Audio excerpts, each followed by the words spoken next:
Good morning. Welcome to the New York City Council Executive Budget Hearing for the Committee on Finance, joined with the Committee on Criminal Justice, Public Housing, Housing and Building, and the Committee on Oversight and Investigation. Please silence all cell phone and electronic devices, and as a friendly reminder, do not approach the dais. If you have any concerns or questions, please see your Sergeant at Arms. Without further ado, Chair, we are ready to begin.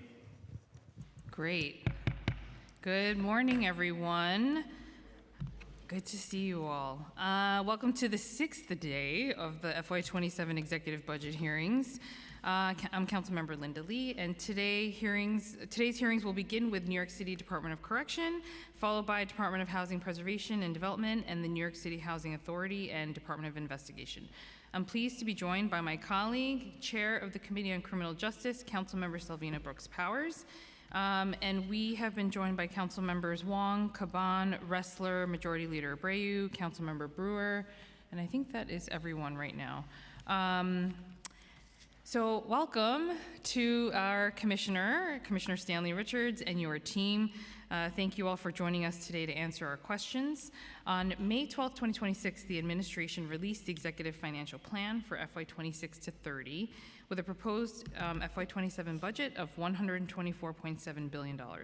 The Department of Corrections proposed FY27 budget of $1.26 billion represents less than 1% of the admin's proposed FY27 budget in the executive plan, and this is a decrease of $4.7 million or 0.4% from the $1.26 billion originally budgeted in the fiscal 27 preliminary plan.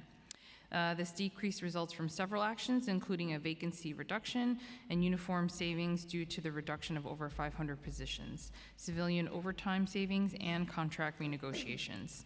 As of April 26, DOC's headcount was 1,239 less than their FY26 budgeted headcount. Throughout this year's budget process, we raised concerns about the chronic overtime spending in correction, as well as a high vacancy rate due to ongoing staffing shortages and the ever-increasing population on Rikers Island. I would also like to take this opportunity to address an issue that is very personal for me, that over 50% of the population, and I know that you know this, Commissioner, because you and I had, in our former roles, conversations about this, but 50% of the population has a mental health diagnosis. I'm hopeful now that contracted providers have been brought back onto the island to provide services that not only provide enrichment, education, and life skills, but also programs that are vital to maintaining the mental health of the persons in our jail system as they await their trial dates. However, there is still much work to be done to ensure the custody and care of every individual within the justice system. And I look forward to hearing from you, Commissioner, about how the department will work through these challenges now and in the years to come. And I now want to turn it over to my co-chair for this hearing, Councilmember Brooks-Powers, for her opening statement. Thank you and good morning. I am Councilmember Selvina Brooks-Powers, Chair of the Committee on Criminal Justice. I want to thank Chair Lee for co-chairing today's executive budget hearing, and to thank everyone for being here. I'm joined, I think you mentioned the members we're joined by. So today's hearing will focus on the fiscal 2027 executive plan for the New York City Department of Correction and the continued fiscal challenges facing our jail system. The department's proposed fiscal 2027 budget totals approximately $1.3 billion and comes at a time when the city continues to face serious concerns regarding staffing shortages, facility conditions, safety, infrastructure, and the ongoing effort to close Rikers Island and transition to a borough-based jail system. The executive budget reflects significant investments in jail operations and infrastructure, including funding for cell door improvements, maintenance work across Rikers Island facilities, and the accelerated opening of the Bellevue Outposted Therapeutic Unit. At the same time, the department continues to project substantial savings through vacancy and overtime reductions, resulting in elimination of hundreds of vacant uniform positions, despite ongoing staffing shortages and operational challenges. Today, we will examine how the department intends to safely manage its facilities while operating below budgeted headcount levels and reducing staffing positions. We will also discuss the impacts these shortages may have on programming, visitation, medical escorts, staff safety, detainee safety, and overall jail operations. Additionally, this hearing will explore the status of the city's borough-based jail capital plan, which now totals nearly $11.8 billion through fiscal 2030. We will seek clarity regarding project timelines, construction progress, cost increases, and how the administration plans to manage continued operations on Rikers Island during the transition period. We will also discuss the ongoing issues of state-ready individuals remaining in city custody, the fiscal burden this places on the city, and the operational impacts associated with delayed transfers to state facilities. The committee looks forward to hearing from the Department of Correction regarding how the executive budget addresses these ongoing challenges and what additional actions may still be necessary to improve conditions, strengthen accountability, and ensure the safety of both staff and incarcerated individuals. I would like to thank my staff and committee staff for their hard work: Casey Leisky, Senior Financial Analyst; Finance Assistant Director Jack Story; Chad Benjamin, Policy Analyst; Jeremy Whiteman, Senior Counsel to the committee; Julian Martin, my Deputy Chief of Staff; and Renee Taylor, my Chief of Staff. I thank everyone who is joining us today and look forward to a thoughtful and productive discussion on the Department of Corrections fiscal 2027 executive budget. Thank you, Chair. Thank you. We've also been joined by Councilmember Morano, and a couple housekeeping items. So because of the shortened timeline for the budget hearings, we're having all of our public testimony on one day.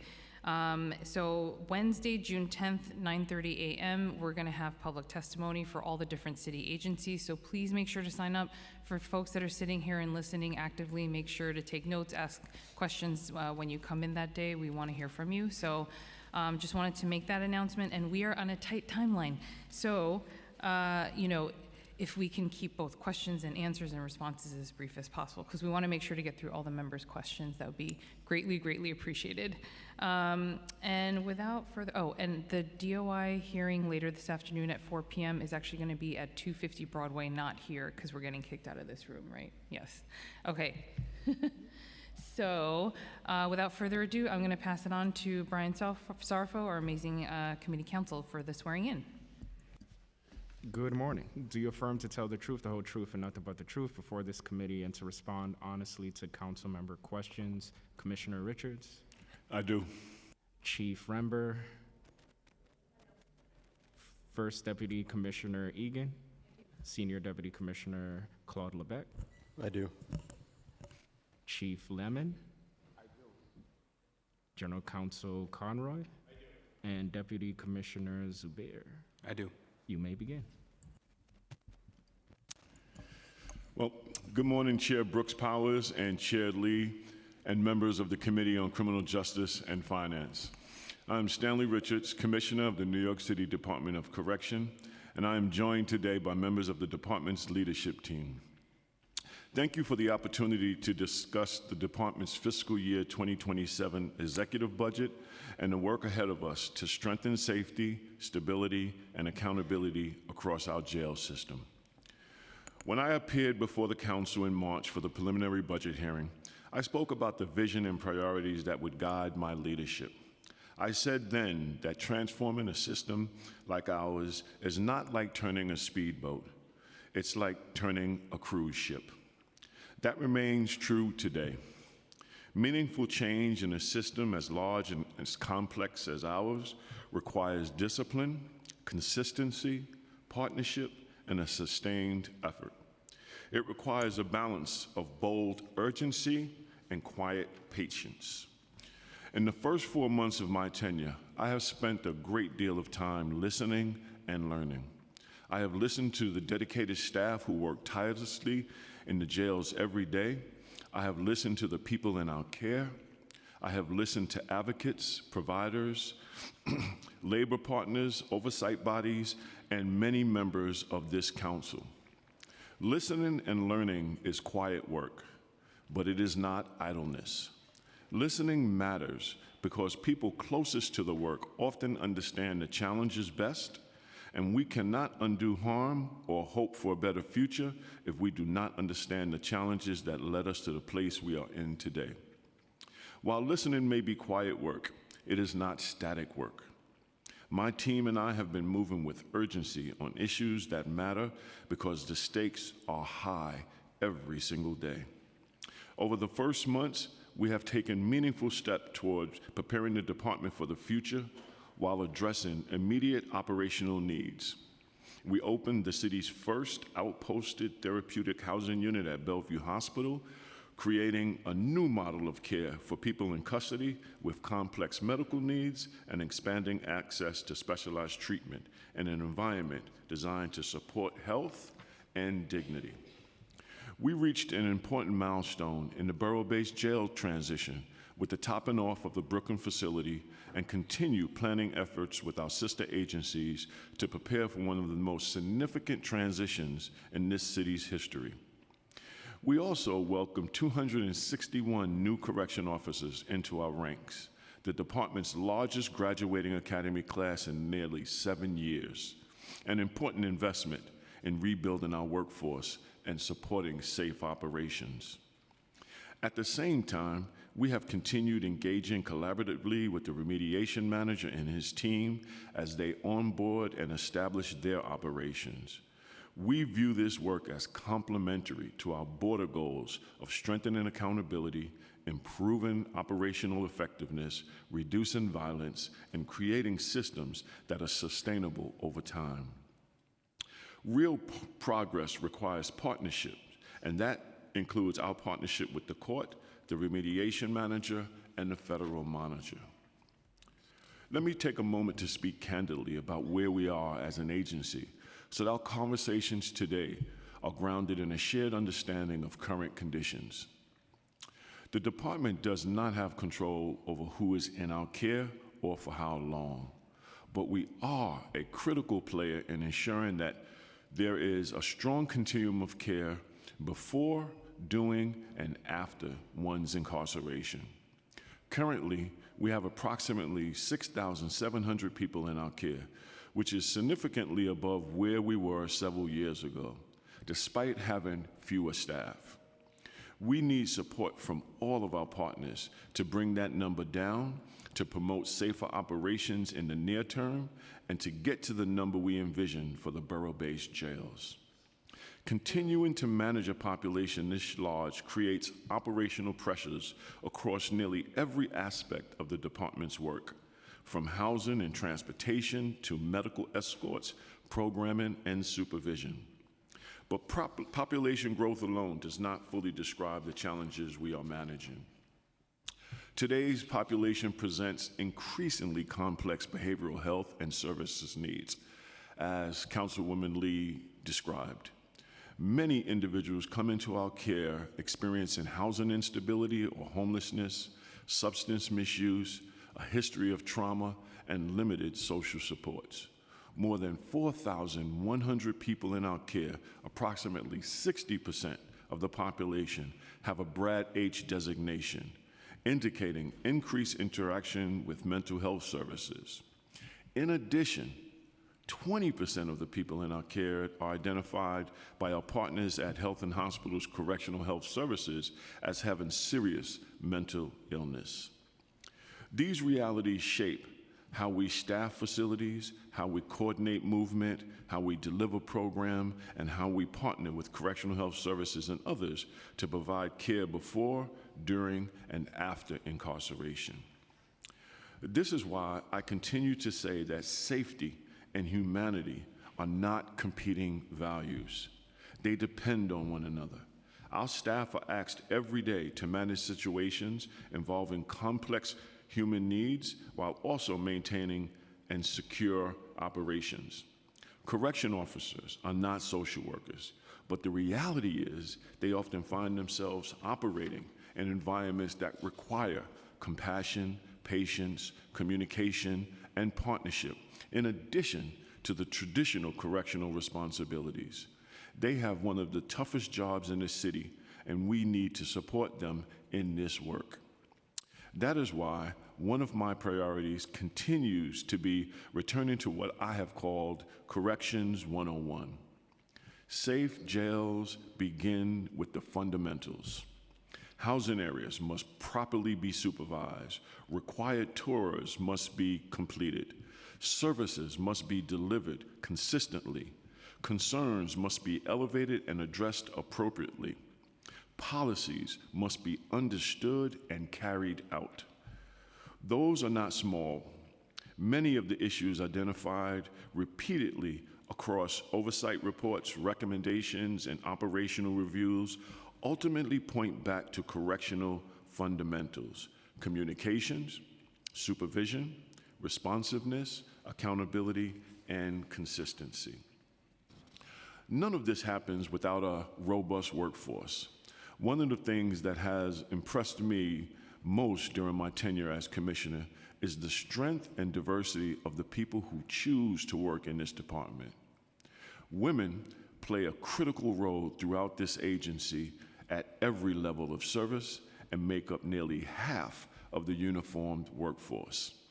Women serve disproportionately in uniformed leadership positions as supervisors, wardens, deputy wardens, and executive leaders, including our very own Chief Rembert, Chief of Department.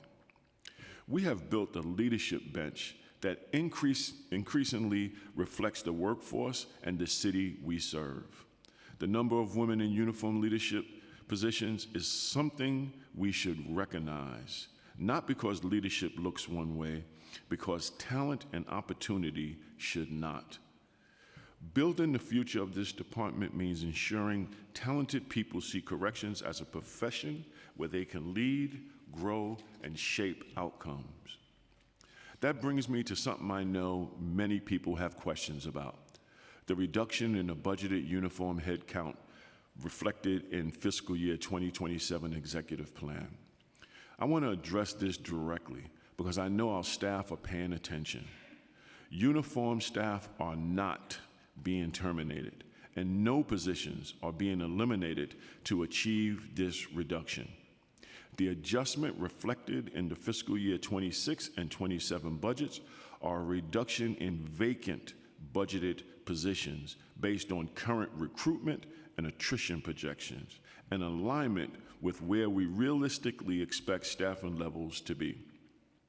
We are currently operating below our authorized staffing levels and have been for quite some time, and have been candid that recruitment and retention remain difficult, not only in New York City, but across corrections and law enforcement nationally. We're grateful that Governor Hochul, with the support and advocacy of Mayor Mamdani and this City Council, restored the 20-year service retirement for our uniformed staff. Our members of service deserve parity with other uniformed services, and we're hopeful that this restoration will strengthen the workforce, stability, and improve DOC's ability to recruit and retain experienced staff. Health and safety is more than a number. If we want people to stay, we must create conditions where staff feel supported, safe, respected, and should expect that they and their families should expect that they come home safely at the end of every tour. That expectation is fundamental. This adjustment does not reflect a reduced commitment to our workforce or to this fundamental expectation. In fact, the opposite is true. For years, the borough-based jail transition has been contemplated gradual staffing efficiencies over time as infrastructure changes and operations modernize. But our immediate focus remains on recruiting officers, retaining experienced staff, and reducing unnecessary overtime, supporting wellness, and making this work sustainable over the long term. Before I close, I will briefly turn to the fiscal year 27 executive budget. For fiscal year 27, the Department of Correction budget is $1.26 billion. The vast majority of this, 82%, is allocated for personnel services and 18% for other than personnel services. The fiscal year 27 executive budget decreased by $121 million compared to fiscal year 25 budget of $1.38 billion. Some of the increases to the executive plan include the Bellevue Outposted Therapeutic Housing Unit uniform staff male stipends at $78.5 thousand in 26 and $314,000 in fiscal year 27. It's now baseline. One-time Bellevue accelerated opening funding of $2.1 billion in fiscal year 26 only, which also covered rehabilitation housing at the George R. Viano Center and West Facility in preparation for closing the North Infirmary Command. A one-time $23.7 million increase in fiscal year 27 to replace 1,800 existing cell doors on Rikers Island with high security doors, and a one-time $2.8 million increase in fiscal year 27 for facility maintenance and the purchase of contraband detection mattresses. This fiscal year 2027 executive budget also included reductions as part of the Mayor's Executive Order 12 citywide savings initiative. These savings did not compromise safety or services to the people in our care. Some of the services include contractual efficiencies totaling approximately $6 million in fiscal year 26 and $3 million in 27, $5.2 million in civilian overtime reduction in fiscal year 27, and the reduction of 386 unoccupied uniform budgeted lines in fiscal year 26, and an additional 200 next year in fiscal year 27, totaling 586 unoccupied lines in fiscal year 27 baseline. These savings amount to approximately 10.1 and 32.3 million in fiscal years 26 and 27 respectively. This fiscal year, the fiscal year 26 executive capital budget and commitment plan totals $11.9 billion, which covers fiscal years 26 through 36. As of the FY26 executive budget, the majority of the capital funding is tied to the Borough-Based Jails program, which totals $11.5 billion over the 10-year plan and is allocated as follows. Brooklyn facility, $1.7 billion. Manhattan facility, $3.7 billion. Bronx facility, $2.6 billion, and Queens facility, $3.3 billion. We continue to work diligently to attract and retain both civilian and uniformed staff. The department's total authorized headcount as of FY27 executive financial plan is 8,426, which includes 6,674 uniform positions and 1,752 civilian positions. Despite the uniform unoccupied line reductions, our actual uniform staffing levels remain well below our authorized headcount. The department will continue to recruit at full force through investing in aggressive advertising and marketing campaigns to attract new staff. In conclusion, the fiscal year 2027 executive budget reflects the reality of operating a correctional system in this moment.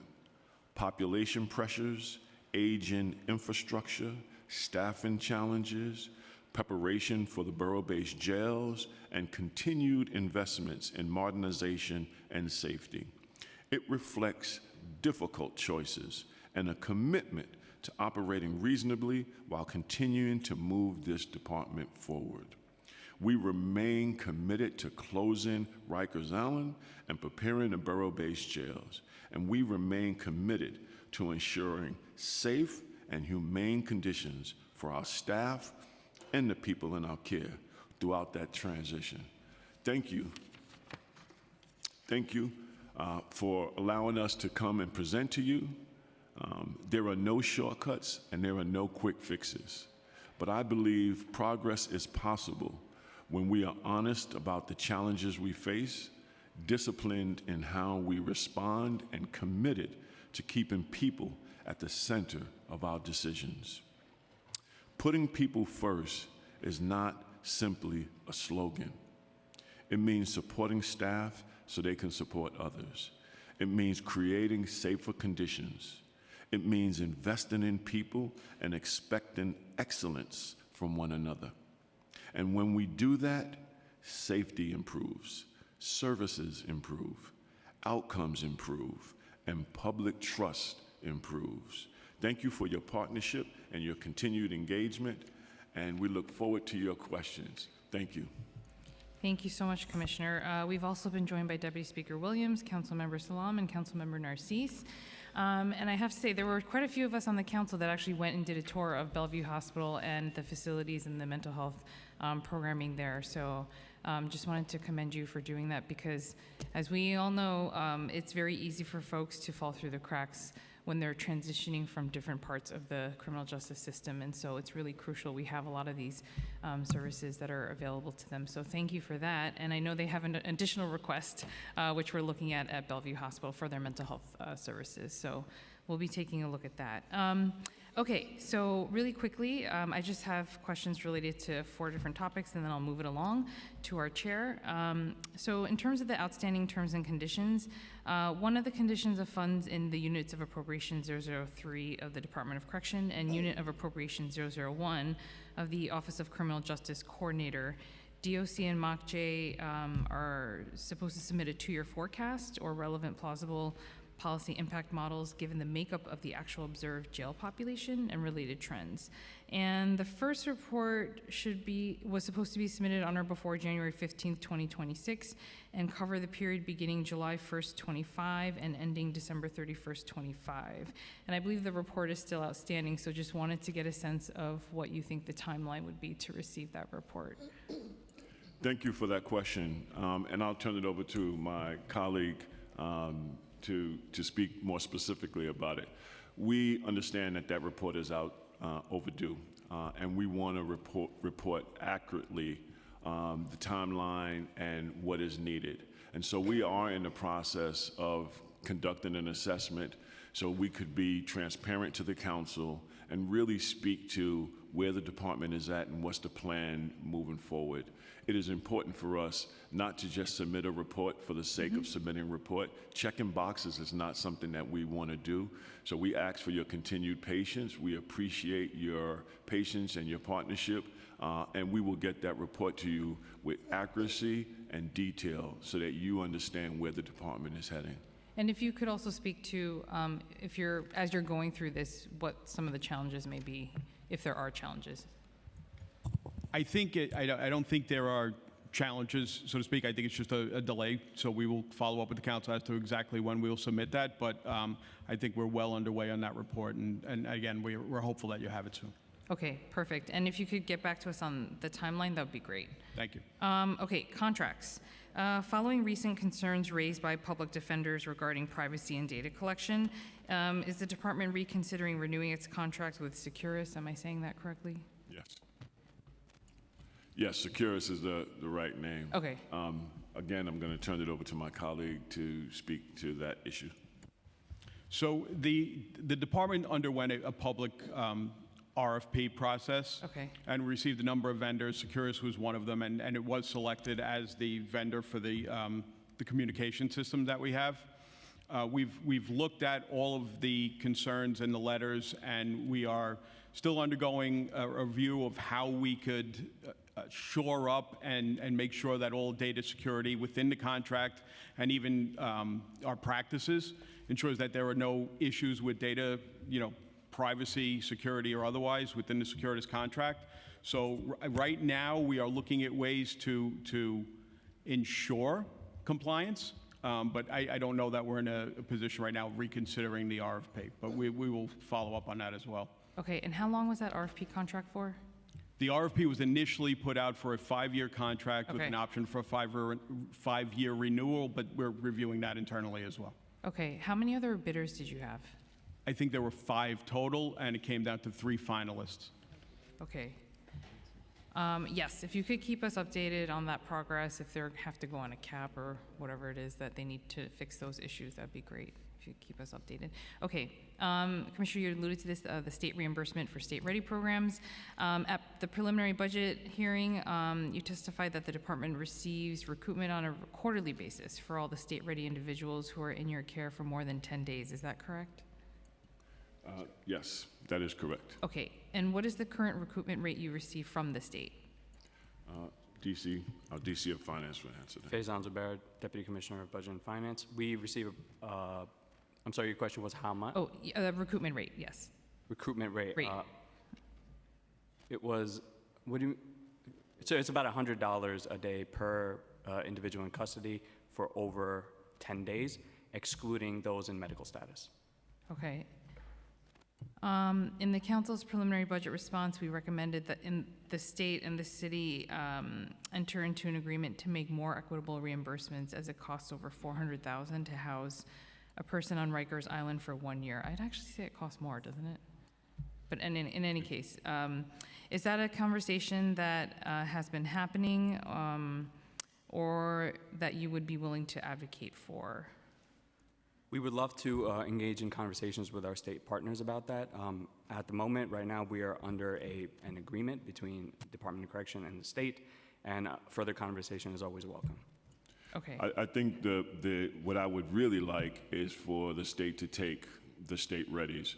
And they have been, to just acknowledge their work, they have been really good since the lift of COVID, when we had close to 1,000 state-ready people.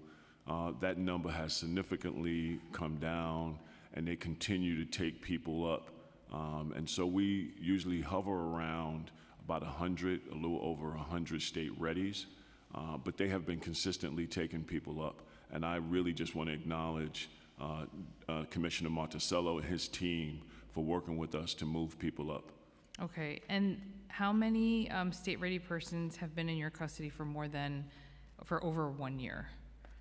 Because you said 100, but is that for over the 10-day stay, and then does it drop? No, that's like overall. when I look at the census it's usually about a little over 100 people at are any given time. state-ready. Combination of new sentenced, parole. Okay. I don't think we have anybody. Do we have anybody that's been? No, we had, when there was the state wildcat strikes, we had people who were here way longer than they should have been that were sentenced. Now, it's usually not longer than 4 to 6 weeks Okay. from sentencing until transfer, and that cadence is pretty consistent now. Okay. And have there been any reimbursements to the department for state-ready persons held in DOC custody since last May, when they stopped accepting new admissions? In total, we have about $5 million year to date. I believe our last reimbursement was around just over $2 million, approximately. Okay, and then, so to date, there's approximately, like you just mentioned, Commissioner, 100 state-ready currently on Rikers right now? How many do we have, Chief? 231 as of today. 231, okay. Yes. Great. And I'm just going to ask a few questions about capital and then pass it off. I know you're not eligible to receive capital funding outside of the borough-based jail projects without applying through other agencies. And can you walk us through what that process entails and what projects have you applied for via the process and were they approved? Yeah, thank you. So as you know, we can't apply for capital funding unless the capital funding request meets the 5-year useful life term, which DCAS would need to certify that whatever capital project we initiate has value beyond the 5 years. We have asked for a waiver in 2025 for some fence repair. That waiver from the controller was denied. That was the only waiver we requested. Okay. Are you able to calculate the total amount of expense funds that have been spent on potential capital projects? Because sometimes I know that agencies need to, switch things around. And can you list those projects? Yes. So it's a little difficult to say, essentially, because there's an opportunity cost when it comes to not having availability for capital funding. Essentially, any kind of facility maintenance and repair project that we would have done that would have been capitally eligible, if we had to use expense dollars to do that since 2022, when capital funding became ineligible, would be the cost of that. We'd have to look into it exactly for what the exact numbers are, and we could follow up with that. But that's the general gist of that. Okay. And then concerning the borough-based jail design builds, which I visited the one in Queens, I think, a couple years ago, there is funding budgeted for FY 33 in the capital plan for BBJ community centers in each borough with a facility. So can you just clarify what the function of the centers will be and why it's not scheduled to begin until FY 33? In each of the borough-based facilities, as we were doing community engagements very early on, what we've heard is that communities wanted some kind of community use space. So each of the facilities will have a community use space that will be managed, I believe, by DYCD. Okay. And that space will be available and used as DYCD solicits community input for community services. Okay, and will it include wraparound type services and access to services, obviously for those in the borough-based jails too? Right? Yes, every borough-based jail will have space for service providers. And so as people are being discharged, they will be able to engage with service providers and get services right there. Okay, and with the budget being so far out, have you factored in inflation, other cost increases that will most naturally happen in that time? While the borough-based jails will be operated by DOC, I think that question is probably best for DDC. I couldn't speak to the budget projections. As you know, the cost as originally projected versus what the cost is now is both market influences over time, cost increases for materials and that sort of thing. DDC would be better positioned to answer that specific question. Okay, great. The capital commitment plan includes $34.3 million in funds through FY27 for repairs related to damage from Hurricane Sandy, including replacement of damaged trailers and roof construction for multiple facilities. Have these repairs happened over the last 13 years, and do they still need and require funding? So generally, these are just leftover federal funding, right? We're not utilizing them. We're not operationalizing these. They're essentially supposed to evaporate over time, but the city still needs to conduct reconciliation. And for that purpose, they're in our budget at the moment, but we're not operationalizing them at all. Okay, and then, so would it be possible then to have it reallocated to some other necessary capital projects, or because it's federal, it has to stay in that line Has item, to stay, right? no, it's restricted to federal funding. Okay, all right. I'm going to pass it off to Chair Brooks Powers. Thank you, Chair. I am going to start with staffing and overtime. The executive plan reduced the fiscal year 27 uniform budgeted headcount by 586 positions when compared to the budget uniform headcount at adoption. How do you anticipate that this will affect day-to-day operations and future overtime spending within the department? Thank you for that question. I think there are two variables that we need to pay attention to when it comes to overtime. One is we have to fill the vacancies. We are a 24-hour operation. Safety is primary, and so overtime is largely driven by asking officers to do additional shifts. And so as we hire, we will be able to reduce the reliance on overtime. The other variable is population reduction.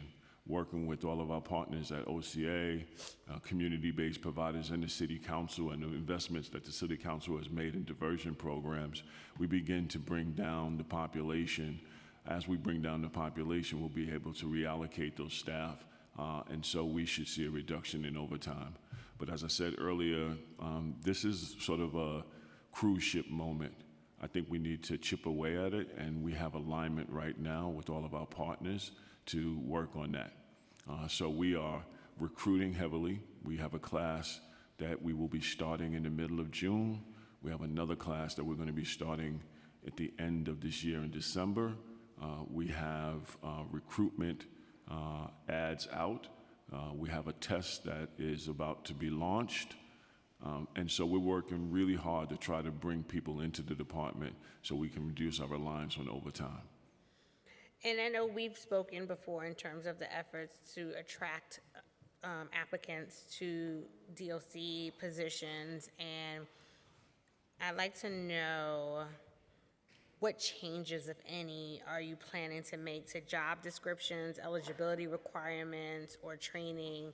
Like, are you shifting the way in which you're recruiting and also what is being offered with these positions to make it more attractive to potential applicants? Yeah, so we're doing a couple of things that you might have seen. We really professionalized our marketing and our advertisement, our commercials, really showing the diversity of the work opportunities that the department has. We're also really elevating the department's profile on social media. I think one of the challenges with getting people to sign up and to join the department was all of the bad press and the press that was happening about the department, that people didn't see that as a place where they wanted to build a career. We're trying to change that. We work with DCAST to try to waive the test fee, and we're making headway there. We have a recruitment team that's going out and recruiting.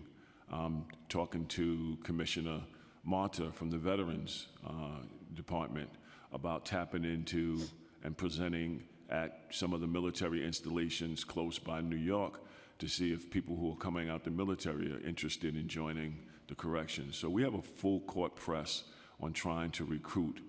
We implemented a new strategy. Everybody who signed up for the test will be receiving a letter from me, welcoming them into the department, letting them know that at the highest level of this agency, if you're interested in joining, wants to see you and value you and appreciate you for signing up. And we're hopeful that those efforts, with the efforts of our partners, will yield the kind of classes we need to make sure that we can reduce overtime because we're bringing in new staff. No, I like that. I like what I'm hearing around that. How many Department of Correction staff are eligible for retirement this year? I'll turn that over to my colleague. As of today, there are approximately 460 individuals who can retire as of today, uniformed members of service. And does the department expect to be able to fill all the vacancies left by retiring staff in the upcoming year? We're certainly working on it. That's part of the challenge. Like, we just had a class of 261, and we got a group of 400, over 400 that's eligible for retirement. And when we look at how many of those take retirement up, it's about 88% of those who hit retirement retire. And so me and the team, we're working on, like, how do we retain those officers? And so we're proposing a number of strategies to try to increase retention. The support from the city council, the mayor, and the governor signing off on 20-year was a huge incentive. I think our officers felt respected, they felt valued, they felt heard, because, you know, they've been advocating that for many, many years. And now they have administration and a city council that has stood with them and said, we believe in you and we see you. And I think that goes a long way. And that's part of the change we're doing in the department, is that this is a rising tide lifts all boats moment. And so we need to value our staff, appreciate our staff, and when we can do that for them, they could show up in ways that value and appreciate the people who come into our care. Thank you for that.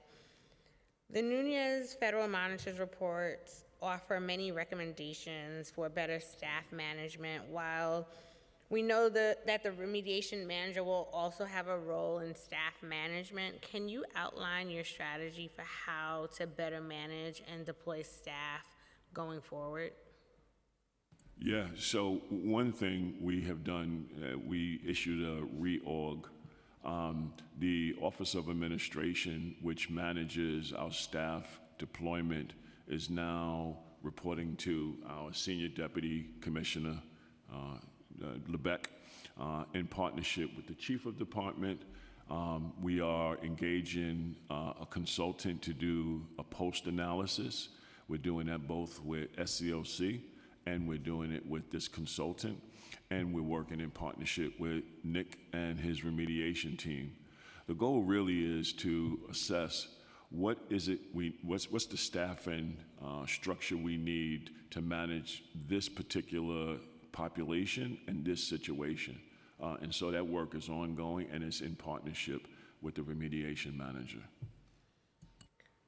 The budget for Correction Academy recruits is being cut by 77%, a total reduction of $3.5 million. Why is this cut being proposed, and is the department expecting to hire 77% fewer recruits? I'll turn it over to our Senior Deputy Commissioner. Can you talk about the cut that you mentioned? I don't have those in my list. Regarding the Correction Academy recruits, our understanding it's being cut by 77%, which totals $3.5 million. That is not, so we're going to have to follow up. We'll have to follow up. We don't have that as a cut in our budget.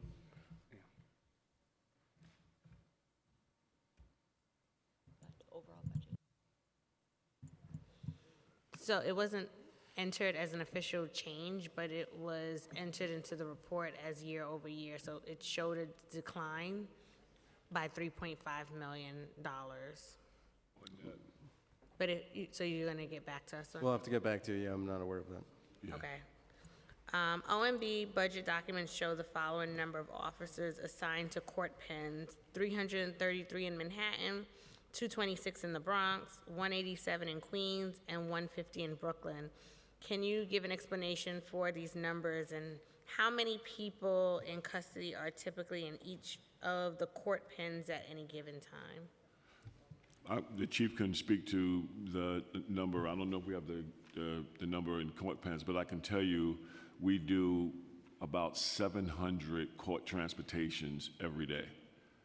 So the boroughs with the most, when you look at admissions, it is Brooklyn, Bronx, Manhattan, Queens, Staten Island. 700 court transportations a day. I don't know how it breaks out by borough, but that's the number that we see on the transportation. Maybe the chief might have Brooklyn a borough is showing the least amount. Good morning, Sherry Emmer, Chief of Department. Morning, Chief. Yesterday, it was 651 court count, and the breakdown as follows. Any given day on Manhattan is 96, Brooklyn is 98, Queens is 83, the Bronx is 83, and Staten Island is 8. Thank you. I'm going to pivot to the cell doors, which is, I think, our most common topic.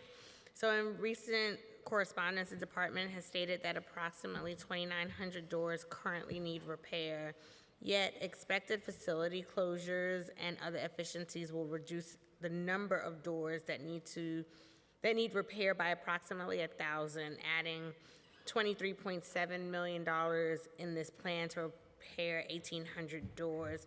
Can you walk us through how exactly you arrived to this figure and what you believe only 1,800 doors, or why you believe that only 1,800 doors are needed to be repaired, and which housing units will be prioritized for these repairs? Yes, I'll ask our DC Doherty, who runs FMRD, to speak specifically to that question.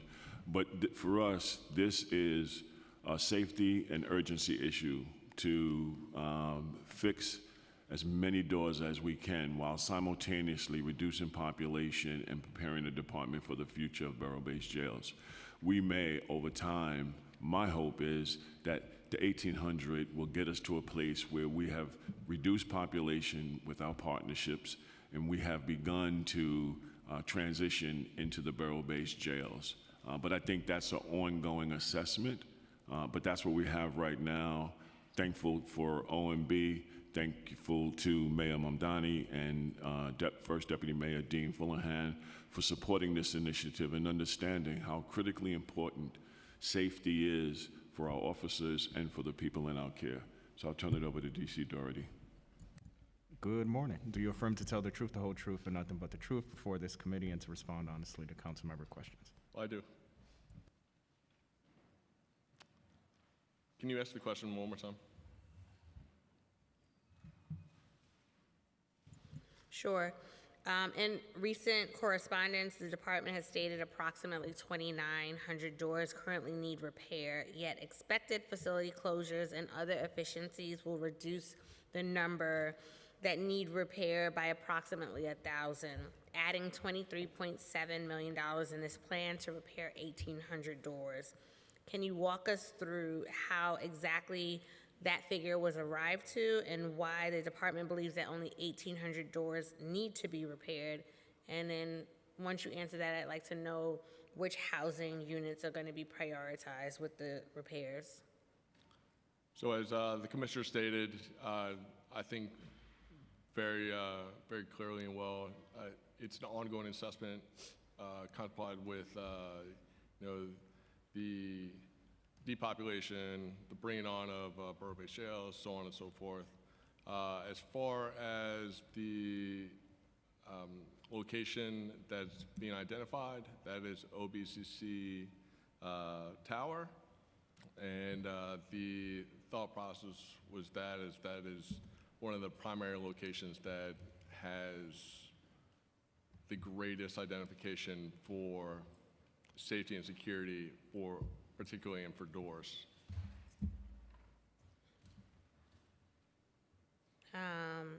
So of the 1,800 doors, how much would OBCC account for? All of them. Okay, so you're only focusing on OBCC. For this 1,800 doors, that will be for the OBCC towers. Now, in a perfect world, you get the money to fix these doors. Is the problem solved on the door issue at that point? No. The perfect world, we would continue on this project into GRVC and continue out changing out doors as necessary. So then, in fact, the 2,900 doors is still the true number then? If everything stayed the way it is, no population reduction, no borough-based jails, yes. But we're not planning. But we know the borough-based jails is imminent, so Yeah. with that in mind, is the 2,900 still something? Because if we're looking at trying to support the need of the department, we want to know a true number in terms of the door that's needed for the safety. Right. So, as I said, there's sort of two variables, and SDC could respond to it. There are two variables. One is the population reduction. We reduce population, we can consolidate. We reduce population, we can consolidate housing units and take units where the doors are not working offline. So there are two things, right? The borough-based jails, which you identified as some time off, but population reduction is right in front of us. If we do that, we can consolidate and wouldn't need to get to the 2,900. So there are two sort of variables driving it, and that's why it's sort of an ongoing assessment. Thank you for the clarity. The preliminary plan baseline $2.5 million for door replacements. Then the executive plan added $23.7 million for fiscal year 27 only. What is the total funding amount that the department has budgeted to repair doors in fiscal 27? And also, what's the cost to improve or replace one door? DC, Doherty could talk about the cost per door, and DC Finance can talk about the budget. The cost to repair one door system It's roughly around $14,000. If I had to give you an exact amount, I could get back to you to give that to you, but it's just a little over that.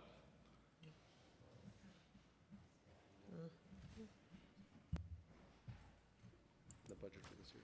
So the budget for next year, it was the $2.5 million that we received was absorbed as part of the total $23.7 million that we received, but we are still baselined in 28 and 29 to continue this replacement as needed. The objective is to focus on the facilities that require it the most. Right now it's OBCC, but we will continue ongoing assessments and figure out which facilities need it the most, and in hopes to service the facilities that will potentially be open for the longest period of time before the borough-based jails are online again. Over time, as the borough-based jails facilities come online and we consolidate housing areas, we will be able to repurpose the doors that are in those facilities.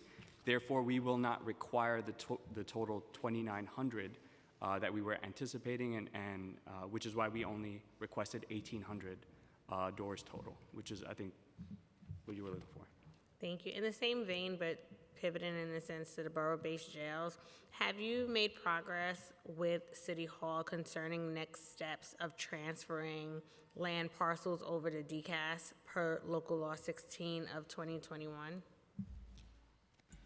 We are constantly assessing what we could do to turn over property to DCAS, working with DCAS and our partners on that. We will be turning over NIC once it gets decommissioned, and we're looking for every opportunity as population reduction happens to strategize what are the places we can consolidate so we can continue to turn over properties to DCAS. And so those are ongoing conversations, and I think we have demonstrated our commitment to closing Rikers and moving off the island, but we opened up the outposted beds, and now we'll be turning over NIC to DCAS. So I'm just going to ask one more question, and then I'm going to yield to round two so my colleagues can ask questions. On average daily population, Commissioner, you've spoken about your intention to better utilize the 6A early release program, and you've testified that you've assigned more staff to review people for potential release. The Board of Correction made recommendations in July 2025 to update the eligibility requirements for the 6A program. Do you agree with those recommendations, and are you planning to implement them? Our commitment is to assess everyone who comes in city sentence to see if they could safely be managed in a community. 6A, as you know, is not a diversion program, it's a work release program. So ensuring that people both are eligible and are connected to services, when that's appropriate, we're going to use 6A. But the reality of it is, I think, is we have a little over 500 city sentence people in our care. We have 6,700 on average people in our care. 6A is not the tool to help us do population reduction. It's a tool for us to help people transition from our care into the community with appropriate services. I think as we look at population reduction, City Council has been amazing partners in supporting ATI, Alternatives to Incarceration, supervised release, and the city's been building out the transitional housing. I think those are the tools that, with the courts' partnership, could help us safely reduce population. Noted. Commissioner, how many people have been released via 6A since you started in this position? Our DC of programs. Good morning. Do you affirm to tell the truth, the whole truth, and nothing but the truth before this committee, and to respond honestly to council member questions? I do. You may begin. Okay, my name is Nell Colon. I'm the Deputy Commissioner for Programs and Community Partnerships.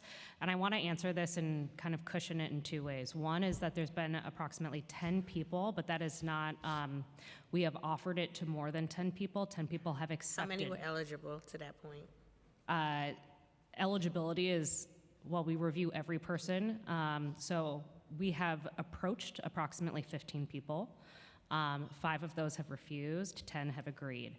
But with that, and I just want to, where I'm cushioning this, is that there has been ongoing conversations under this administration of how we utilize 6A, and that is currently, there are options that we're exploring of how we're using it to the best of our ability and looking at what supports people need in the community to make sure that before we start to put somebody out on a 6A on a work release program, that they actually have all of the support that they need that we would like to see them have.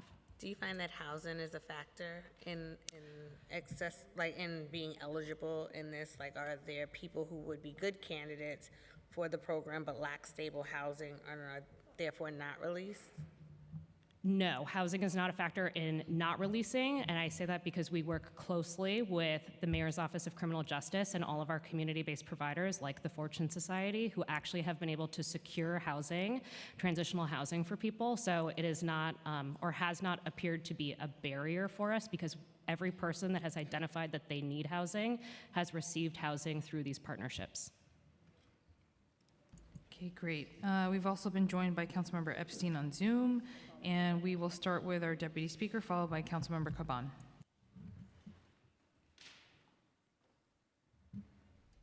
Hello, good morning. I've been asking all the agencies questions about the racial equity plans that they submitted. So DOC's racial equity plan states that the department will develop new training courses related to conflict resolution and appropriate use of force and ensure all uniformed staff complete the training by the end of 2026. Have these new training courses been developed? If no, when does DOC anticipate beginning implementation? And if yes, how many staff have completed the training so far? Thank you for that question. I'll ask my colleague to answer specifically, but let me just frame it, is that racial equity as an equity plan is something we are committed to. As I said earlier in my testimony, nearly half of our officers are women, and when you go above the rank of captain, it goes up to 60%. And so ensuring that our officers are trained with the appropriate skills to manage the current population we have, 60% with Brad H designation, 20% seriously, persistently mentally ill, it's important for them to be trained. So with respect to the specific program that you're referencing, the training curriculum is under development. You know, we're working on that, so no one has been specifically trained yet on that, but I think we're still optimistic that we'll be on pace by 2026 to complete that training. And to have all uniform officers complete the training. That's what we endeavor for. I mean, we do have, you know, thousands of officers. We still hope we can do that, but, you know, again, it's complicated because we have to make sure that the jails are secure and we move the officers into the training, you know, in batches. Okay, DOC states that it will track violent incidents disaggregated by race. Has the department already identified racial disparities in violence, use of force, or disciplinary actions within facilities? We track uses of force. I don't believe we track it by the lens you described, but we track use of force in multiple ways. That's one of the Nunez requirements. And so we look at it by facility, we look at it by incident, and we look at it multiple ways.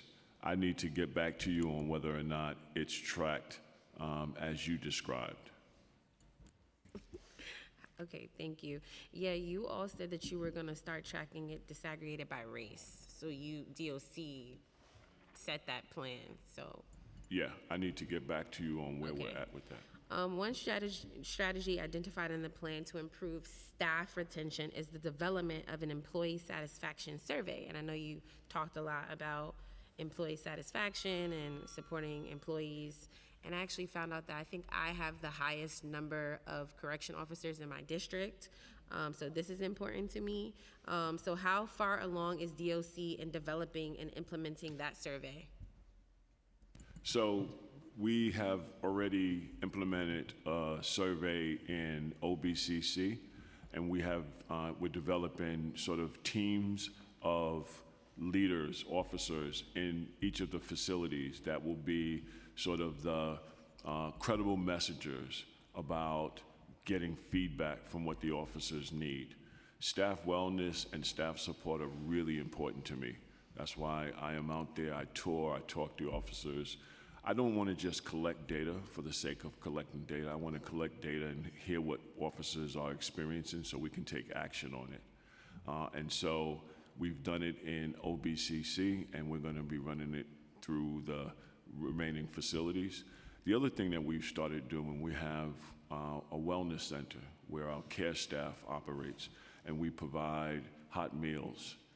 And when I came, they were providing hot meals in the wellness center, where officers really can't get to because they're on post.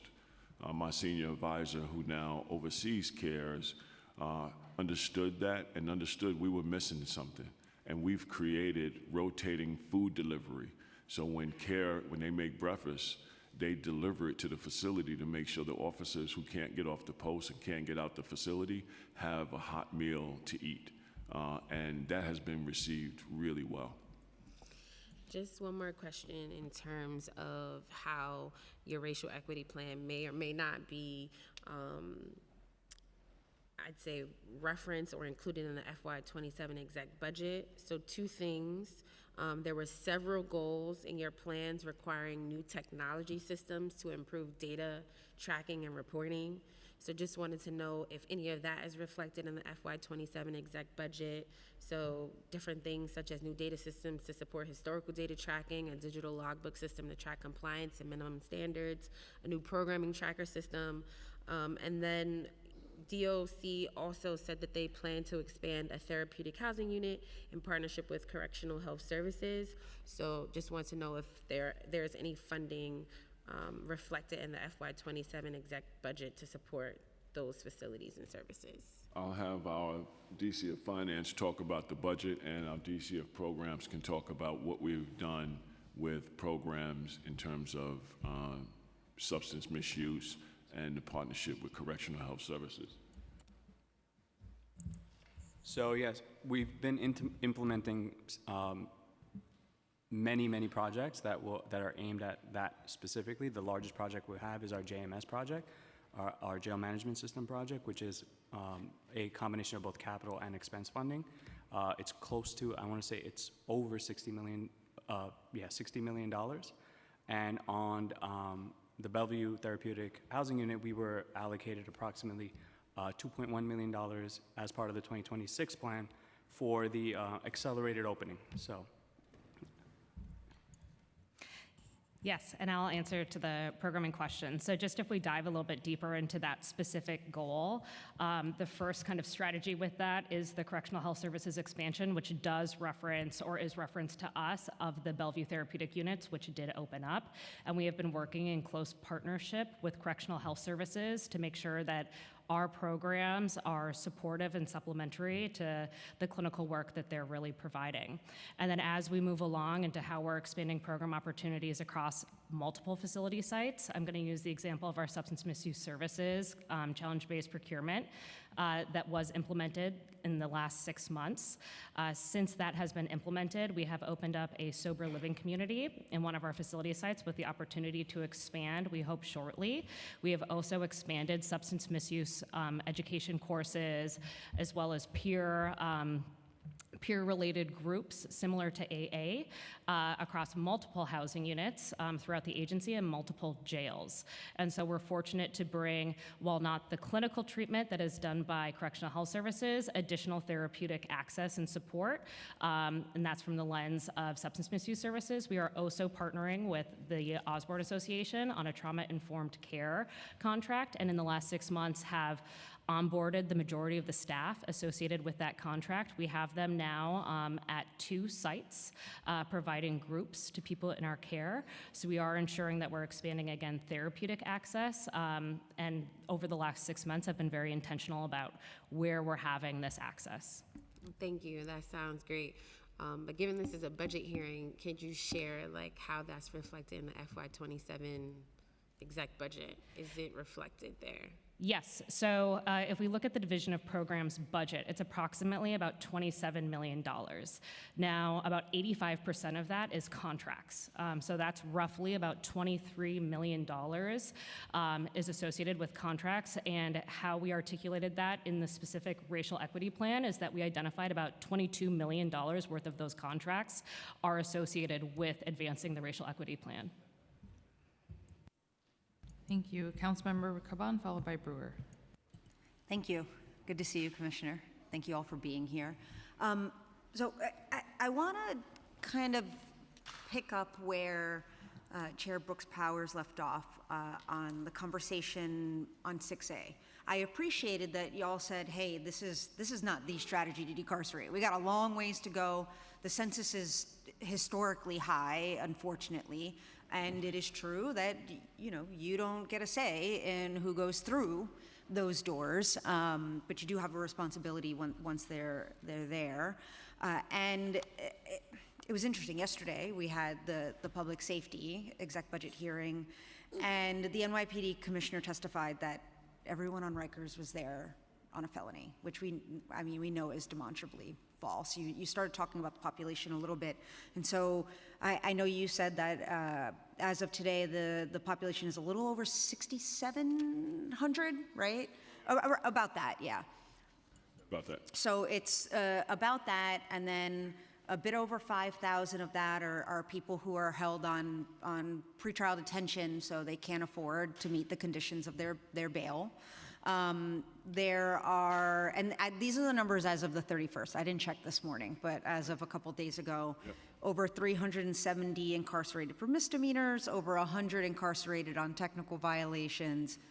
And then I thought this was disturbing. There are 7 people as of a couple days ago that are there on violations, not even crimes. They're incarcerated on violations. So there's room to decarcerate and decarcerate pretty heavily, and we've done it before.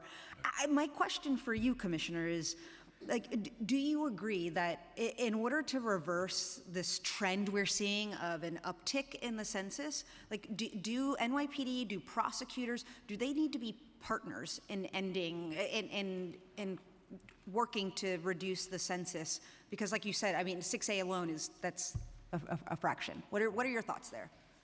Yeah, I think this is, as Mayor Mamdani said, for all of these entrenched problems that New York has been dealing with, is going to take an all-of-government approach. And so, yes, it's going to take partnership. When I framed out the strategy for my administration and said it's people first, there are 4 pillars to the people's first. Number 1 is safety, and that's making sure that we get contraband out of our facilities.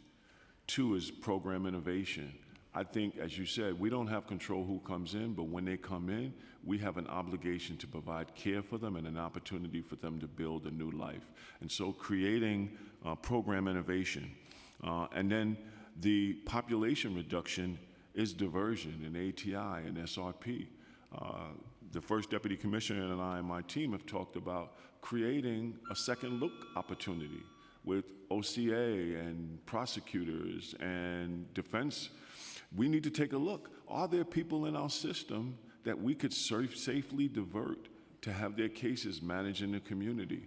And I'm willing to be in those conversations. I'm willing to convene around those conversations, because when we reduce population, we could then begin to consolidate population. We could then begin to address our overtime issue and our staffing issue, our challenges. When we get the people who could be served in a better situation, like the people with serious, persistent mentally ill, then that means our officers don't get splashed, and our officers don't have to be social workers and clinicians when they're not. And so this is an all-of-government, all-of-city moment that requires that partnership you described. So yes, I agree that we need to have all hands on deck. Thank you. And Chair, I just want to summarize that for the record. It's a multi-pronged approach. We need everybody, including NYPD and prosecutors, to rethink how and when they are utilizing or setting somebody down the path of ending up in Department of Corrections custody. You're acknowledging that there's just an overwhelming amount of Brad H designees or in the jail system, meaning people who are struggle with mental health issues that need a different kind of care. And I appreciate that's the approach. I'm really proud and grateful to have your leadership.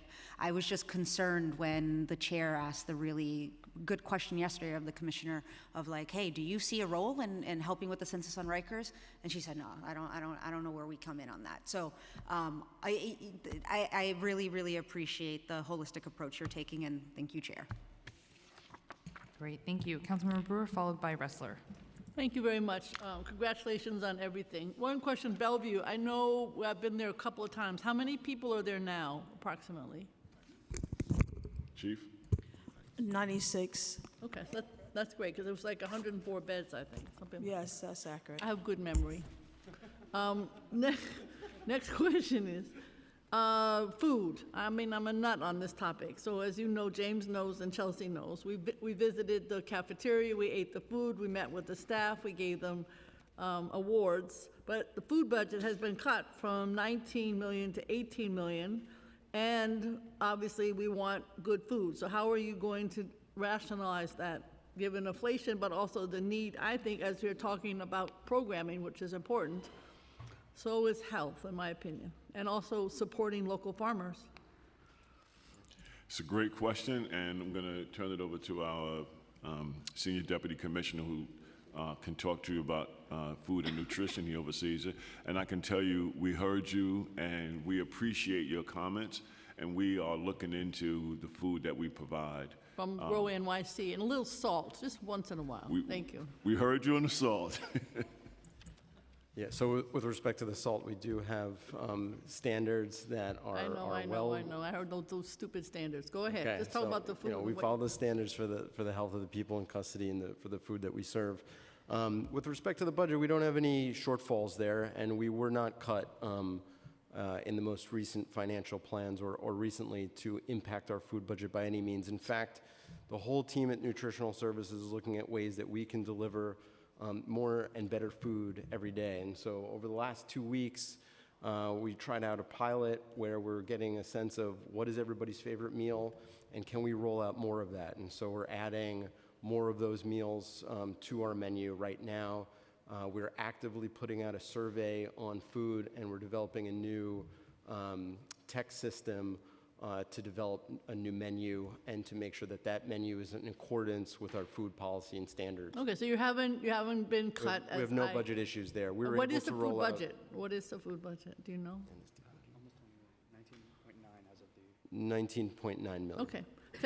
Thank you. And then I assume you'll work with Grow NYC because your staff knows how to do that, because that would mean fresh fruits and vegetables. If you ever fix that damn pier, then the boat could go from the hub across the river right to Rikers Island. I'm just saying. Yes. Voter registration, we did talk about that when I was last at Rikers. So I'm wondering if you are inviting a campaign finance board or the Board of Elections, and are the tablets updated to be able to talk? We do have a big election. I don't know if they'll make it for the primary, but we have a big one in November. Our DCF programs could answer that. She's very good at DCF programs. Oh, thank you. But we did, so we were last year in April talking about voter registration. Actually, in the month of May, we piloted at our jail sites doing a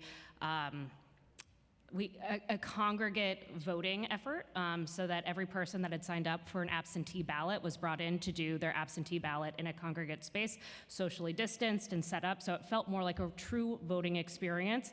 We piloted it in May with our goal and intention that as it comes up in October, when we receive our absentee ballots for the larger election, not just the primary, that we're able to actually utilize that system with the campaign finance board as well as with the Board of Election, so that we're bringing a truer voting experience for those who have signed up for their absentee ballots. Do you know how many people signed up? Do you have the data yet? So for the primary, I'll have to get back to you on the exact number, but because for the primary you have to be registered No, I with a know. specific party. It was just over 100, I think it was close to 120 people, had absentee ballots given to us, provided to us at this time, but I do just want to highlight and note that voting is still occurring into June. Yeah, no, okay. Quickly, DOI report noted that workers' compensation for employees exceed those for all other city agencies. And when they get their workers' comp, what category of leave are they designated to? I remember this report from DOI. Is it sick? Is it medical incompetent sick or something else? This has been something that the press has picked up on, as you know. So what progress has you made toward implementing DOI's recommendations? Chief, could you speak to that? Do you know? Good morning. We have to get back with you on what exactly we are implementing from DOI recommendations. Okay, because Yeah. Councilmember, I'm sorry, I'll jump in on that. So the policy adjustment is ongoing. We're working on how to adjust the policy was one of the recommendations. And the second recommendation was the appointment of a person responsible for that. Correct. We already have an individual who oversees as part of her function the workers' compensation claims and otherwise. We're assessing whether or not it is worth creating a new position or expanding that portfolio or contracting her portfolio to just cover the workers' compensation. So we're still under an assessment for that, and the policy considerations are under development. okay, it seems to me that's an important issue because it does come up quite a bit. All right, thank you. Thank you. Councilmember Ressler, followed by Wong. Thank you so much to the co-chairs today for your tremendous leadership. I just want to start by saying, Commissioner, of all the meetings I've had in the first 5 months of the year, going out to see you and your team at Bulova was among the very best, and felt like we're just experiencing a tremendous sea change at the Department of Correction, of leadership that really cares about delivering much better outcomes for the people who are incarcerated, the people who work at Rikers Island, the families of the people at Rikers Island, for everybody who's connected to our criminal justice system. And the care that you bring to this work, the experience you bring to this work, is tremendously urgently needed. And I am really excited about everything that you and your team are going to accomplish in these next few years. I'm grateful that it sounds like we're making good progress at Bellevue, and I want to thank the Deputy Speaker and Councilmember Brewer for their questions there. At your preliminary budget hearing, I mentioned that at your executive budget hearing, I was going to come back for an update on Woodhull and NCB, which are the next phases of our correctional health, therapeutic bed facilities. These were all fully funded by the de Blasio administration. The money never went away. We just didn't have the will or the commitment from the Department of Correction to move them forward over these last 4 years, which was disgraceful, and I just want to say that very plainly. Can we get updates on the timing for the planned 150-odd beds at Woodhull and the 100-odd beds at North Central Bronx? I'll have our first deputy commissioner speak to it, but I can tell you what we've done differently from the last administration, where the last administration used the intermediary to talk with SCOC and Correctional Health Services.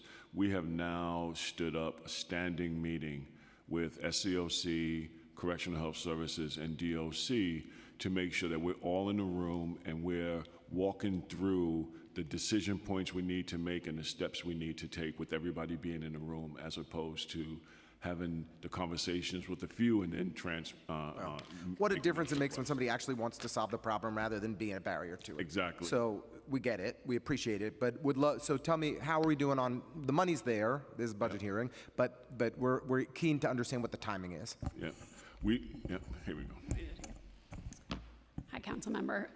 So we're, as the commissioner said, we're working in an all hands on deck way with H&H, CHS, SCOC, and the department. We're going through final designs now. Okay. Woodhull will be a little bit faster. We're looking at likely 2029, but trying in every way we can to move that up as much as possible. And do you have an update on NCB's timing?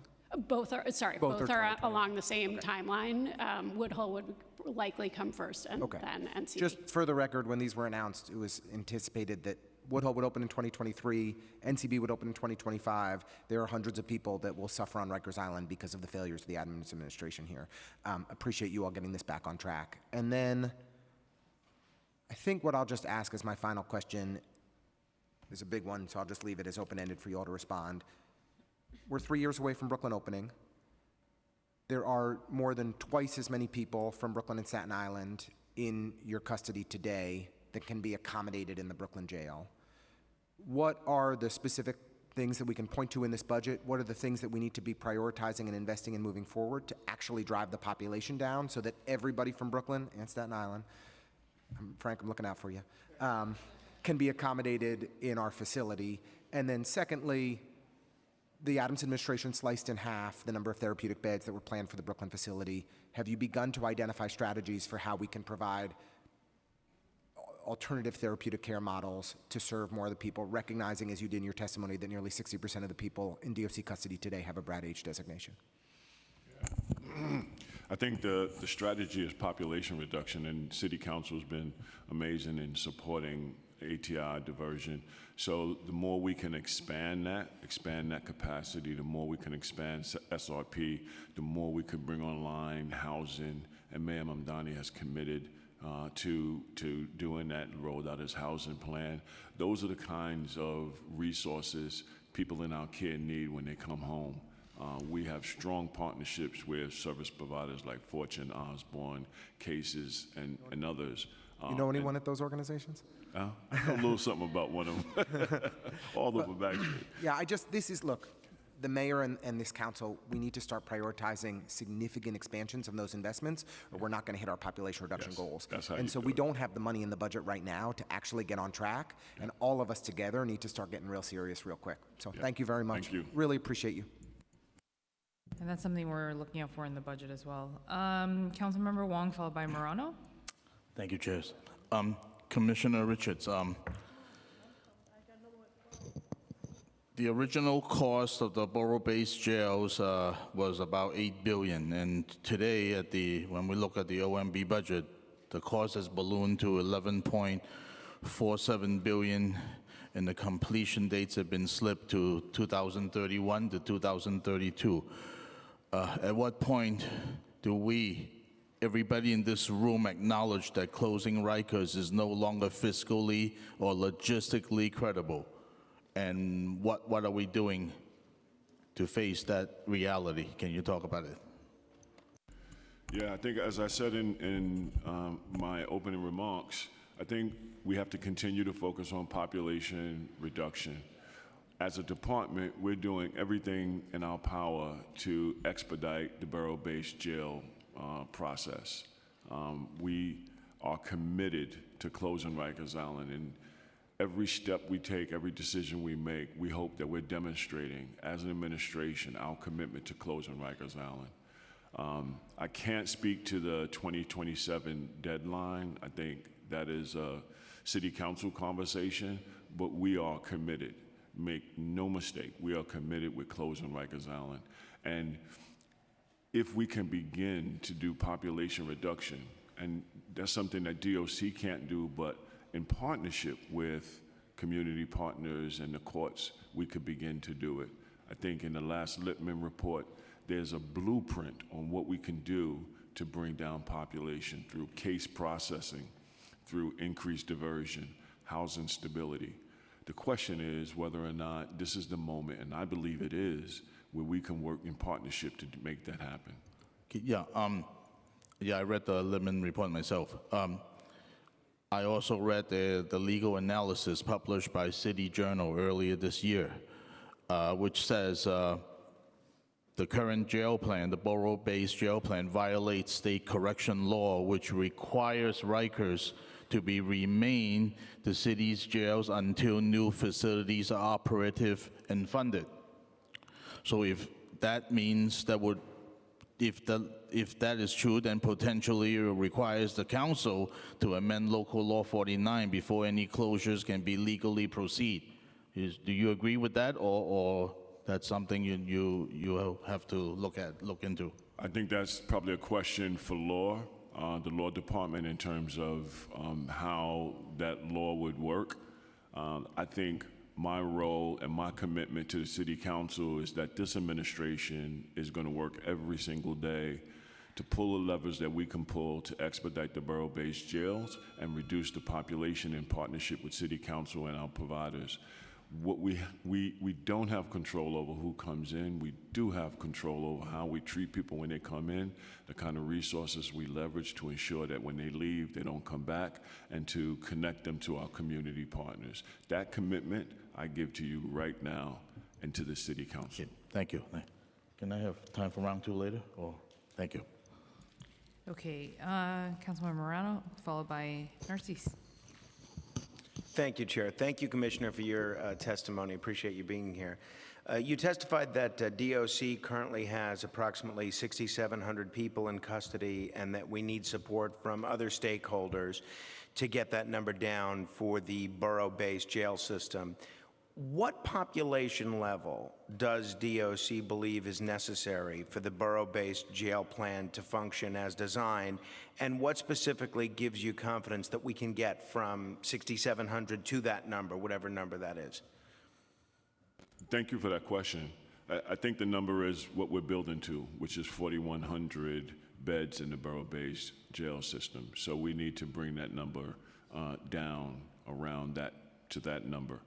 I think what gives me hope is what we've did when we all pulled together in the midst of a medical crisis with COVID, where we saw the population go down to, I think it was like 3,700 or 3,600, because we all pulled in the same direction, and we knew that leaving people in our jails and trying to place people in our shelters was not a safe and healthy place for them.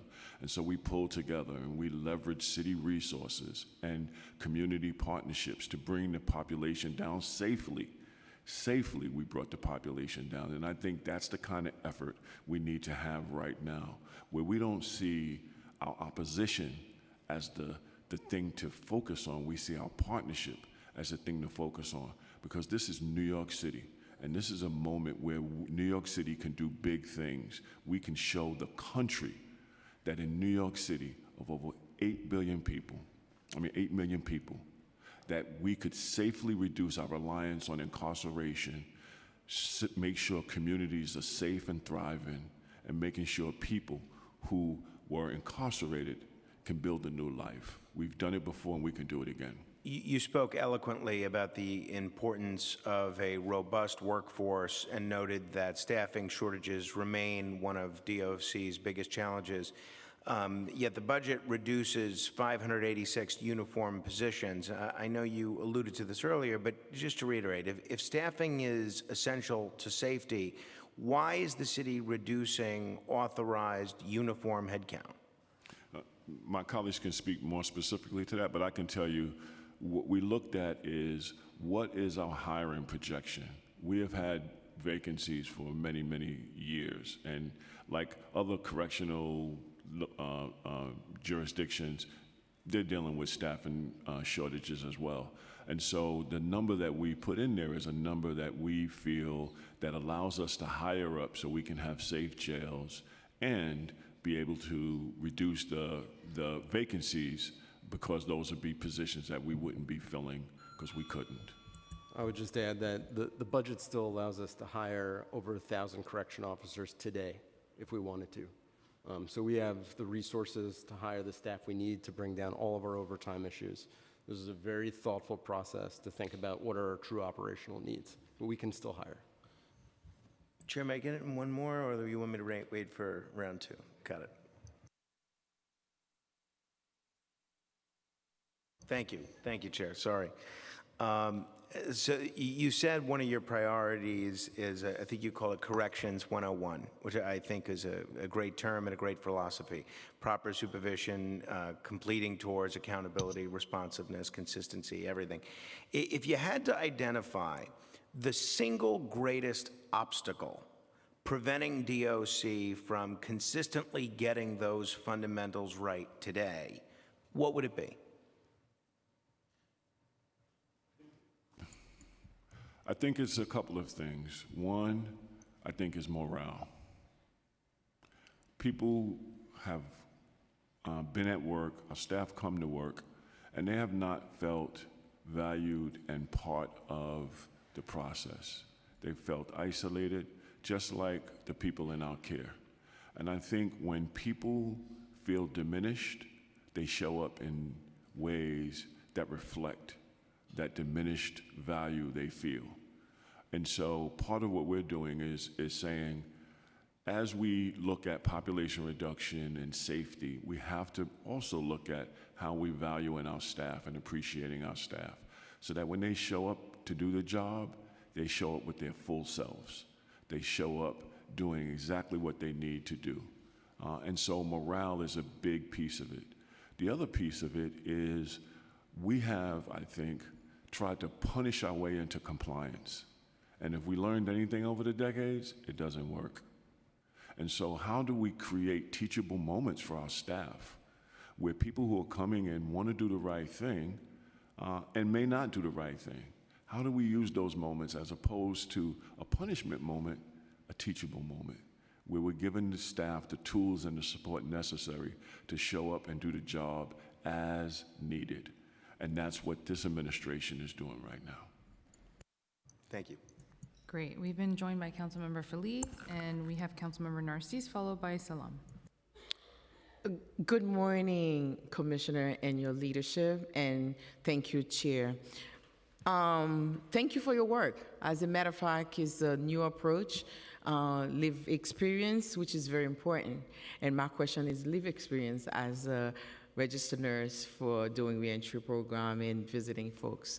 DOC's own report showing over 17,000 missed medical appointments in June 2025, up roughly 35% from earlier in the year. What is this budget is funded to reverse that? And what monthly targeted are you committed to? I will allow DC Boyd to answer specifically about that. But let me just frame it by saying I agree that every person in our care, when they need medical or they request medical, should receive it. There is no question about it. The question is, how do we get there? And part of it is around staffing. Part of it is around creating efficient systems to allow us to track it and monitor it and address it in a timely way.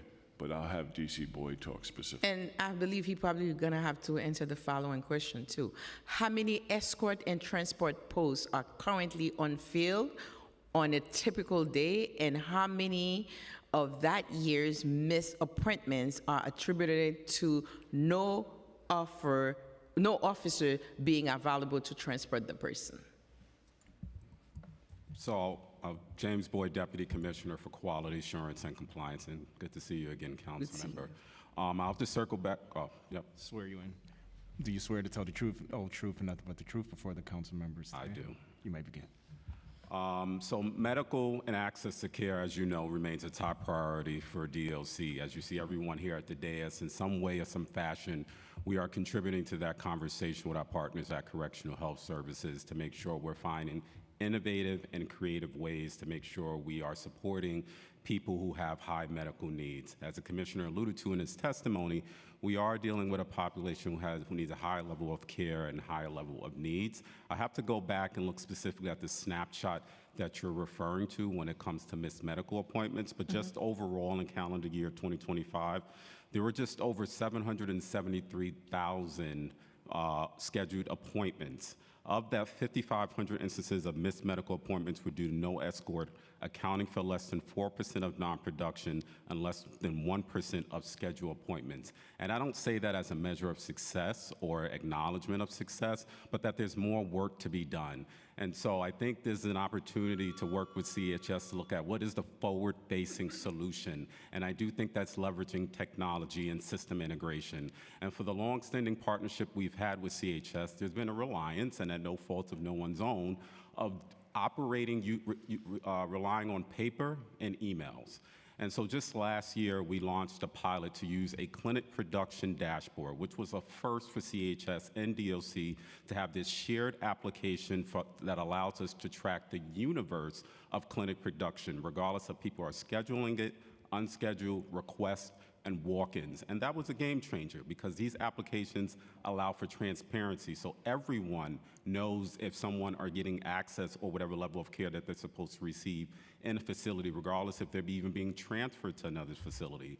And so while that was a success at one facility, we are hopeful that we're going to be rolling this out at a larger facility, hopefully this month. And I do think that that is somewhat of the hope and optimism of improving access to care for people in custody, so everybody knows what's happening. I just think that if we're just relying on paper and lists and emails, it's ripe for inefficiencies.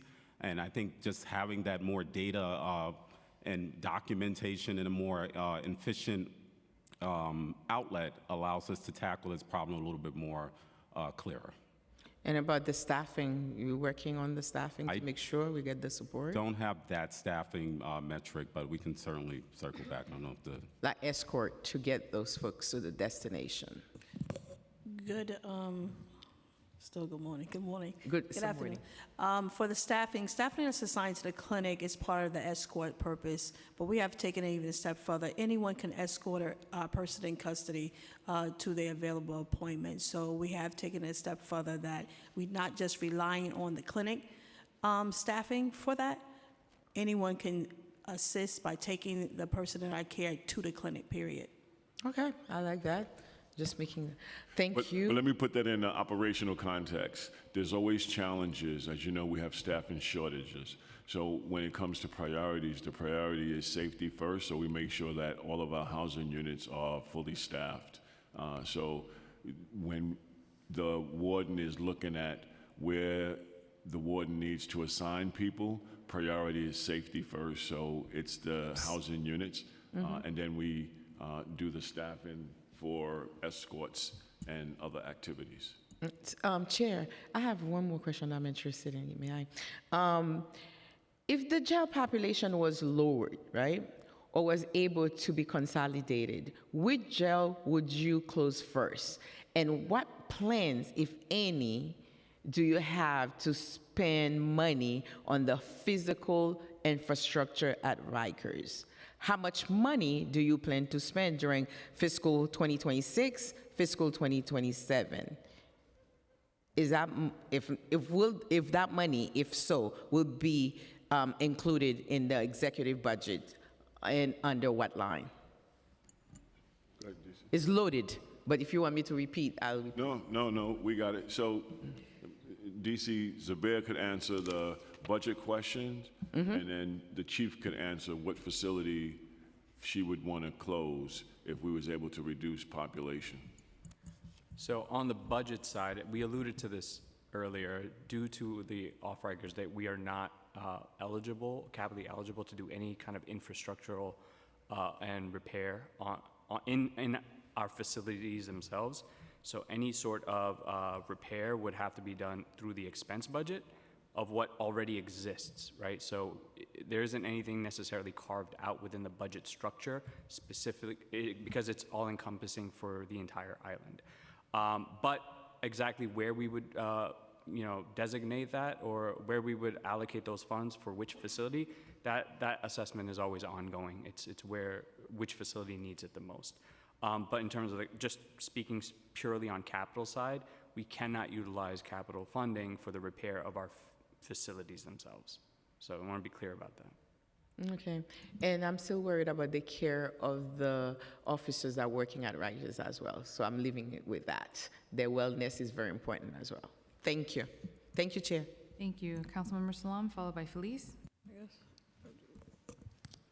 I was going to answer the question, the part B of it.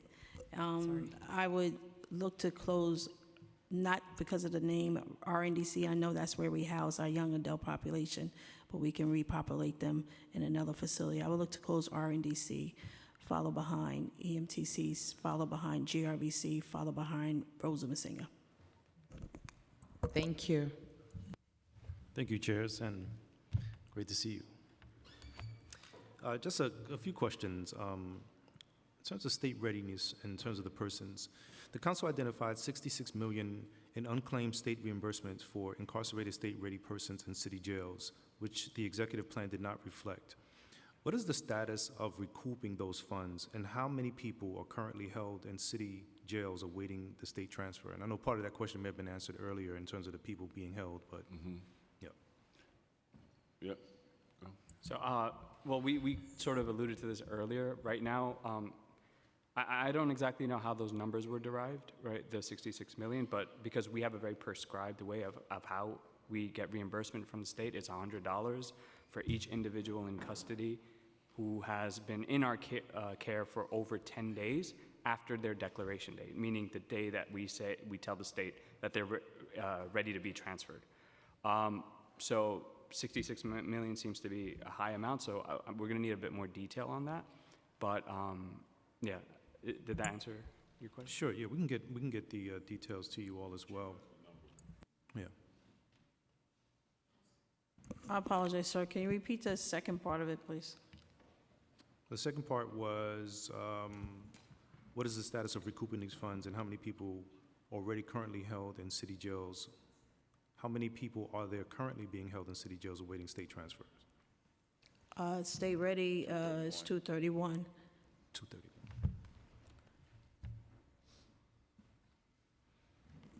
And in terms of the investigations capacity, the plan creates a senior deputy commissioner for investigations to oversee the Criminal Intelligence Bureau trials and adjudication. How will this position improve accountability for use of force and in-custody incidents, and what reporting will be made available publicly?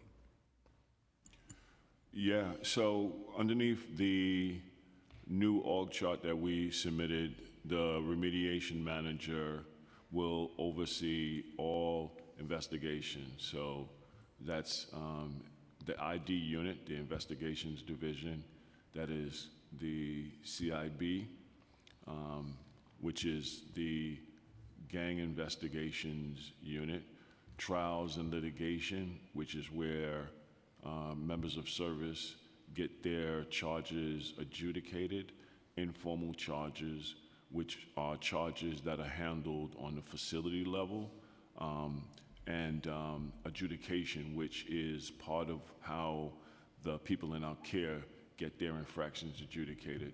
And the idea is to consolidate those units under one senior deputy commissioner who the remediation manager hired and started yesterday, to really streamline the process, create efficiencies, because one of the things we want to do is have procedural justice. I look at cases now that have been going on since 2024, and that's not fair to our officers. That's not procedural justice, that officers who have an infraction and is having their case adjudicated, it's taken 2 years or 3 years to get their case adjudicated. And so this role is to create those kind of efficiencies. This role is not to have more punishment. Accountability is going to be part of it. It always has been. But it really is about creating efficiency so that members of service can have the procedural justice to get their cases heard, adjudicated, and finalized, and they can move on with their career, as opposed to having infraction or a charge hanging over their head for 2 or 3 years. And I look forward to working with Nick and his team and the Senior Deputy Commissioner to create those efficiencies, both by way of policies and workflows and outcomes. Thank you. I just have one last one. In terms of condition spending, Rikers Maintenance Fund covers mold removal, painting, and contraband detection mattresses. What measurable improvements in housing unit conditions does the department expect, and how will progress be tracked for facilities serving residents from communities most affected by incarceration? Yeah, thank you for that question. Our whole approach is building out what I call everyone starts with an A. Traditionally in corrections, you have to earn your way into honor housing or into some extra privilege. And what I want to create is everybody starts with an A. And that gives people something to hold on to, as opposed to trying to earn something that they don't believe that they would receive. And so we're building out. We've hired an associate commissioner to help us build out a young adult program. We're working with Nick, the remediation manager, to build out a pilot program for restrictive housing that will help us pilot how we do restrictive housing, meeting the local law requirements. And we're building out program services in the facilities to ensure that people, when they come into our care, they have something to hold on to, as opposed to something that they feel that they got to earn that they don't believe that they will ever earn. Thank you. Thank you. Councilmember Feliz? Thank you so much, Chair. Good morning, everyone. Good to see you all. Thank you for being here, and thank you for all the work you do on the issue of public safety in our city. I have a few questions about overtime and also mental health related issues. I guess I'll start with the mental health questions. What are the top mental health related issues facing people at Rikers Island? What are the top issues that people generally seek help for? I couldn't speak to that. I'm not a physician. Correctional health could speak to that. What I do know is when I look at the health indicators, Brad H, 60% of the folks are Brad H, and I know Correctional Health Services has very specific criteria to hit that eligibility. I don't know what that is, other than having multiple sessions with a mental health provider while in our care. So I would defer to Correctional Health in terms of what are the primary diagnosis of the people in our care. And what is the average wait time for mental health related services when someone seeks services? I don't know. I don't know if we could answer that. Probably. Yeah. Again, I think that might be a Correctional Health Services response. We could speak to them and get back to you, but we would need them to answer that. All right, and on overtime or headcount, what is the current vacancy rate for COs? Finance can answer. So our current vacancy on the uniform side is approximately 15%. Yeah. 15%. How much in overtime was spent or is projected to be spent this year? And how does that compare to last year's overtime spending? Sorry if you already covered that. No. Just, give me just a moment, I'll tell you. So as of our overtime projection we're tracking to spend approximately $364 million total. That's both civilian and uniform. And and last year was approximately $340 million that we spent. 340, okay. And last question, payroll records released by the city controller in October revealed that 58 of the city's top 100 users of overtime are DOC employees, each of whom recorded at least 1,800 hours of overtime in the fiscal year 2025. Just curious, how is that possible?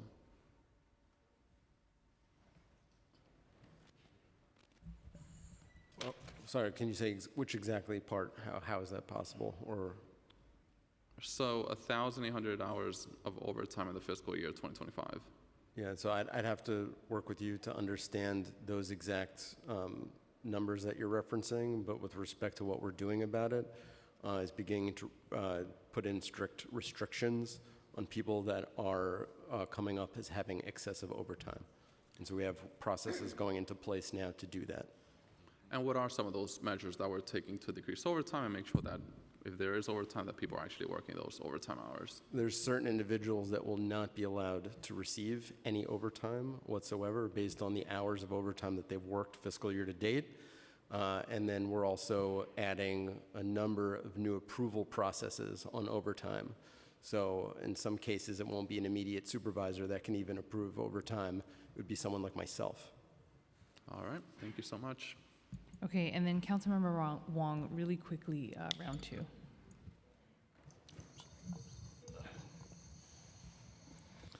Thank you, Chair.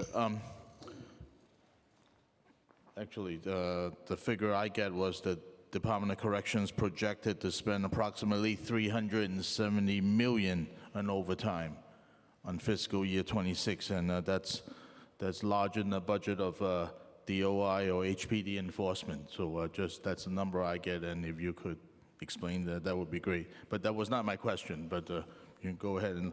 But my question is that your head count is budgeted at 6,474 with a 16% vacancy rate. So that's a vacancy rate of 1,036.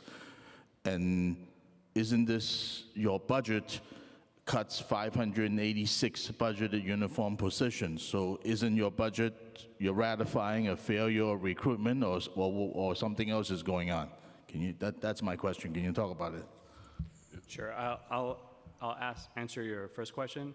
So due to the efforts that Senior Deputy Commissioner Lebec just mentioned about overtime reduction, even though that was initially, our overtime was budgeted for 370, we're doing everything in our power to reduce that to the extent possible, and using the measures that he just mentioned. So even though 371 was initially, that was as a prelim, the current projections are lower than that, okay? So, and in terms of the headcount reduction, we want to, again, just to state that this will not have any impact on hiring. It will not have any impact on the posts. It will not have any impact on the recruitment. And the reason for that is we still have over 1,000 unoccupied vacant lines that we could still hire up to. And the department will take every measure to aggressively hire, and not just that, but to retain as many uniform members of service as possible. And so like, it's not going to have any material impact on hiring at all. Okay, thank you. I have 1 minute left. My district is right next to the Kew Gardens Community Jail, and as of today, I don't see any shovels. I haven't seen any constructions, and I haven't seen any infrastructure redesign, rerouting roads, widen, more lights. Do you have an update or do you have a timeline on that? Because again, I haven't seen a single shovel at the site. Thank you. I will ask our Assistant Commissioner Alex Maldonado to address timeline. On the borough-based jails, Brooklyn obviously is the furthest along, and we're finalizing the design on the remaining facilities. So first we go through the design phase and then we move to construction. And this is the same for Manhattan, Chinatown, but again, Correct. not Yep, a single exactly. shovel. Queens, Manhattan, and the Bronx. Okay, thank you, thank you, thank you, Chair. Do you affirm to tell the truth, the whole truth, and nothing but the truth before this committee and respond honestly to council member questions? I do, thank you. My name is Alex Maldonado. I'm the Assistant Commissioner overseeing the Borough-Based Jail Project on behalf of the department. I can confirm what FDC said, that we are working with our partners at DDC to finalize the designs for the Queens and Manhattan facilities. Bronx is almost done as well for the design, and you should see shovels, as it were, and some street closures in your neighborhood in particular this summer related to the construction activities. Thank you. Okay, thank you. And I'll hand it back to Chair Brooks Powers. Thank you, Chair. I am going to talk briefly about the lightning law. At the preliminary budget hearing in March, when asked about the status of lightning law installation and compliance, you responded that you were in the final stages, citing legal and technical issues. Can you provide an update on where you are with this today, and has the staff completed their training in the usage of this technology?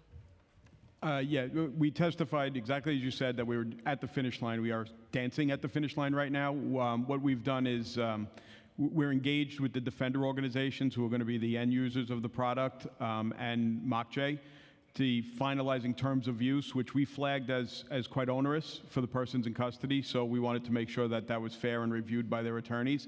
That's what's occurring right now. As soon as that is finalized, which I have kind of directed and anticipated this will be done this week, we'll be ready for immediate implementation to start rolling out, identifying the users, and getting it onto the tablets for the individuals in our care to use.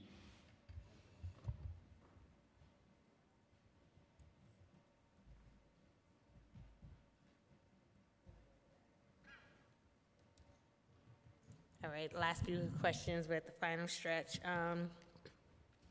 How is DOC facilitating connections to community-based programs, both when a person is in custody and at the point of their release? What changes have you made from the prior administration? DC Cologne can speak to that partnership. Thank you.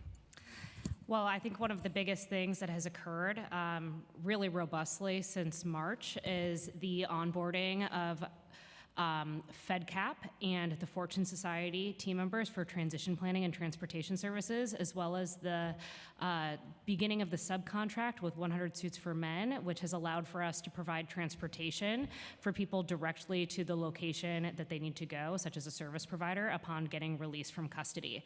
So those services have occurred across multiple sites. Almost all of our jails have a transition provider employee who is going and increasing the number of discharge plans completed with people in custody, but then also ensuring that we make sure they have the supports and the referrals needed for community-based services. And I think just to highlight on that of like what's happening inside and what's happening outside, most of these providers also have very strong linkages, obviously, to community-based services, whether it's somebody coming to their specific site or they're doing referrals to a location that's closest to where they live. So if, for example, somebody has been working with the Fortune Society while they are in our care, and it is determined that there might be a different location or a different nonprofit that they might be better served with, based on where they live, that they will do those referral services through the Community Reentry Network that is in partnership with the MOCJ contracts.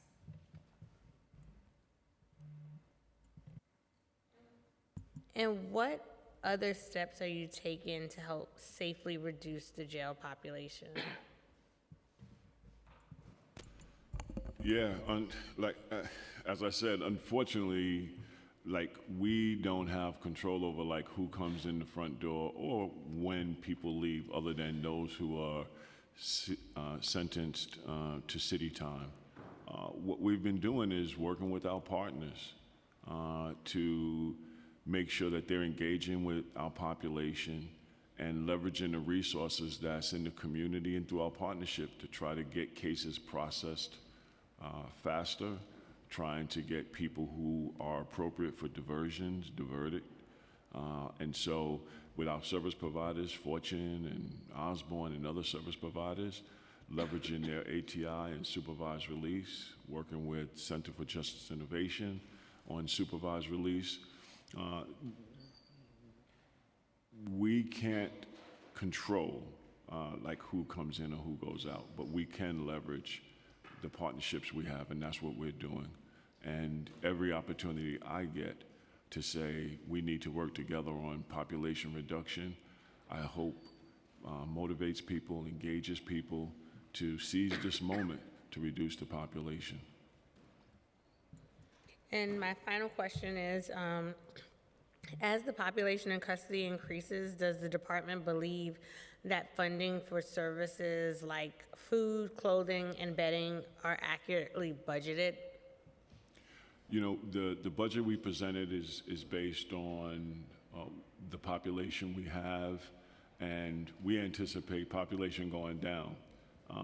But if the population was to increase and we needed to increase our budget, we'll work with OMB and our city partners to make sure that we're able to meet the basic needs of the people who are coming into our care. Thank you, Commissioner. Chair? Okay, I'm just going to ask two really quick questions on behalf of the Deputy Speaker, since she had to leave, about the racial equity plan. So the plan includes goals related to improving safety, accommodations, and programming for transgender, non-conforming, non-binary individuals in custody. Have the DOC LGBTQ+ affairs coordinated weekly and monthly meetings? Have they been occurring regularly? And what concerns or disparities prompted the initiative? DC Cologne can speak to that. Thank you. Hello. So I want to preface with, I don't have the exact frequency of meetings that are being held, so I don't want to misrepresent the number of meetings that are being held or how frequent they are being held. But what I can say is that we do have an LGBTQ affairs unit that is a team of about 3 coordinators that work for the department, led by 1 executive director. That team has been doing work alongside various partners. We actually, in this last fiscal year, onboarded a partnership through a small contract with Destination Tomorrow so that we can begin to expand our access to services for our transgender, non-binary, non-conforming population. And DOC's long-term goals include developing a racial equity rubric for department programming in collaboration with people who are in custody. And so how will incarcerated individuals participate in that process? Thank you. Well, I think there's a few avenues of how we're working to address this. One, it was mentioned there's a new associate commissioner that is assigned to work with emerging adult populations, and her entire work is centered and grounded on hearing from people who are in our care, whether that be through focus groups, whether that be through large-scale surveys, and whether that be through various talk sessions as we're implementing various programs. The work that's being done specifically for the emerging adult population is likely work that can be scaled to all of our populations. And so we're evaluating that as we move forward with this plan to see how we actually ensure, because I will say annually we do conduct surveys and focus groups with people in our care, but how we do that in a more effective way so that we are guiding our program rubrics and guiding our evaluations of our programs in a way that's a little bit more meaningful. Thank you. Okay, and I think with that, we are done with this portion of today's hearings. And so I just want to thank you again, Commissioner, and to all of your team members for being with us today. So thank you. And I think we're just going to quickly transition because we have HPD up next. I got a text message on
Quiet down, quiet on the floor. Please find your seats, ladies and gentlemen.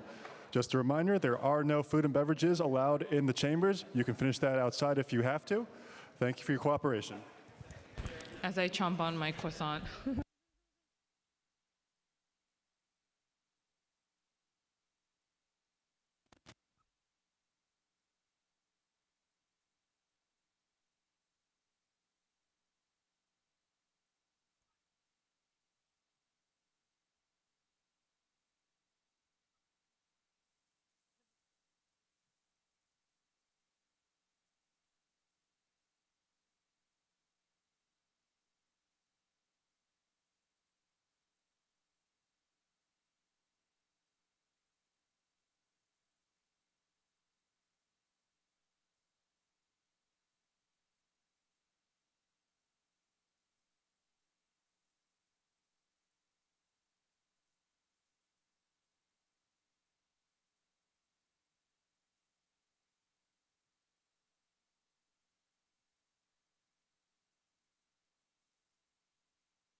Sorry, we're going to be a couple minutes.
Okay, I think we're all ready. So good afternoon and welcome to the second FY27 executive budget hearing for the day, focusing on the Department of Housing Preservation and Development. Councilmember Linda Lee, and I am pleased to be joined by my colleague, Councilmember Purina Sanchez, who is the chair of the Committee on Housing and Buildings. And I want to recognize we've been joined by Councilmember Wong, Councilmember Zhuang, and Councilmember Salam. And I think that's it for now. So welcome, Commissioner Dina Levy and your team, and thank you all for joining us today to answer our questions. On May 12th, 2026, the administration released the Executive Financial Plan for FY 26 to 30 with a proposed FY 27 budget of $124.7 billion. The Department of Housing and Preservation's proposed fiscal 2027 budget of $1.15 billion represents less than 1% of the administration's proposed FY 27 budget in the executive plan, and this is an increase of $60 million, or 5.6% from the $1.08 billion originally budgeted in the preliminary plan. This increase results from several actions, mostly stemming from the SPEED report and mayoral housing plan, including code enforcement expansion, housing vacancy survey reallocation, supportive housing, third-party transfer legal fee reimbursement, collective bargaining staff adjustments, asylum seeker reallocation, and increase in funds for Home First. As of April 26, HPD's headcount was 366 less than their fiscal 26 budgeted headcount. In the council's preliminary budget response, the council identified several areas related to HPD where the city could re-estimate revenue to claim as savings and to claim a combined $56.8 million in additional revenue from fines and fees collection for fiscal year 26 and FY 27. While we appreciate the inclusion of the fines and fees in the executive budget plan, the $27 million accounted for by the administration is well below what the council had presented. And I now want to, we've also been joined by Councilmember Wilson. And now I want to turn it over to my co-chair for this hearing, Chair Pirina Sanchez, for her opening statement. Thank you so much, Chair, and good afternoon. We meet today at a moment of real possibility. Since becoming housing chair in the council, I have called for our city to confront the housing crisis in its full complexity, not just a crisis of affordability, but one of housing quality, safety, and ultimately survival. Mayor Mamdani's first housing plan reflects that reality, and HPD is a critical component of achieving those goals. I'm encouraged by the ambition released last week. You're embracing an all of the above approach that this moment demands, building new housing, preserving existing homes, protecting tenants, supporting homeowners, preventing homelessness, and confronting distressed buildings where neglect is putting lives at risk. This is a great frame, and the work begins. The plan sets a goal of constructing and preserving 400,000 homes over the next decade and includes a serious focus on preservation, housing compliance, homeownership, and all the rest.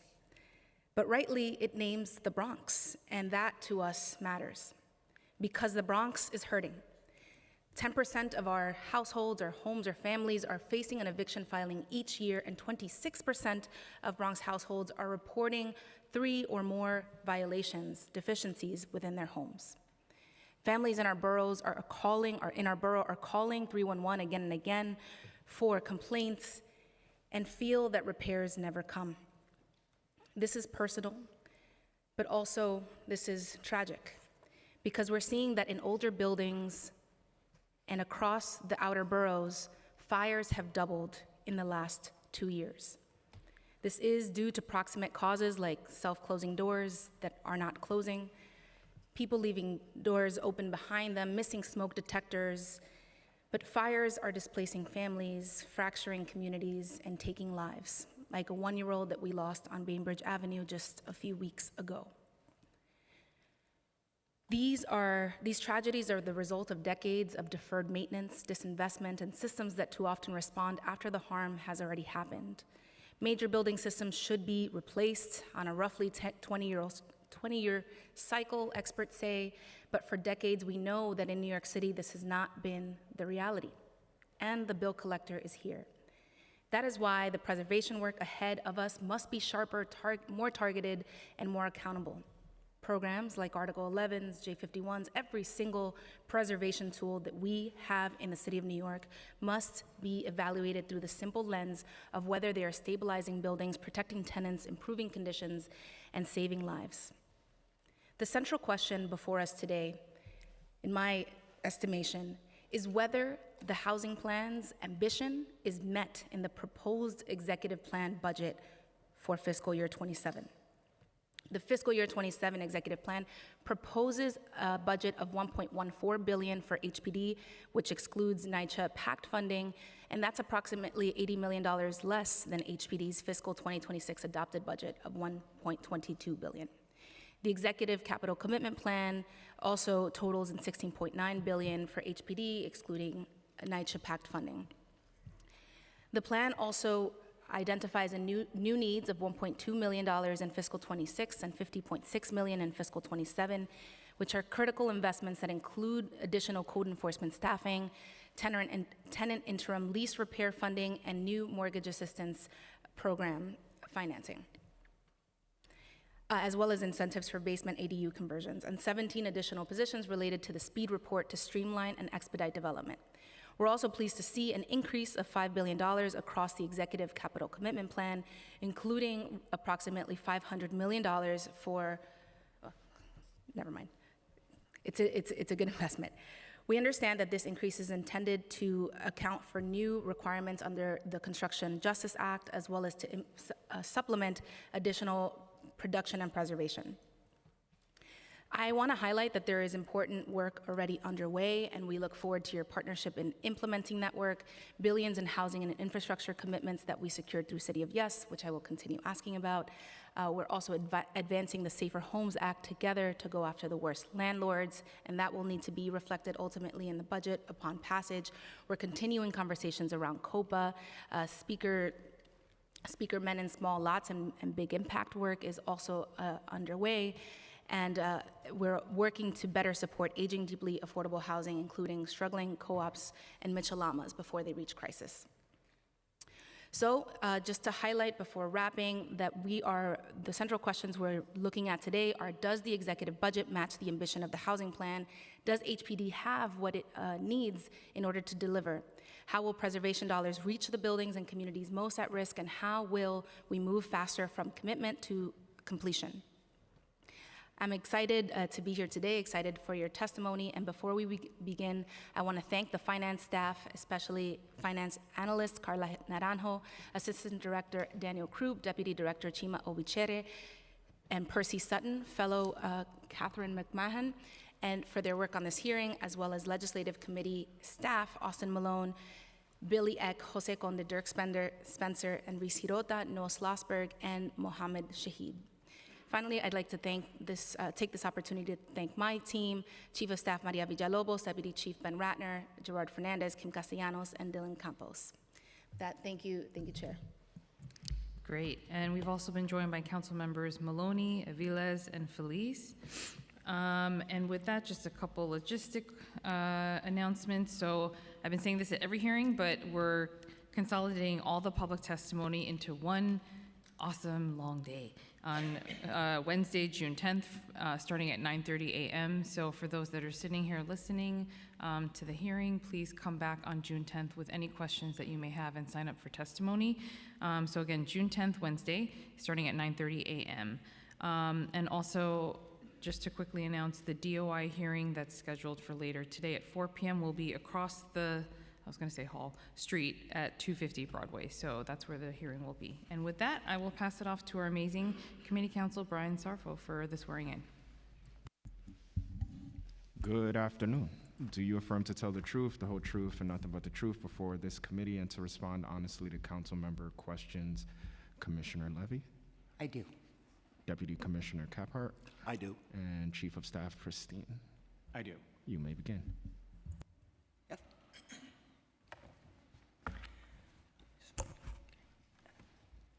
Chair Sanchez, Chair Lee, members of the committee, thank you for having me back. 2 months ago, I testified here for the first time as HPD Commissioner and described my priorities for leading New York City's affordable housing agency.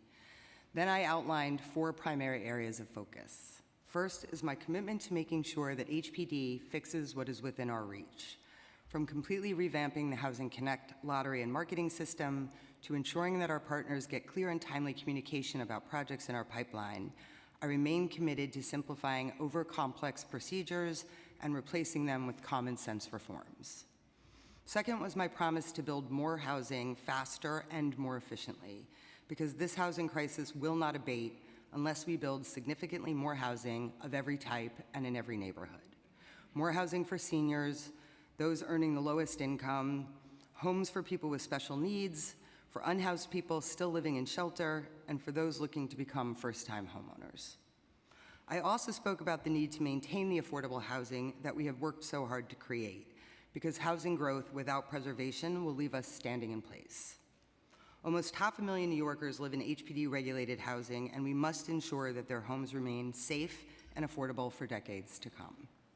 And finally, I reaffirmed our commitment to protecting tenants, because our work does not matter if people do not feel safe and secure once inside their homes. Since March, we have begun the work of advancing those commitments under the leadership of Mayor Mamdani, and in partnership with other agencies across the city. We have laid out a plan across 3 documents: the speed report, the executive budget, and our 10-year housing plan, block by block. Together, these outline a housing agenda that is unprecedented in its ambition and scale, and they tell a story of how we will fund and execute a housing transformation over the next decade. Building 200,000 affordable homes while also preserving 200,000 existing units of housing is a monumental yet vital task. We will work with our partners at City Hall and OMB to ensure that we have the resources needed to achieve these goals, while continually employing cost-cutting and time-saving efficiencies in every facet of our work. The ramp-up will take time, but with more than $22 billion for housing across HPD and NYCHA programs in the 5-year capital plan, we have put forward a major down payment on that promise. That capital investment is matched with expense funding to build out our capacity, including funding for 41 new HPD staff lines in fiscal year 2027, 14 new positions for our code enforcement and litigation teams, and 27 new hires for our development division. In Block by Block, we outlined HPD's commitment to finance approximately 16,000 deeply affordable homes over the next 2 years, a 35% increase compared to fiscal years 24 and 25. 50% of those units will serve very and extremely low-income New Yorkers, and 5,700 of those units will provide new homes to households coming out of shelter, a 40% increase over the previous 2 fiscal years. The plan also calls for an expansion of funding for supportive housing by 57%, with a dedicated $1 billion over the next 2 years. And for seniors, we will build 2,000 new homes, a 20% increase in fiscal years 27 and 28. This includes a pilot that will mix senior restricted apartments alongside family units, intentionally creating intergenerational communities. Critically, HPD will address the often asked question, affordable to who? By changing the way we serve the lowest income New Yorkers, deepening affordability levels for HPD finance projects that serve households at 30% of the area median income. Through new investment in the executive budget, we will reduce initial rent burdens for these households down to 25% of their monthly income. For a household who earns just under $46,000 a year, the rent will drop from roughly $1,150 to $950 per month. That household saving of $200 may go towards buying groceries, to paying an electric bill, or towards saving for the future. This new initiative will serve approximately 2,500 extremely low-income New Yorkers over the next 5 years. Growing our housing stock will be game-changing for neighborhoods across the city, but as I stated, it will only be impactful if we preserve the housing we have already built. Block by Block commits to preserving and stabilizing 200,000 homes over the next decade, an investment on par with our new construction goals. The executive budget provides more than $2.5 billion in capital for the preservation for preservation for fiscal years 27 and 28, more than 35% increase compared to the last 2 fiscal years. This will set HPD on a path to finance roughly 15,000 units over the next 2 years. And in direct response to advocacy from our partners, we will also launch a new supportive housing preservation program to ensure that our most vulnerable renters continue to have access to decent, safe, and affordable housing. In addition, we have dedicated hundreds of millions of dollars specifically to preserve and improve our Mitchell-Lama housing stock, some of the most important housing the city has ever built. Most of these buildings are more than 50 years old and in desperate need of capital investment. In addition to the 15 Mitchell-Lama projects that are currently in HPD's preservation pipeline, This dedicated funding will enable us to reach an additional 2,800 Mitchell-Lama units over the next 2 years. Block by Block also commits to preserving our distressed rent-stabilized housing stock. Using discretionary tax exemptions such as the updated J51 program and other preservation tools, HPD will work with grassroots organizations and the Mayor's Office to Protect Tenants to beat back speculative investment in rent-regulated housing, instead transferring these distressed buildings to community-controlled stewards, including tenants, community land trusts, and joint venture partnerships between residents and developers. The plan also includes a new interagency initiative with a particular focus on the Bronx, where so many of the city's housing challenges are most acute. 10% of households in that borough are subject to an eviction filing every year, and 26% report 3 or more maintenance failures inside their homes. These challenges are a product of historic patterns of racial discrimination and segregation. In the past decade, HPD has financed over 42,000 affordable homes in the Bronx, but it is clear that it is time to take a holistic approach that considers more than just housing and that relies heavily on deep community engagement. We look forward to working together with our partners at the Department of Health, the Mayor's Office to Protect Tenants, residents, and leaders across the borough to execute this long overdue initiative. Our investment in preservation will also be critical to advancing the Safer Homes Act and the Community Opportunity to Purchase Act. These two pieces of proposed legislation will enable distressed buildings to be transferred to responsible landlords and in some cases to the tenants themselves.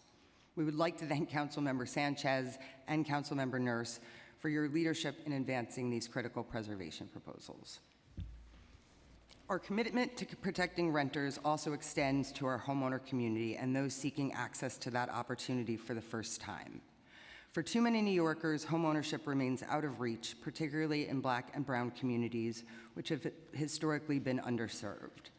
The Mayor's executive budget marks a serious effort to change that. Funding for homeownership has increased by 12% in the executive budget, which will allow us to create and preserve approximately 5,700 units of affordable homeownership over the next 2 years. This includes increasing funding for the Open Door program, allowing HPD to finance 600 new homes, and funding for our down payment assistance program, Home First, which will reach more than 350 first-time home buyers in the coming 2 years. And with the launch of our new program, Our Home, we are reviving New York City's celebrated tradition of providing dedicated resources to convert rental buildings into resident-controlled affordable cooperatives. Our Home will aim to finance the conversion of 300 new affordable co-op units in fiscal years 27 and 28. We are also doubling down on our commitment to assisting existing homeowners who are struggling to maintain their homes. We will raise the Home Fix loan cap from $60,000 to $100,000 to facilitate badly needed home repairs. And we are relaunching the New York City Mortgage Assistance Program, or MAP, an affordable loan product which provides a lifeline to homeowners who have fallen behind on their mortgage, preventing additional foreclosures and preserving generational assets.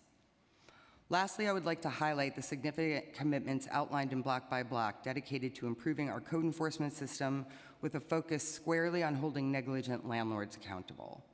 A key component is a new initiative called Fix the City, a dedicated enforcement effort targeted to the city's worst landlords. We will use all of our enforcement tools in strategic combination: roof-to-cellar inspections, removing negligent owners from day-to-day management with aggressive use of 7A, and coordination with law enforcement to pursue criminal charges where appropriate. We will not relent until buildings are made safe or transferred to responsible new owners. We will also launch a new effort partnering with organized tenant associations to schedule interagency enforcement days, coordinated portfolio-wide inspections that will take a comprehensive look at chronic maintenance issues. These building-wide sweeps will enable our litigation and anti-harassment units to identify pervasive noncompliance and move quickly to pursue legal action wherever it is warranted. This summer, we will also work with the City Council to identify strategic improvements to the Housing Maintenance Code based largely on feedback received from tenants during the rental rip-off hearings. This will include a review of underlying conditions, exploring expansion of the types of violations that justify rent withholding, and creating processes for tenants to schedule appointments for follow-up code inspections. Before closing, I would like to take a moment to express HPD's extreme concern regarding the tragic fires that have affected many of your districts and your constituents in recent months. These devastating fires are happening far too frequently, and it is simply unacceptable. We are committed to working alongside our partners at the Department of Buildings, with the FDNY, and with emergency management to better understand what is driving this pattern, to determine whether landlord noncompliance is a contributing factor, and to working closely with the members of this council to identify strategies to curb this citywide emergency. I will end my testimony with a reminder that while the investments outlined in the executive budget and the 10-year housing plan are truly historic, our success will hinge on how effectively and efficiently we deploy these resources. Much of that is within our control, whether it's coordinating among agencies to make government more accessible or modernizing outdated environmental reviews. The time has come for us to get out of our own way. At HPD, I am proud to work alongside 2,500 dedicated public servants who spend every day working to create and protect housing affordable to all New Yorkers. The housing plan in many ways is a meaningful expansion of that hard work, but it is also an acknowledgement of the need for continued coordination between HPD and the City Council, not just in oversight, but through action. Because tackling New York's biggest challenge depends on our ongoing collaboration. We will not achieve it all at once or in a single budget cycle, but steadily, relentlessly, block by block, using every tool we have. I look forward to our future partnership, and I'm happy to answer your questions. Thank you. Great, thank you. We've also been joined by Councilmember Epstein on Zoom, as well as Councilmember Joseph. And two things I wanted to just note before I go into my questions, which is that I'm excited to hear about the senior affordable housing, more specifically as someone who ran senior centers and homebound Meals on Wheels programs, and the intergenerational aspect of that, which I think is amazing, because so many of our communities across the city, especially immigrant communities, we do have multi-generations living in one home, so I'm really excited to hear about that program. And then also just the affordable home ownership. I have parts of Southeast Queens, and I know a lot of my colleagues in Southeast Queens, we always talk about how affordable home ownership is not discussed enough, and so I'm glad that this is also included in the plan, which we're excited to see. Okay, so just have a few questions before I pass it to the chair. In terms of the executive plan, we saw a vacancy reduction of 56 positions baselined into FY30 as part of the administration's mandate to identify savings. When accounting for the 41 budgeted positions added to the department as new needs, HPD has a net decrease of 15 positions in the executive plan. So are all 56 positions that were removed and claimed as savings going to be eliminated? Yes, that's right. So the vacancy reduction was an attempt to sort of look back at all of the vacancies, some of which, to be frank, are very, very old. Some of those positions have been absorbed by other staff. Some of them have been consolidated. So yes, those will be permanently removed positions. We are still working through with the leadership at the agency to figure out exactly which positions will comprise that 54. However, I do want to say that in addition to the 41 new heads, this actually is a path to allow us to start hiring all of the remaining vacancies that are still open, over 300 at the agency, and so we do expect to be growing the staff significantly and quickly as a result of completing the vacancy reduction. Okay, great. And then also getting rid of the 2-for-1, I'm sure makes it easier as well. Much easier. Okay. The largest savings is $750,000 baseline starting in FY26 for the removal of 2 positions in the housing education program. Please provide an overview of this program and how New Yorkers interact with the program.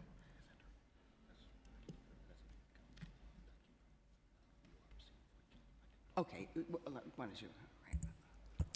Thank you, Chair, for that question. So to clarify, for the vacancy reduction, what we did was that we took headcount and available dollars from various budget codes where they were available, and now we're going through the process of determining the specific positions that will be eliminated permanently. For that line in question, is actually just taking headcount from where it was available in one of our budget codes under our economic opportunity and regulatory compliance division. But that did not eliminate a specific position. It eliminated a headcount. We're just taking available funding for now as we go through the process of determining what specific positions to eliminate. Okay, that's good to know. which department did see the largest vacancy reduction or division with? So because we have not yet, I'm sorry, Councilmember, I'll grab that one.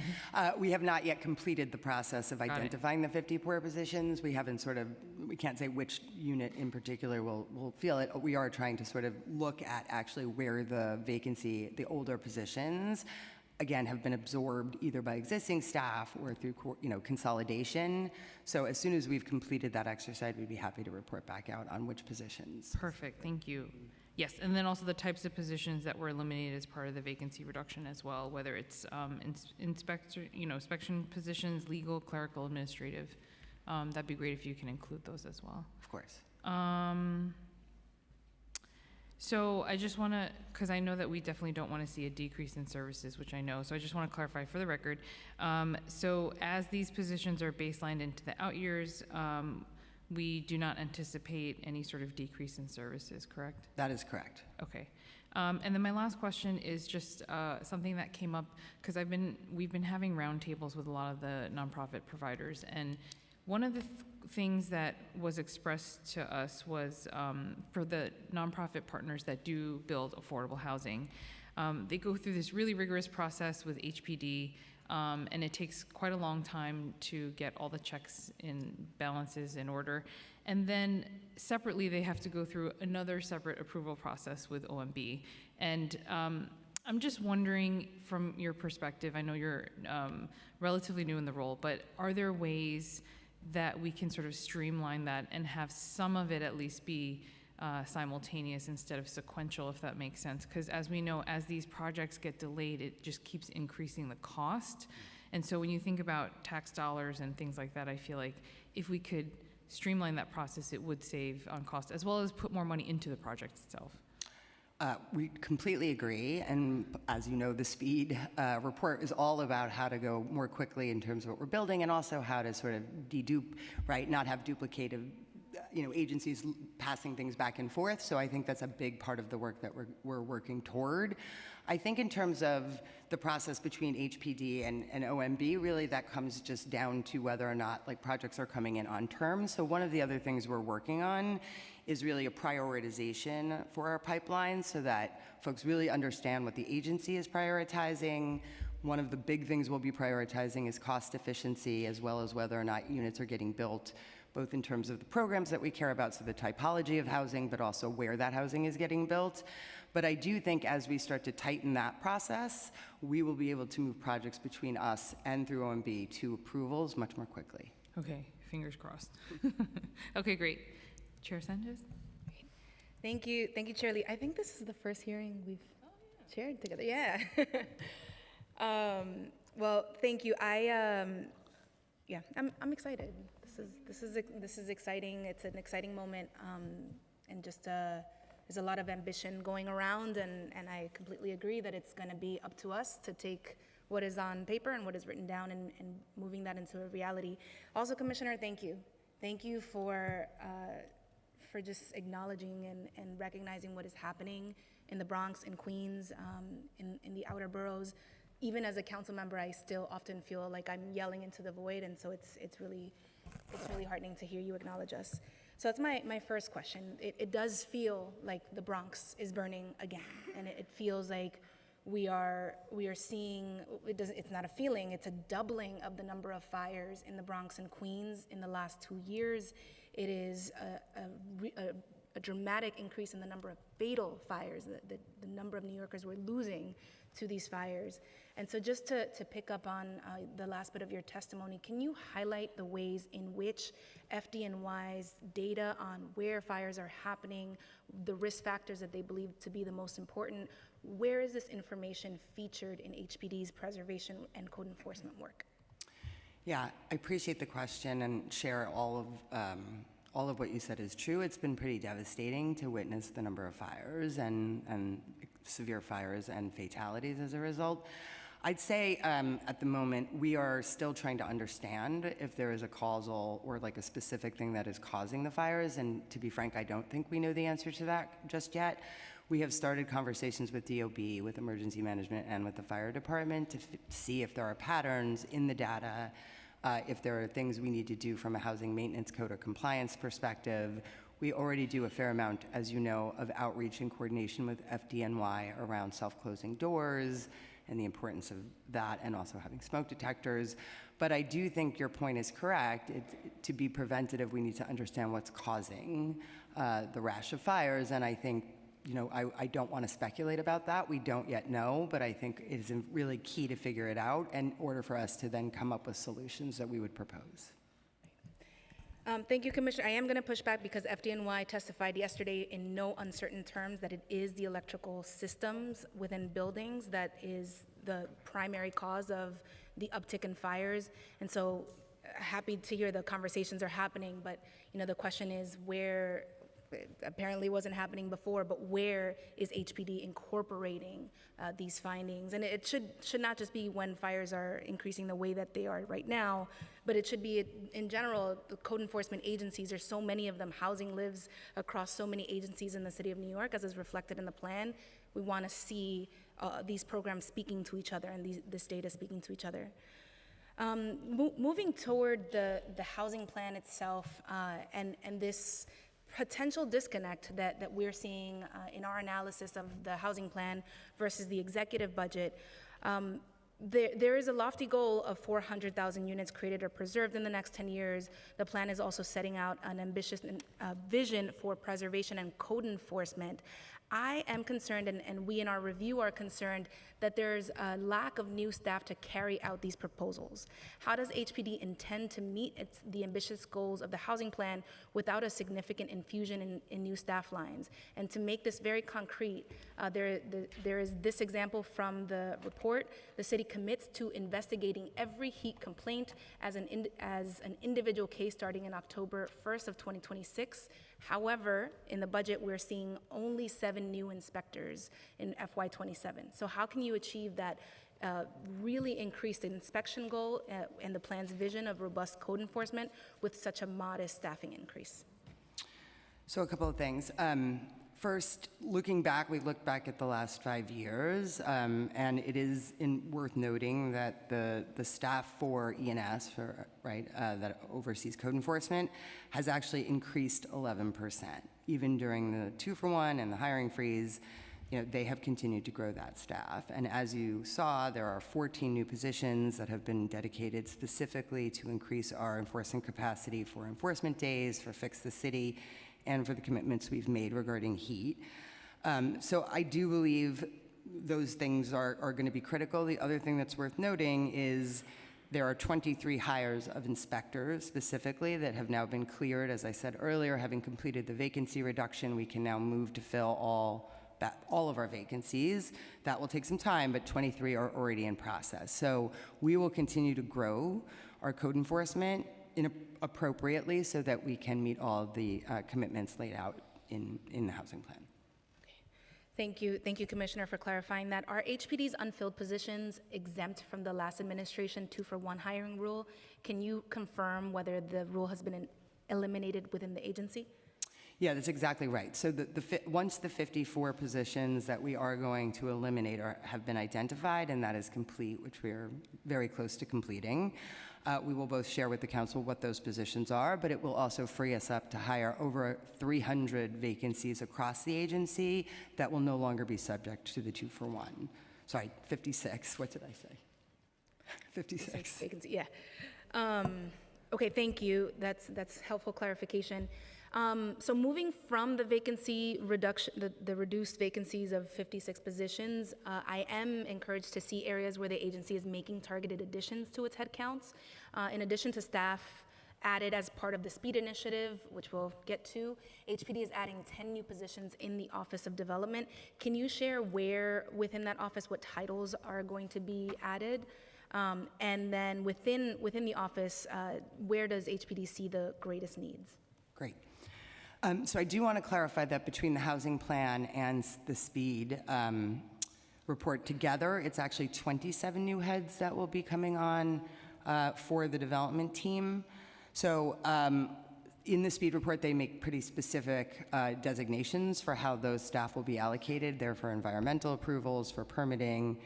And then for the housing plan hires, there's a little bit more flexibility. We probably will be focused very heavily on project management in order to keep the pipeline moving.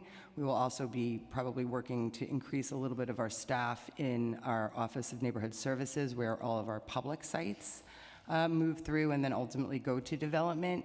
So I think specifically, right, it will be environmental, permitting, project managers, preservation, and public sites. A lot of Ps. Preservation and public site, okay. Thank you. Just two more from me, and then I want to move over to colleagues. The executive plan claims $925,000 in fiscal 2026 savings from the tax lien sale outreach due to contracting delays on HPD's end. Although the 2026 tax lien sale, sorry, my device is being very glitchy and just jumped away from my question, which is not helpful. Okay, although the 2026 tax lien sale was paused, the council was not consulted on this reduction. Has the administration determined if the tax lien sale will resume in fiscal year 27? If it does next year or in a future year, can the city commit to restoring this vital funding for outreach to ensure homeowners know the payment options available to them? Yes, council members. So as part of, I think it's EO12?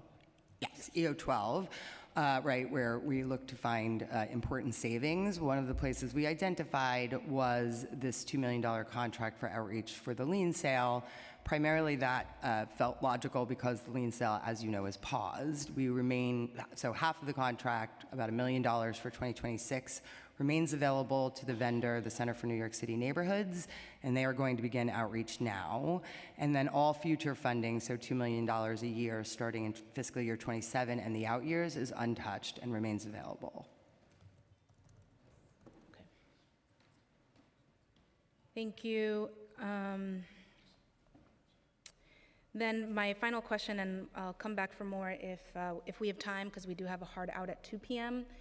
My final question is around the AMIs being targeted with the new, with the plan.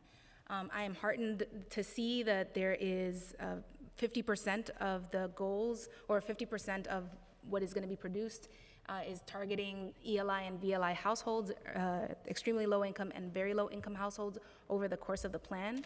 Can you give us a sense of how many new ELA units HPD expects to finance over the next 2 fiscal years? Where, if you've gotten there, probably not, but where, as specific as you can get geographically, is HPD planning to put these projects? And can you give us a sense of the other 50% of the plan's goals? What income targets do you foresee for those? Absolutely. So again, the portion of the new construction, which is what I think we're talking about, right, the new units that are going to come online, so that's 16,000 units over 2 years, so roughly 8,000 units a year. So 50% of that each year, so 4,000 a year or potentially a little more, will serve ELI and VLI households. The remainder, are going to be subject to our term sheet. So 2,000 of the units will be for seniors. Those tend to be very low income units. We don't yet have a final count on supportive, but we do have a big commitment specifically for supportive that will be within that number as well.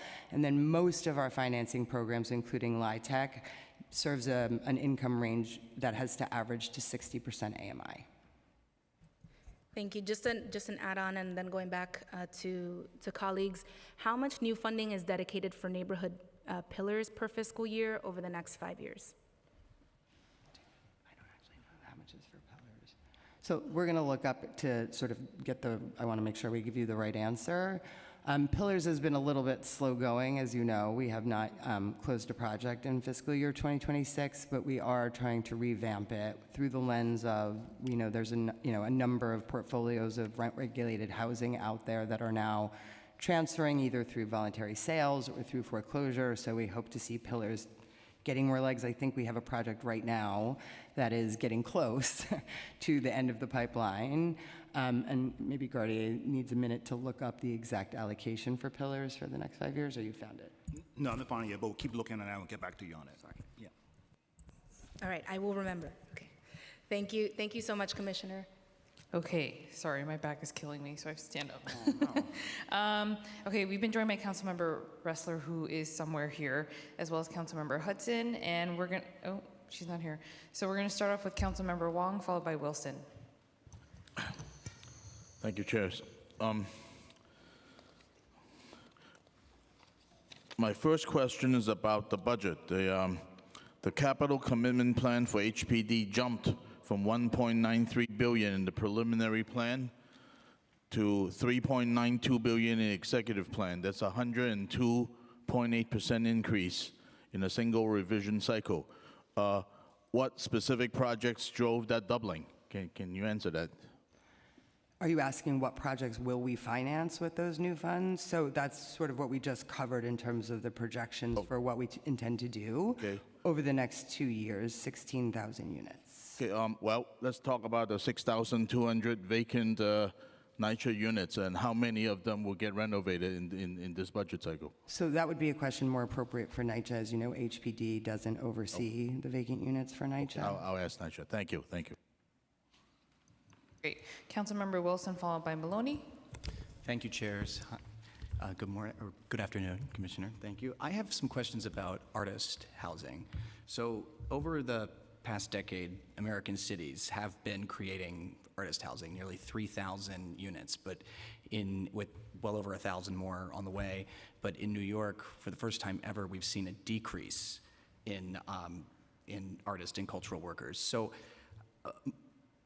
in my district, affordable housing like Westbeth and Manhattan Plaza, extremely successful, very popular, anchors in our community. So what role does artist housing now play in the city's affordable, livable, and culturally vibrant future? And how is HPD coordinating with DCLA to ensure that artists are part of the bigger picture of our housing plan? Thank you for the question. So we've been meeting with the advocates and the guilds that are actually advocating very strongly for more artist housing. I obviously know, both Westbeth and Manhattan Plaza, Mitchell-Lama, that I used to actually work in. So we understand that there's a need, and we understand, particularly I think we're sensitive to the fact that the way artists are compensated makes it challenging for them sometimes, right? Like to qualify through Housing Connect, we've heard that there's challenges because some months they don't have flat income, right? So the income fluctuates. We are sympathetic. We are trying to determine like what can be done in terms of designated artist housing. I think there is some tension there, if I'm to be fully frank, about whether artist housing serves all communities equally, or whether, right, that doesn't tend to work out. So I think we are just cautious about the fair housing lens there. But we are continuing conversations to determine whether or not HPD needs to do more in that space. Hear you on the fair housing, but of course there are artists in all communities that could be served by that. Could HPD issue clear guidance on an artist preference housing, like using data from a dedicated artist survey that reflects the diverse economic and cultural makeup of artist communities? Can I just clarify your question? The question is, could we produce data on that question or publish data on that question? Yes, and perhaps use that for... Oh, in order to to sort of guide our work. If there are data sets on this question, and again, having met recently with a coalition dedicated to this very question, we did get into some of the statistics. More so, we were getting into the sort of definitional change that they seem to be adopting around artists. What do they call it? Art as work, but not necessarily folks who are like employed daily in the artist space. So I think we're very open to continuing the conversation. And if there are data sets that you would like to share with us that you think could inform what policies you're advocating for, we would be very happy to sit down and talk about it. Excellent. Thank you. Member Maloney, followed by Councilmember Aviles. Hi, thank you for being here. My questions are around 485X tax reforms, which requires developers of buildings with over 100 apartments to pay construction workers a minimum of $40 per hour. According to HPD, just 1% of proposed developments have 100 units or more and are registered to take that tax break. So my question is if this is incentivizing a shift to smaller projects, and if you've analyzed the impact on the total volume of affordable housing units. Great. So I would start by saying that we are looking at the question of 485X, but I think it's also worth pointing out that we do have over 300 registrations currently in our pipeline for 485X. I think it's also worth mentioning 71 projects this fiscal year have closed, producing 521 affordable units. We are talking both internally and with DOB as to whether or not we are seeing more projects tend towards the 99 or less. And there are some certainly, but we have not found anything, in that space that looks untoward or, outside of what is allowed. So we will continue to monitor it. We do want to see this program take off, and we will continue to explore whether or not there are issues with folks not building or leaving. Certainly, we don't want anybody leaving developable space on the table. Right. So of that 300, how many are over 100 units? So we would have to, I haven't done an analysis of what's in the pipeline, but we could certainly do that for you and get it to you. Thank you. Sure.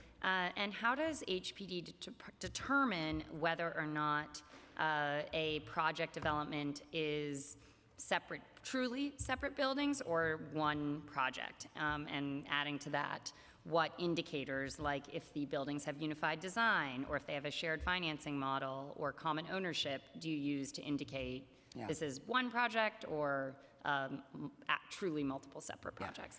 So that determination actually is not made by HPD. It's first made by DOB and then ultimately by DOF as it relates to tax lots. So that's why I say we've been meeting with DOB to understand how they do the analysis of what is legitimately one building or two buildings. They have looked deeply at the applications that have come through, the ones that have closed, and again, they think it follows history that, what has been classified as two separate projects meets the legal definition. But as I said, we will continue to look at it and happy to get you the information on the 300 registrations that have not yet closed. Great, and I would be curious what those numbers are, and then how HPD can incentivize the development of larger apartment buildings, which presumably would have more affordable housing units. That is true. All right, thank you very much. Those are all my questions. Okay, Councilmember Vilas, followed by Councilmember Joseph. Thank you so much, Chairs. Thank you for your testimony and the work you do. I was curious if we could talk a little bit about the SARA funding for senior housing. It is one of the most important things our city needs to do for our aging population. Can you tell me what the current funding for this current fiscal year is for this program? Yeah, so I can talk to you about what we have projected we will produce over the next 2 fiscal years, and I will ask Gardé to pull up the sort of set aside if we have it specifically. So again, the goal right now is to do 1,000 units a year over the next 2 years. So 2,000 units of senior housing. One of the challenges, just to be frank, is almost all of our senior housing requires Section 8, and because there is limits to the federal government has been abandoning their obligations in that space, we are looking for more creative ways to make sure that we keep producing senior housing. And so one of the ways to do that, as I mentioned, is through mixed projects that are both set aside for seniors but also allow for family units, which then create a cross-subsidy enabling the project. But also, I think we are enamored by the idea of creating intergenerational communities. Absolutely, as so many of our families are intergenerational, and it would be great to support that. So currently, my understanding is that SARA projects are on hold given the federal cuts. Is that correct? No, so I'm happy to report that is not correct. We have, I think it's about a dozen projects already in pipeline that have an allocation of project-based Section 8, so those projects have not yet been counted or moved through our pipeline, but will continue to move. And then, as I said, we are using other sources that we can access, including NYCHA vouchers, where possible, to make sure that we continue to take projects. So the 2,000 units that I mentioned going forward are new commitments to ensure that SARA keeps moving. And for those that are currently in the pipeline, do we have an understanding of how much units those are expected to produce? I'm going to check with a colleague. Patrick, do we know? Yes. Do we know? 2,000. Oh, he's just waving it over. 2,000 in pipeline now. 2,000 units that's not to be confused with the 2,000 prospective, that's retroactive in the current pipeline. And is there an estimated of when those 2,000 will come to fruition? So again, we are working to expedite the timeline it takes to have projects move to closing through our pipeline. I think we could get you sort of a detailed projection of how many projects that is and when they're expected to actually go to construction closing. Thank you. I know these are challenging, and one of my biggest heartbreaks is the consistency of having our seniors have nowhere to live and tripling up in apartments in very unsafe conditions. Yes, okay. One thing about, I think I got those numbers. I just want to flag, we have a property in 68 Nelson Street in Red Hook that was found court-ordered corrections and well over a year remains outstanding with conditions significantly worse. I will talk to the team after that. After the hearing. Thank you. I just want to get you the number that you asked for on the funding for Sarah, Great, if I thank you. could. Do you have it there, Gordon? Yeah. And that's for this year. So it's 158 million for Sarah. In this current fiscal year. Great, thank you so much. And I'm sorry. So the 158 million, I guess I'm trying to understand how these investments, what their equivalent production value is. Like 100 million gives us 50 units. Can you give me a sense of like how these investments are kind of leveraged and how you equate like what the production value is of? So production, right, is based on our term sheets and like how much subsidy and how much capital needs to go in to build each unit. So, I don't want to, I don't know, Patrick, if you have more to say here, but the 158 million is what we would be using to produce the 2,000 units that are happening right now, right? Okay, that's helpful. I know it's not a well-formulated question, but no, I understand. It helps me. Thank you. Great. Councilmember Joseph, followed by Ressler. Thank you, chairs. Good seeing you, Commissioner. I'm over here. Thank you. You came to the district a couple of weeks ago, and you saw and you heard and you've seen a lot. So my questions are, what would need to change about the way HPD does enforcement to stop landlords from neglecting the buildings? What we saw was deplorable, dilapidated, older adults living in the worst conditions I've ever seen. Right.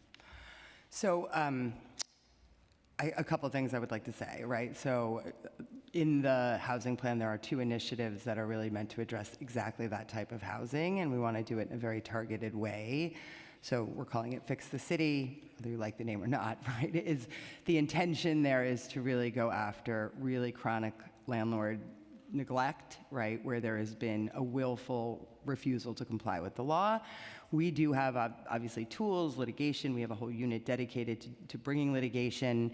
One of the challenges is that even when we bring cases, right, they sometimes languish in court. So one of the things I'm happy to report, and I think there was reference to this in the housing plan, is we've gone proactively to meet with the Office of Court Administration to work on an initiative in which they will issue a directive to all housing part judges that will create an expedited calendar for certain types of cases. So there are 4 types of cases that we're talking about. One is 7A, another is for vacate orders, where we're bringing cases against landlords who have a fire, the units are vacated, everybody's displaced, they never bring them back. The third would be for HPD brought comprehensive cases, and the fourth would be for any type of C violation that affects essential services throughout the building, so no heat, no gas services. No stove. Exactly, I saw the no stove. So what we saw was, you are correct, unacceptable and requires strong action, and I think the whole point of Fix the City and the Enforcement Days initiative is to really step up how we're going after landlords who would just allow tenants to live like that. I have a quick follow-up. So are the penalties for violations priced appropriately to make landlords comply? Because I think some of them will say, I'll take the penalty versus fixing the apartments. And we saw that in several units that we walked into. Yeah, I think it's a question of whether or not the penalties are severe enough, right? So again, part of Fix the City is to step up not only our legal enforcement, but also potentially criminal enforcement. And so we have been talking to the DAs and to the Attorney General's office, where there are potentially much more serious consequences for continued noncompliance. I would argue that in many of the cases where we see the kind of distress that you're talking about, they don't pay the fines. So a quick question then, of the violation the city's issue, what percentages actually are being collected when you do find these landlords? So I have some of those statistics. I would say in our ERP, do I keep going? No, keep going. Okay. in our ERP program. In our ERP program, we have probably the highest collection, so this is where the agency is making repairs at it, right? We're doing the repairs when the landlord refuses to do it. So I think this is for charges that occurred in 2025, there was about 26 million and a collection rate of about 70%. Wow. So what percentage of that landlords pay on time? On time, I don't know, right? The money goes, unfortunately, doesn't come to us. It goes to DOF and into the general fund, so I don't have a clear sense of exactly how quickly, but I think, again, right, ERP is probably our best collection. And again, I said this last time and I want to repeat it, our goal is not really extracting penalties, it's getting the housing fixed, right? And so we do need to step that up, and if fines are not compelling enough, I think we need to take stronger action. And 311, how do you plan on working with 311 to better fix the system? So when I call, my case is not closed, but I've never seen an HPD inspector. So one of the things I think we spelled out in the housing plan is also how to do better coordination, not only when a person calls and lodges a complaint with 311. Often what happens, as you know, is inspectors go out, the homeowner's not there, they don't gain access. And so one of the things we are proposing to do going forward is to create a system where when we miss a tenant trying to inspect a unit after a complaint has been filed, we will then schedule an appointment. Starting out, we will be using text messages to do that, and then ultimately we will upgrade our technology so that that can actually be done online, allowing both the homeowner and the code inspector to agree when, at an appointed time, they will come back out. Great, thank you. Thank you, chairs. Great. Councilmember Bresser, followed by Zhuang.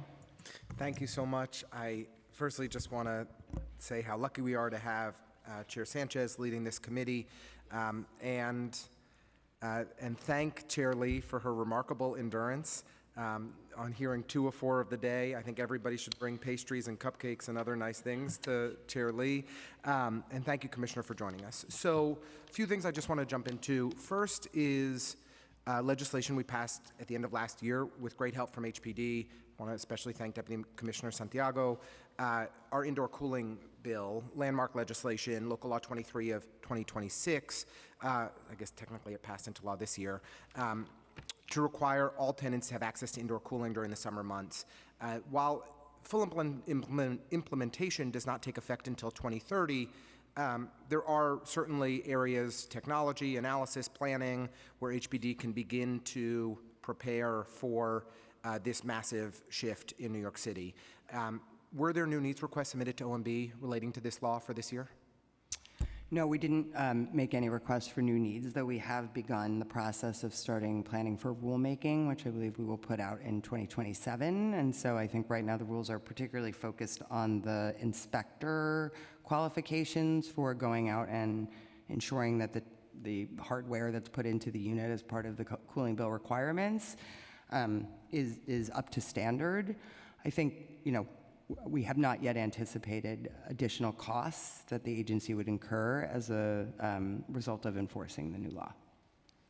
But there will be significant additional costs. When you say you have not yet anticipated it, it's just you haven't done that analysis as of yet, what those costs will be? We have not yet identified a full picture of what the cost would be. Right now, the focus has been creating the rulemaking, and then over time. Just because technology projects, as you know well, can be such a bear and take years to actually complete, I just want to make sure that we're planning ahead appropriately, and so if there are new needs, we want to champion them with you. It sounds like none were submitted for this year, but I can't imagine that we wouldn't need them for next year, and if we need to begin that planning process now, we just want to make sure that we're all organized. This was, of course, on part of the platform for Mayor Mamdani during his campaign, and I know we all want to see it successfully implemented. Agency electronic notifications. We have legislation to that could save significant costs for HPD and other agencies to allow for electronic notifications of landlords and other stakeholders that you engage via email rather than everything going through paper mail in the year 2026. Just wondering if HPD is working toward kind of an electronic notification system. Is this something that you've identified as a priority? Are there cost savings that you've identified here as well?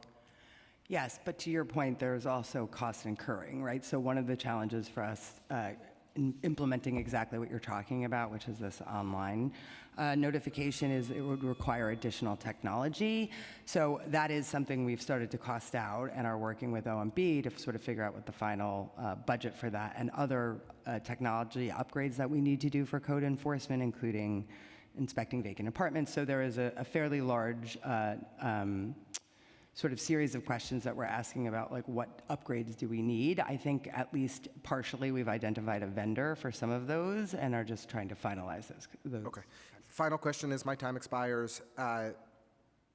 Excited to dig in on the housing plan with you and your team more. Excited about a lot of expansion of new construction.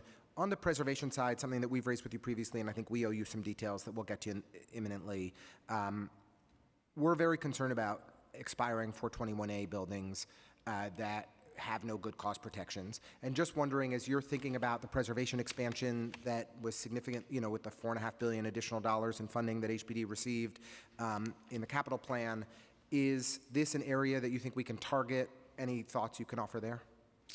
Yeah, this has been also very much on our minds. Right now there is about 8,000 units, or about 2/3 of the eligible projects that were expiring. So these are the affordable units as part of the 421A that have opted into the 421A 17 program, right? So that extends the affordability as long as the developer can add an additional 5% affordable unit.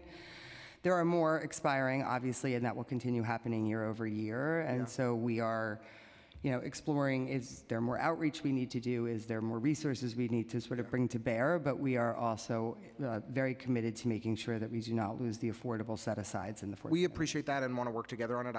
And I'm over time, but for 10 seconds, just really want to underscore, I don't think it's just about the affordable units. The market rate units have been subject to rent regulation over these years, and in districts like mine, they can triple or quadruple in rent.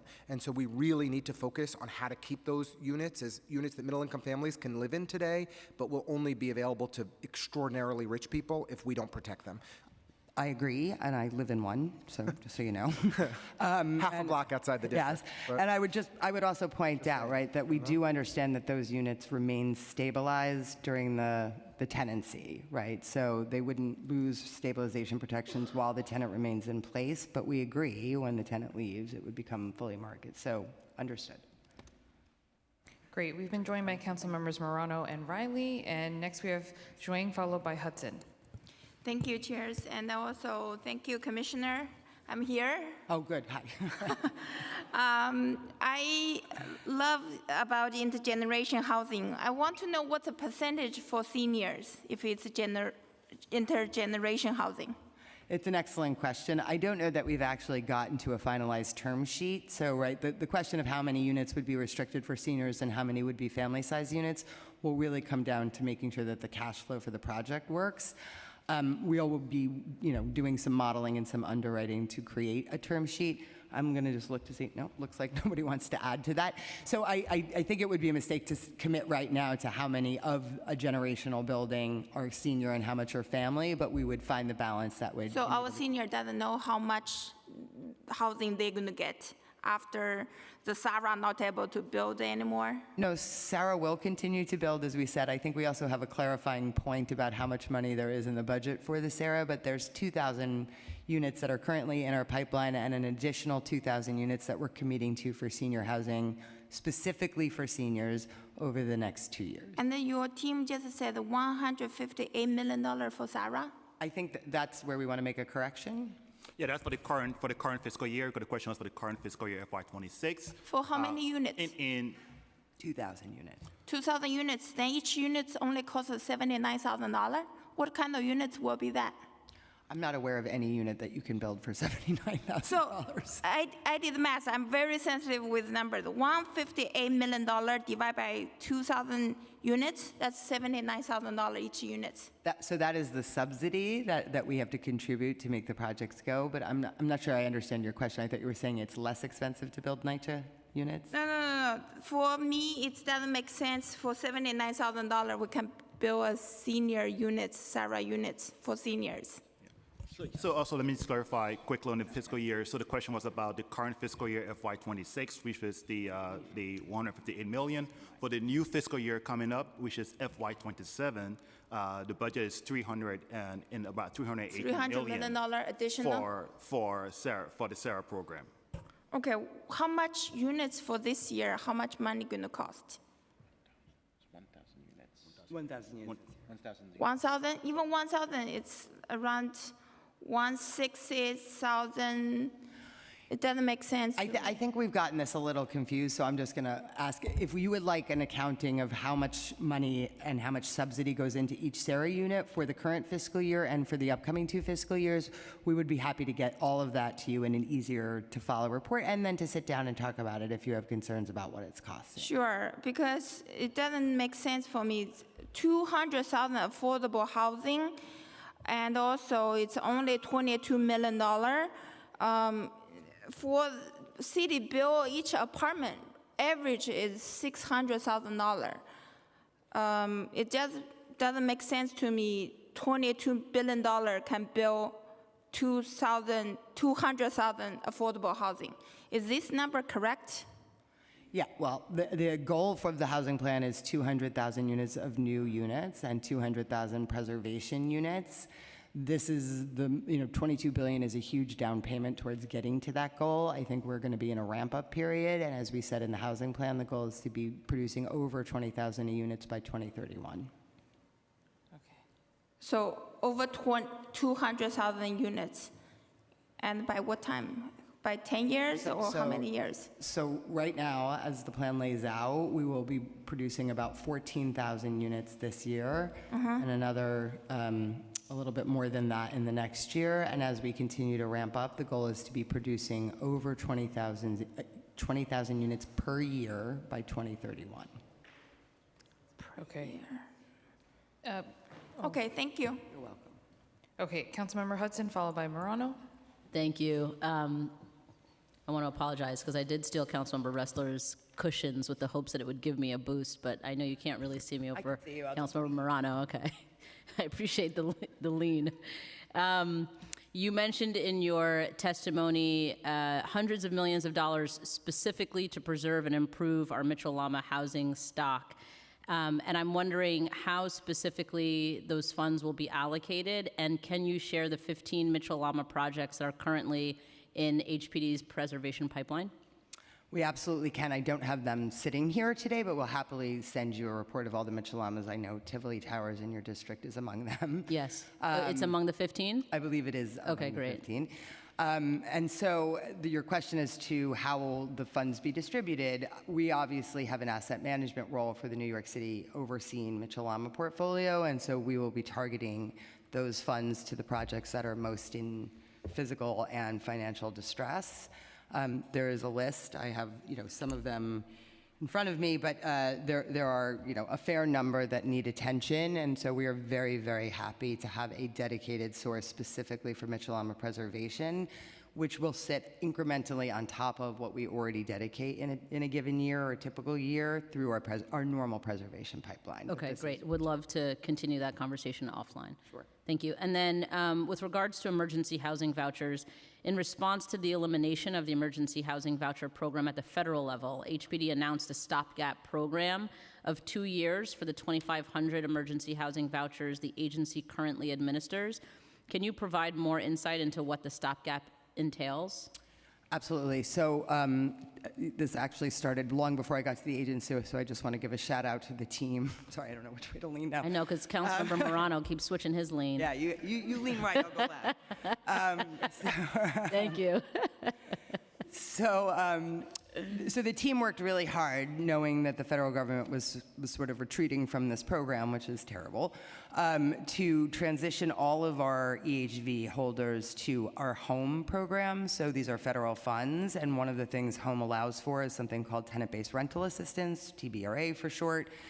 It is a 2-year time-limited program, so it is a bridge, but it does apply. It is eligible to every one of the 2,000 EHV holders who are in our pipeline, and they started well in advance of the funding running out to basically you do have to go through a new application process, a new signing up.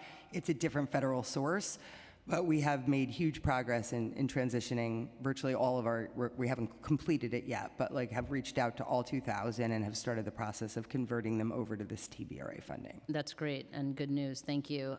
Does the program incur additional costs at HPD?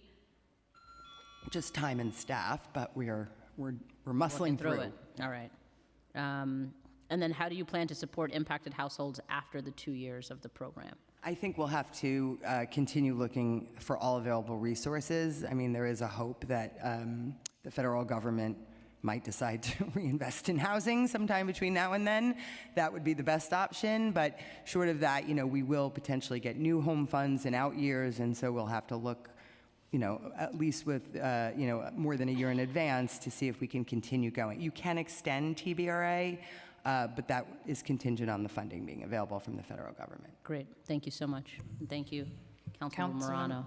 Councilmember Morano, followed by Riley. My apologies to my colleague for the inconvenient leaning. It's not the first time my lean to the right has gotten me in trouble in this body. Commissioner, your testimony discusses financing 200,000 new units and preserving 200,000 existing units, right?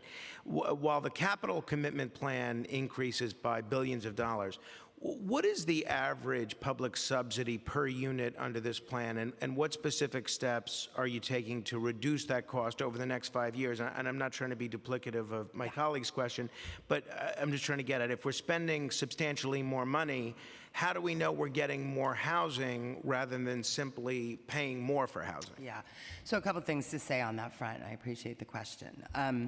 The first is what I described earlier, which is this prioritization framework that we're doing with our pipeline. So this will really be a message out to our development partners that we want to see cost efficiency as one of our top priorities.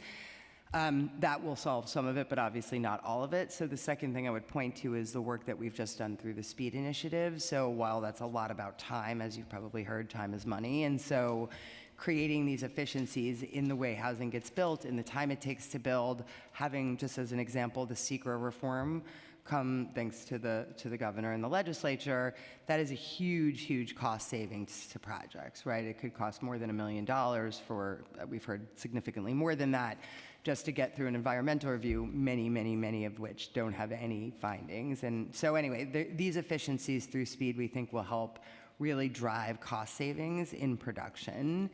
And then lastly, we are exploring, and I think the plan talks about this, are there sort of innovations in new construction that we need to sort of really take a harder look at, particularly modular.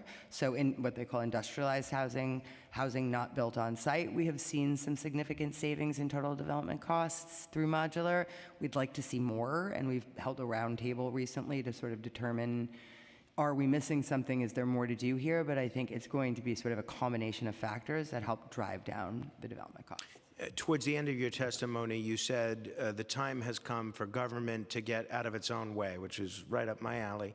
Can you identify one or two specific rules, review processes, or approval requirements that currently add substantial cost and delay to housing projects without providing a meaningful public benefit? Well, not to be redundant, but SECRA was a very good example. We did a look back. I'm going to get the numbers wrong, so somebody will hold me truthful, but that we looked back at dozens and dozens of projects that had gone through a very lengthy and very expensive SECRA review, and looking back, less than 1% had any findings of any kind. So the thinking, and again, it's really millions of dollars and months of time. So that was a perfectly very logical, common sense reform that will change the total cost of development and the time it takes to bring housing to the market. Thank you. Councilmember Riley. Thank you, Chair. Good afternoon, Commissioner. Great seeing you again. with the limited time, I'm just going to focus my questions on home ownership.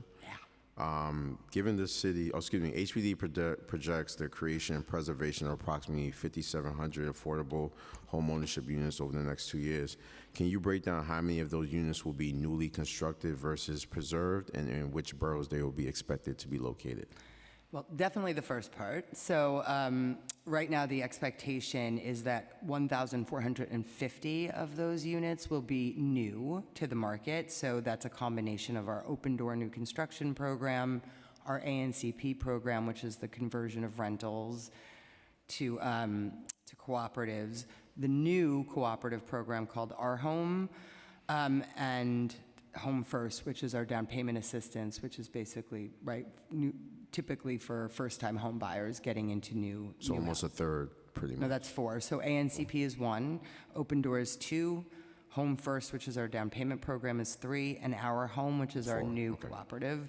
The rest would be a combination of things like Home Fix, which is the home repair program, the new MAP program, which is going to be a foreclosure prevention program for existing homeowners, our ADU work, which we see as a preservation tool for existing homeowners, and then a ton of work we do in just existing HDFC preservation and refinancing. And have you guys been coordinating with DCP on neighborhood rezoning plans on incorporating home ownership opportunities with those plans? We do, and we do want to see more of it also included where it's appropriate. I think this administration is putting a lot of emphasis on making sure home ownership is a key part of our housing plan, and I think I've said this to you when we met, but I used to run home ownership for the state, and it's very meaningful to me, so I'm very pleased to see this new commitment in the housing plan. Can HPD provide data on the racial demographics of the current Home First and Open Door participants, and are these programs reaching the communities they were designed to serve? We absolutely can gather that data. I do not have it here for you today, but we will happily gather it and share it. Okay. HPD anticipates assisting more than 350 first-time home owners program within the Home First buying program. Given the scale of the need in New York City, why is that number relatively modest, and what additional resources will be required to significantly expand that participation? Yeah, it's a fair point. I mean, it's a bigger number than has been true in years past, but I understand that it's not a big enough number. One of the things we've started to talk about is better coordination, and I don't just say this because I used to oversee it, but Sunny Mae, the State of New York mortgage agency, also has a down payment assistance program for first-time home buyers, and specifically for home buyers of color. So I think there's a question as to whether or not we could be marrying these tools together in order to expand, and also just being more strategic about making sure Sunny Mae is working in New York City. Chair, if I may, just 2 quick questions. Thank you. The new home, the Our Home initiative, and we spoke about this during our visit a couple of months ago, so I'm really happy that's a part of the mayor's plan. What criteria will HPD use to identify the buildings that are eligible for this criteria? Yeah, it's a good question, and to be honest, I think the consideration is that there could be more appetite. So I think right now, because the funding is, we're not expecting to do more than about 300 units, and also because having worked for UHAB, right, we understand sort of converting from rental to homeownership, collective homeownership is challenging. I think we'll be targeting this to smaller buildings. I don't think we've put an absolute cap on that, but thinking about, right, and also I would say where tenants have been very clear that this is a priority for them is to convert to homeownership. That would also be a place to prioritize. And then lastly, I would say what I said in my testimony, which is there are a number of buildings that are transferring through voluntary sales or just through foreclosure, unfortunately, but those are also opportunities where tenants, because of this term sheet, would have an opportunity to raise their hand and say, we want to be considered as part of the ownership. Thank you. My last question, and I thank you guys for raising the cap on the Home Fix Loan Cap program.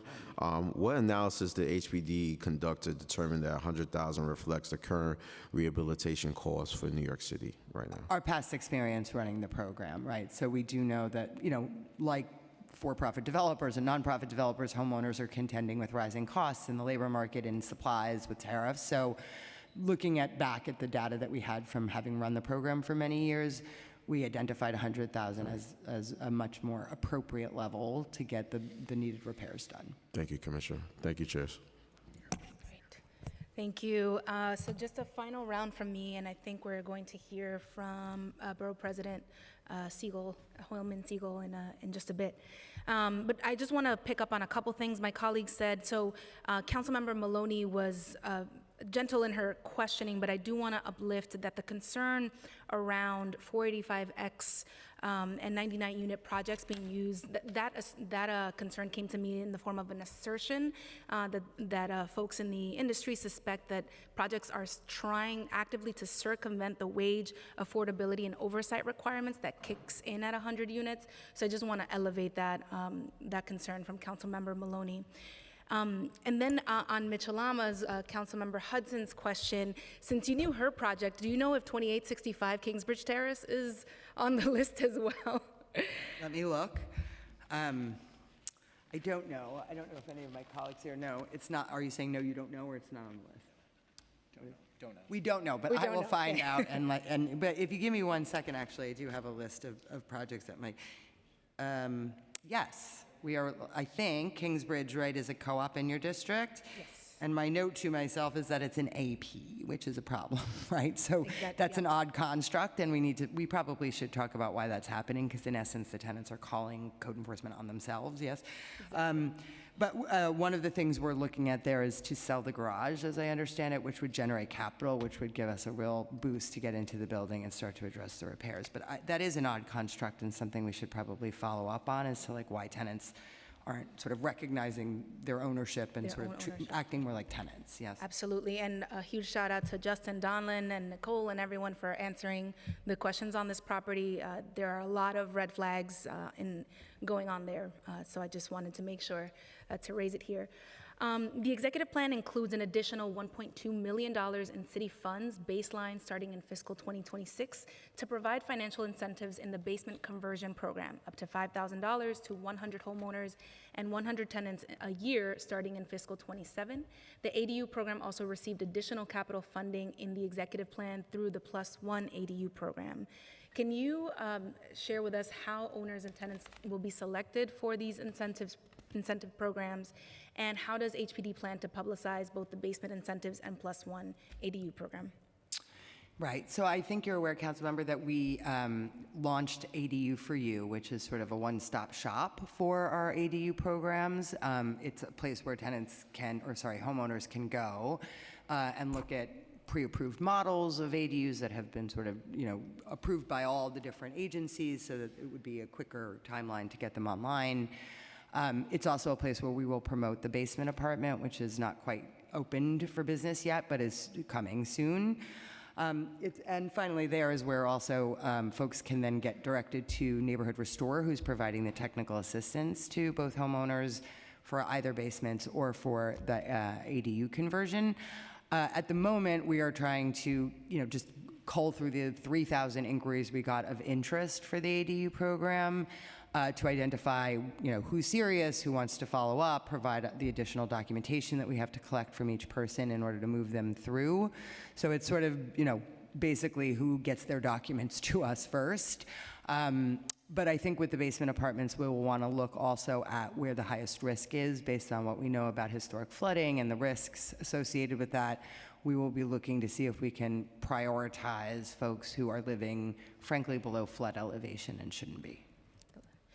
Beyond the 3,000 homeowners that expressed interest, is there a way for other additional homeowners to express interest? Oh, it remains open, right? And so we keep sort of culling through, basically in batches. They go from HPD over to Neighborhood Restore as we identify projects that look viable, and then follow-up happens between Neighborhood Restore and the applicant to get additional documentation. And then it is, frankly, a somewhat arduous process to go out and then evaluate the land, right? If it's a standalone, is the property big enough to hold a standalone ADU? If it's a conversion of an existing structure on the property, whether that's a basement or whether that's just an addition to the home, all of these things sort of factor into whether or not it's a viable project, and unfortunately, not every project is viable. So first we're looking for eligibility, and then we're looking for sort of physical viability.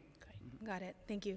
I feel compelled to say this out loud, that there is a disconnect between properties that Department of Finance classifies as three-family homes in many instances. It's a constituent concern that I've gotten in my neighborhood. And then DOB's certificate of occupancy is only for two-family homes for the same property.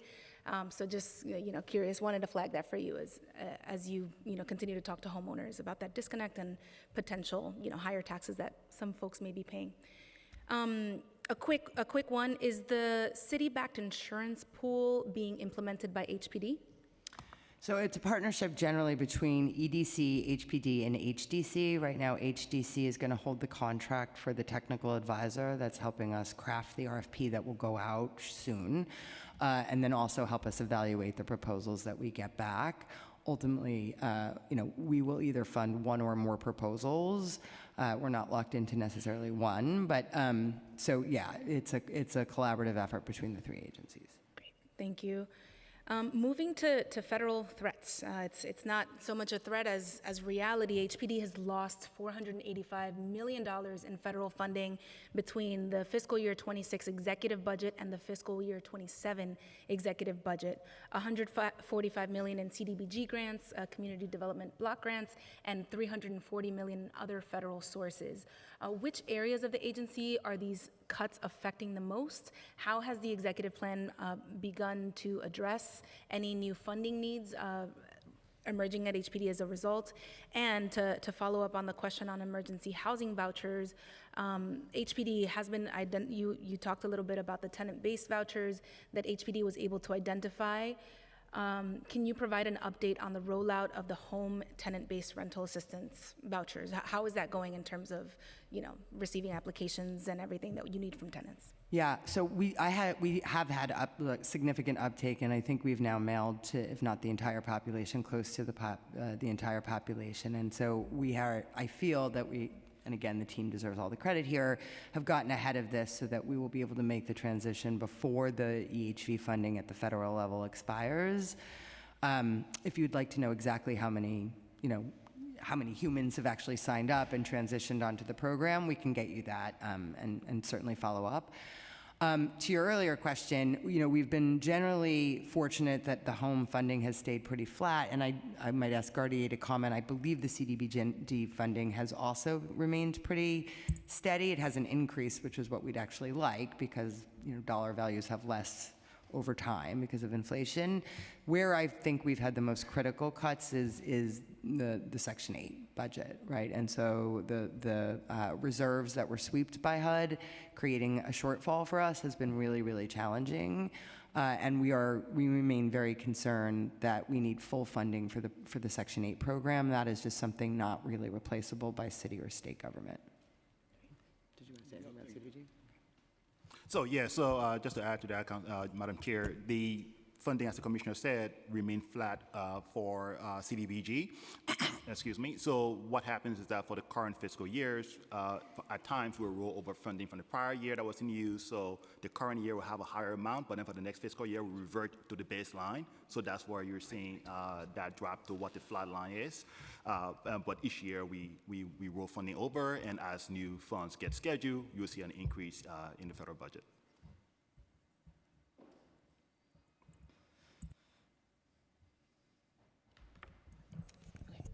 Great, thank you. My last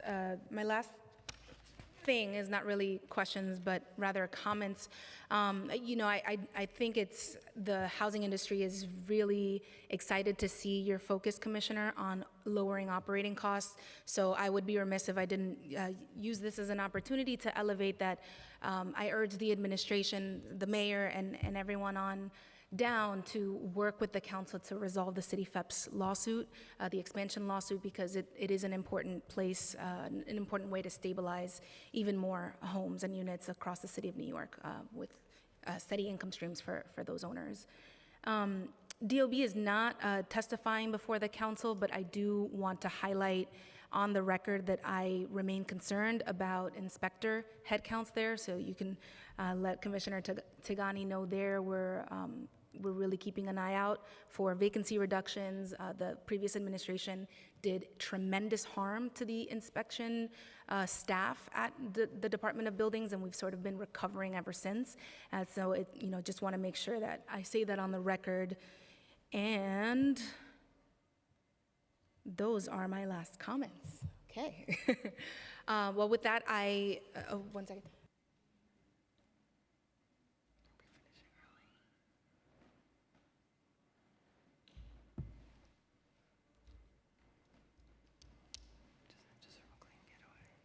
So with that, I want to thank you, Commissioner, and turn it back to Chair Lee. Actually, there's nothing, yeah. We're good. I think that's the end of this portion of the budget hearing. So I really want to thank you, Commissioner, and your team for coming. So thank you so much. Thank you. Shortest HPD hearing in history. I know, right? I must have the magic touch. Oh. And we're going to transition into Borough President soon.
Okay, I think we're going to move into our next portion, which is testimony from our Manhattan Borough President. So if everyone could quiet down.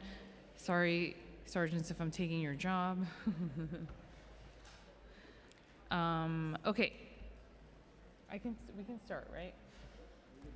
We're good to go. Okay, perfect. So feel free to start whenever you're ready. Thank you. Thank you, Chairs Lee and Sanchez, and the members of your Committee on Finance and Housing and Buildings to allow me to testify in support of investing in housing in this year's city budget.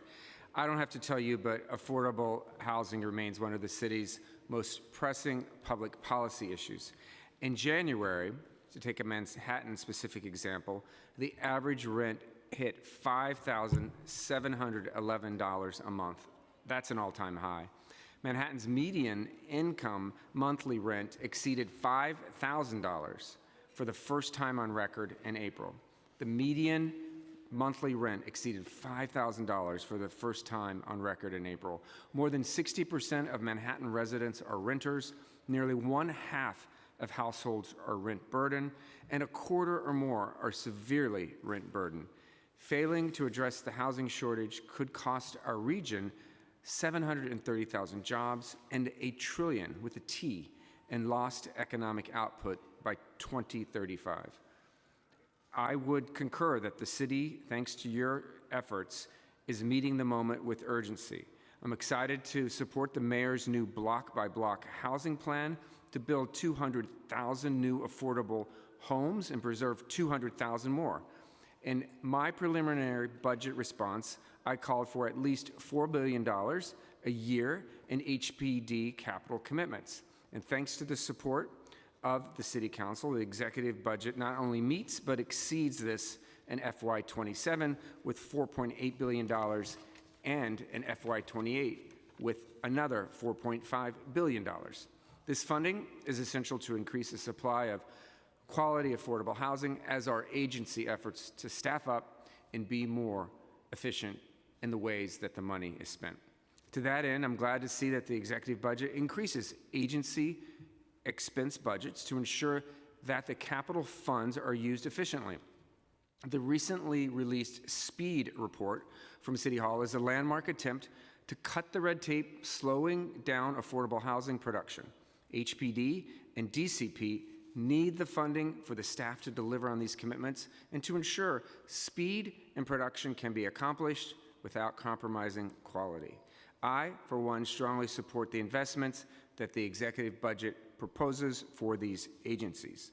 Manhattan has a unique opportunity to address the housing crisis with office to residential conversions. Too many conversion projects are stalled, not by financing, not by zoning, but by arcane provisions of the building code. One of the most consequential is the operable windows requirement, which poses an enormous cost for offices with high-quality HVAC systems. Last year, I wrote and passed legislation in the state Senate that was repassed this year to allow residential conversions to use mechanical ventilation as an alternative to operable windows, aligning New York with a nationwide standing. That regulation dates back to the 1870s. This bill will hopefully pass the Assembly soon and be sent to the governor. I urge the council to join me in calling on Albany to get this common sense legislation over the finish line. Now, in my role as Manhattan Borough President, I've been proud to do my part by saying yes to virtually all the housing development proposals that have come across my desk in the last 5 months, recommending approval of applications that will build 1,400 new residences in Manhattan.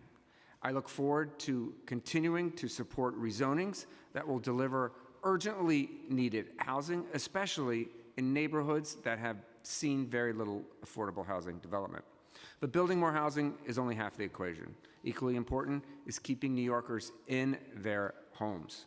When Right to Counsel is adequately funded, at least 89% of tenants facing eviction with representation in housing court stay in their apartments. But citywide tenant representation in housing court has dropped from 71% in 2021 to 42% in 2024. I would urge the city to increase Right to Counsel funding, and again, I know I'm speaking to the choir here, by at least $350 million to restore the program to its intended coverage levels. I'm also pleased to announce that for the first time, the Manhattan Borough President's Office is hiring a borough organizer dedicated to organizing tenants across Manhattan, creating what we're calling a Manhattan Tenants Union. Many tenants don't know their rights or that they share a landlord with hundreds of other renters throughout the borough.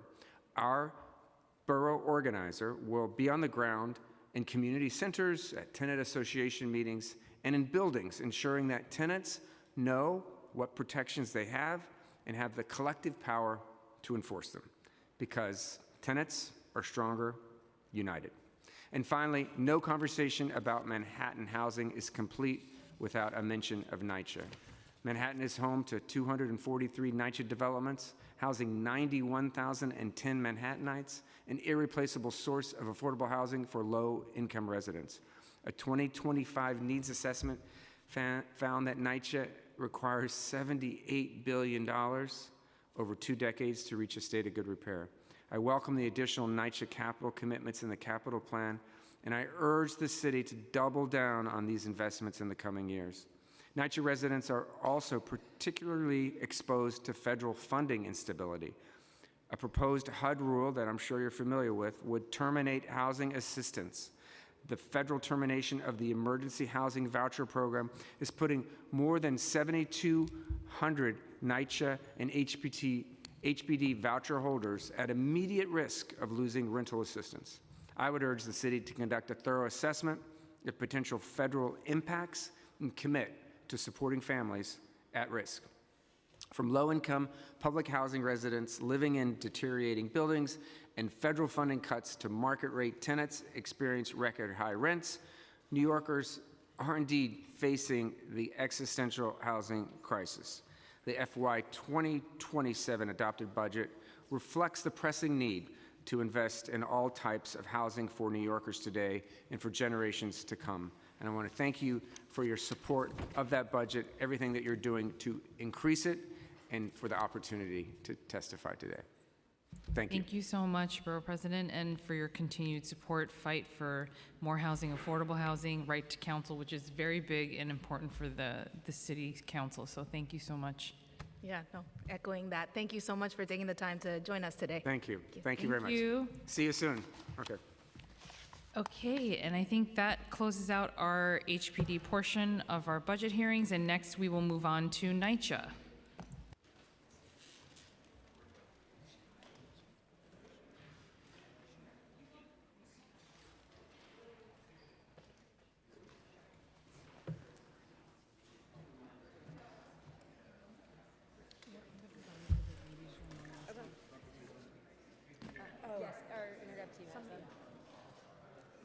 I'll be right back.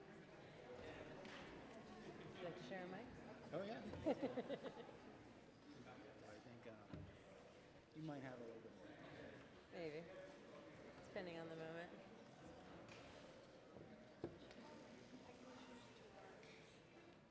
Are you so excited? I am really excited. I'm a little shocked. You should be. Formally, but cool.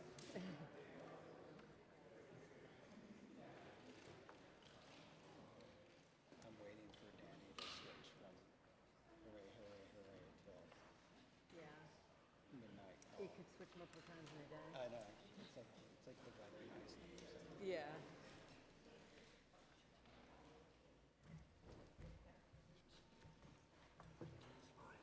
Oh, thank you.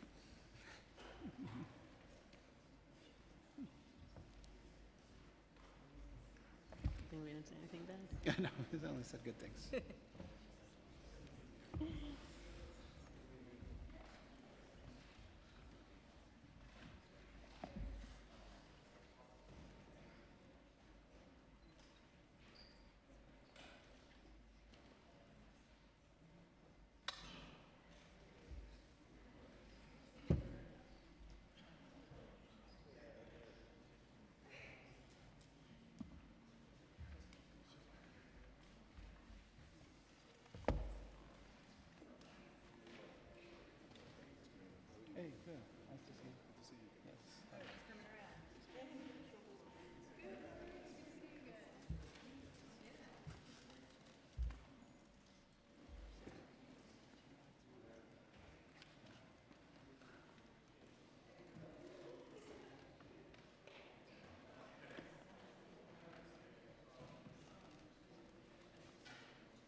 got 100 texts that our mic was live.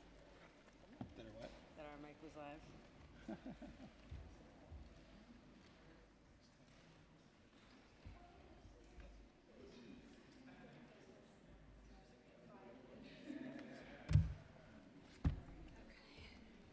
Hopefully all good. Yeah. As long as it wasn't Danny. Yeah. Everyone else did the other day.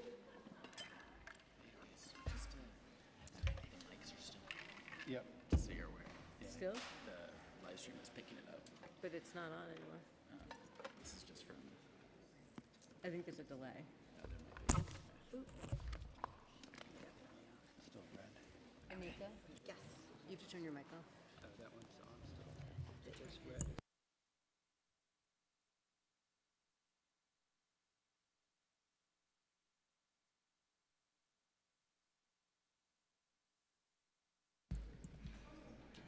Oh.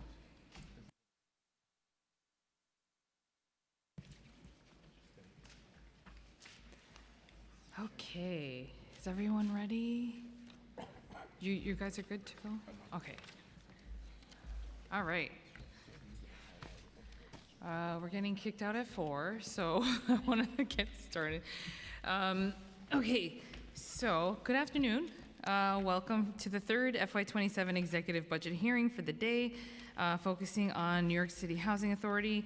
I'm Councilmember Linda Lee, and I'm proud to be joined by my colleague, Councilmember Chris Banks, who is the chair of the Committee on Public Housing. We've been joined by Council Members Wong, Marano, Marte, and Encarnacion. And welcome to Commissioner Lisa Bova-Hyatt. Am I saying that correctly? Okay, perfect. So welcome to you and your team, and thank you all for joining us to answer our questions today. On May 12th, 2026, the administration released the Executive Financial Plan for FY26 to 30 with a proposed FY27 budget of $124.7 billion. The New York City Housing Authority proposed FY27 budget of $392.7 million represents 0.3% of the administration's proposed FY27 budget in the executive plan, although NYCHA also receives a large amount of their operating budget from sources outside of the city. It's an increase of $16.9 million, or 4.5% from the $375.9 million originally budgeted in the FY27 preliminary plan. And this increase results from several actions, primarily the addition of funding for vacant unit readiness and NYCHA's new critical repairs initiative. As of April 2026, NYCHA's headcount was 182 less than their headcount at the end of December 2025. The Council's happy to see the inclusion of additional funding to address many of the longstanding capital needs across NYCHA's portfolio. In recent hearings, we have discussed at length the necessity for NYCHA to bring more vacant units online faster, address issues with mold, leaks, elevators, and other key infrastructure issues. While the authority faces historic disinvestment from the federal government, it reflects this administration's priorities to see an increased investment in NYCHA. I'm interested in hearing more about how these funds will be deployed, what their impact will be, and how they play into the broader housing environment across the city. And NYCHA's savings targets in accordance with the mission of chief savings officers is also something that we're looking forward to hearing about. And I now want to turn it over to my co-chair for this hearing, Chair Banks, for his opening statement. Thank you, Madam Chair, and to the panel, thank you for being here today. Good afternoon, and thank everyone for attending, who are tuning in virtually as well, to the Joint Committee on Finance and Public Housing. For the fiscal year of 2027, the executive budget and executive capital commitment plan for the New York City Housing Authority. I'm Councilmember Chris Banks, Chair of the Committee on Public Housing, and I would like to again thank the Finance Chair Lee, Speaker Menon, for who was supposed to be joining us here today, and all my colleagues for being here. Also want to recognize the members on both committees, thank them for their continued commitment to public housing across the entire city. NYCHA houses more than 500,000 New Yorkers, approximately one in every 17 residents. These individuals include some of our most vulnerable populations, seniors, working families, low-income New Yorkers, who often rely on limited public benefits and support services. As the largest public housing authority in the nation and the city's largest residential landlord, NYCHA plays a critical role in ensuring housing stability for hundreds and thousands of New Yorkers. After decades of disinvestment, NYCHA continues to face an existential challenge. We cannot claim progress when funding swings from $500 million one year to just $140 million the next year. This type of inconsistency is exactly what defines the systemic disinvestment in NYCHA and that has endured for years. The federal government has steadily reduced its commitment to public housing, and the state's contribution in this year's budget falls dramatically short of what is needed to address the estimated $80 billion in capital need. At the same time, this administration continues to emphasize privatization strategies through RAD-PAC conversions, directing substantial resources towards those initiatives, while traditional Section 9 public housing remains severely underfunded. Together, these decisions have pushed NYCHA to a critical juncture, one that threatens the long-term stability of its housing stock and the well-being of its residents, and the future of public housing in New York City.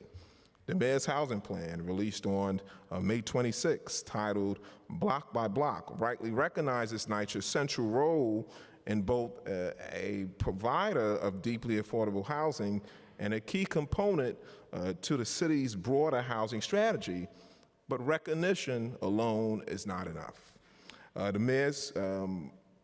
This committee wants to understand how NYCHA plans to scale its operations, accelerate repairs, and return vacant apartments to service. We cannot simply continue investing in additional resources without a clear strategy for execution. We need to understand NYCHA's plan to improve operational inefficiencies, strengthen project delivery, reduce vacancies, and ensure that investments are translating into measurable outcomes for the residents.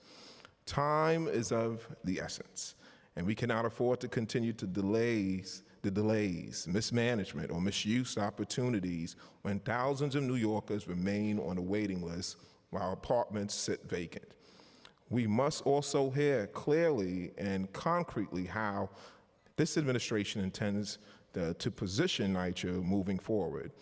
NYCHA cannot be treated as an afterthought, nor reduced to a vehicle for privatization. It must be fully invested in as a cornerstone of New York City's housing future, the very commitment made by the mayor, NYCHA's landlord, to New Yorkers, and the same platform which he was elected on. The fiscal year 2027 budget does include increased city investments in critical repair initiatives, including the vacant unit readiness, the lead and asbestos abatement, and elevator mold and leak remediation. These investments are necessary, and we welcome them. However, there remains a long road ahead if we are serious about stabilizing NYCHA and ensuring residents are afforded the safe and dignified quality of life they deserve. While the committee is encouraged by the investments in NYCHA's Section 9 portfolio, they continue to be outpaced by the administration's investment in RAD and PAC conversions. The fiscal year 2027 executive plan includes an additional $500 million for PAC conversions in fiscal year 2028, bringing that total capital commitment for PAC to nearly $2.8 billion over this year. And the following 2 fiscal years, by comparison to Section 9, capital commitments total approximately $2.3 billion over the same period.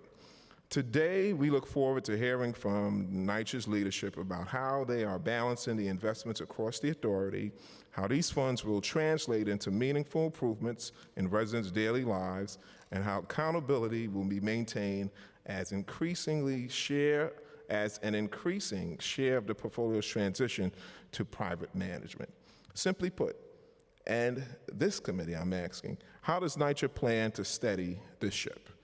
Time is not on our side. Every delayed repair, every vacant unit, left offline, and every missed opportunity to invest in public housing only deepens the challenges facing hundreds and thousands of New Yorkers who call NYCHA home. I would like to thank, again, the Finance Chair, the Speaker, for their leadership, as well as the committee staff who helped prepare today's hearing. Spencer, Daniel, Chima, Samia, Jose, and my Chief of Staff, Michael, and the entire team. And with that, I'll pass it back to the Finance Chair. Thank you. Thank you. Okay, we've been joined by Council Members Brewer, Ressler, and Hudson. And before we begin, just a few housekeeping things. We are going to have all-day public testimony hearing on Wednesday, June 10th, starting at 9:30 a.m. So it's going to be an all-day fest. So we look forward to seeing everyone there from the public for testimony. So Wednesday, June 10th at 9:30 a.m. And the DOI hearing that is right after this will be held at 250 Broadway across the street on the 8th floor. So without further ado, I'm going to have our amazing committee counsel, Brian Sarfo, administer the oath. Good afternoon. Do you affirm to tell the truth, the whole truth, and nothing but the truth before this committee and to respond honestly to council member questions? CEO Bova Hyatt? I do. COO Trimble? I do. CFO Lescott Martinez? I do. And CMO Baker Rice? I do. You may begin. Chairs Chris Banks and Linda Lee, members of the Committee on Public Housing and the Committee on Finance, other distinguished members of the City Council, NYCHA residents, community advocates, and members of the public, good afternoon. I'm Lisa Bova Hyatt, NYCHA's Chief Executive Officer. I'm pleased to be joined by Chief Operating Officer Eva Trimble, Executive Vice President of Finance and Chief Financial Officer Anika Lescott Martinez, Chief Asset and Capital Management Officer Dylan Baker Rice, and other members of NYCHA's leadership team. NYCHA's Board of Directors approved our adopted budget in November. Thank you for this opportunity to share updates on NYCHA's fiscal outlook for calendar and fiscal year 2026, as well as the progress we're making to transform our organization and our residents' quality of life. Since we last sat before the committee, Mayor Mamdani has released block by block a housing plan for a new era. NYCHA is a central part of the Mamdani administration's recently released housing plan. Over the next 4 years and beyond, NYCHA will play an essential role in not only stewarding the city's existing affordable housing, but also in creating new opportunities for current residents and other low-income New Yorkers. As laid out in the housing plan, NYCHA is focused on programs and new initiatives to improve and expand upon its work within 3 core areas: addressing major capital needs and supporting effective operations that are accountable to resident experiences and participation, delivering deep capital reinvestment and positioning NYCHA as the trust as the 21st century stewards of publicly owned housing, and supporting economic mobility for NYCHA residents. With the city's renewed focus, NYCHA will remain a valuable resource, a platform for opportunity for the New Yorkers we serve. In 2026, with a total of $5.6 billion in the 5-year capital plan across existing funds, investments made in the 2026 preliminary plan, and new additions in the mayor's first executive budget, the mayor's budget is dedicating the most city capital to NYCHA in recent history. We are incredibly grateful for the city's support of our mission.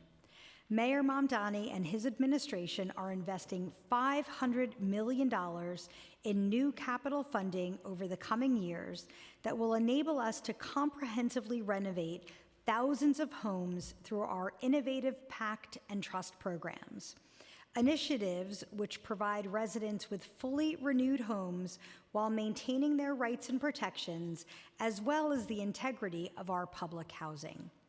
Additionally, approximately $78 million in new city capital funding will enable us to address asbestos as well as turn over thousands of vacant apartments more quickly.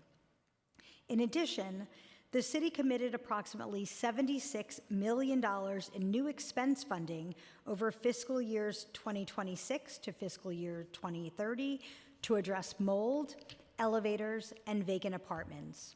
All in, total city support for public housing and Section 8 conversions increased by $650 million for fiscal years 2026 to 2030 in the fiscal year 2027 executive budget.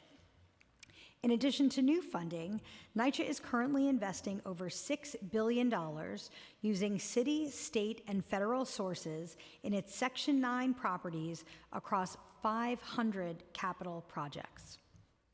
In recent years, NYCHA has made significant progress in turning over vacant apartments to be occupied.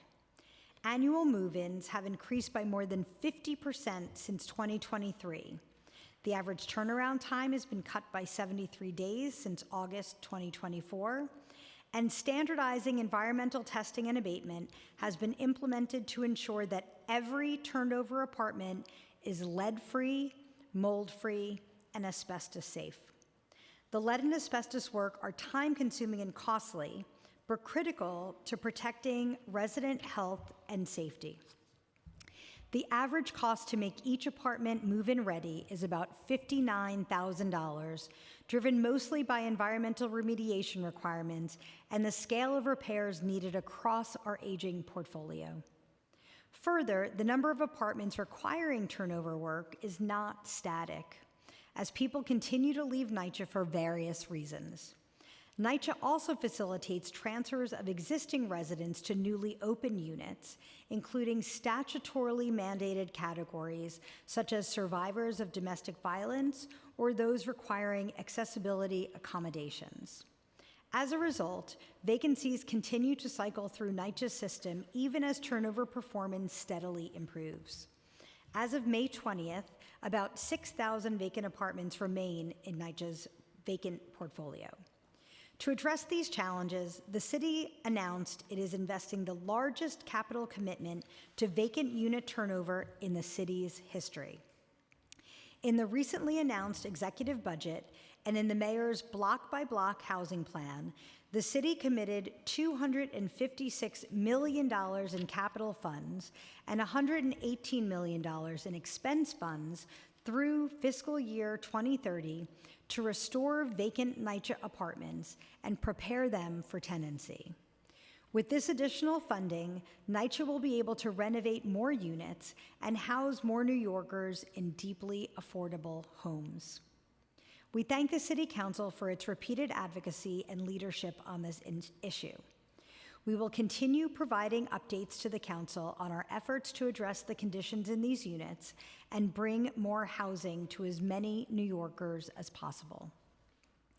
We remain laser-focused on our core mission of providing safe and decent, affordable housing for hundreds of thousands of New Yorkers.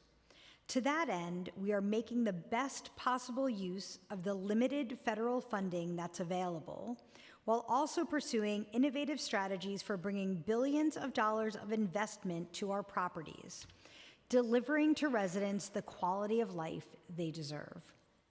The figures in our adopted budget that we shared with the Council in March remain the same.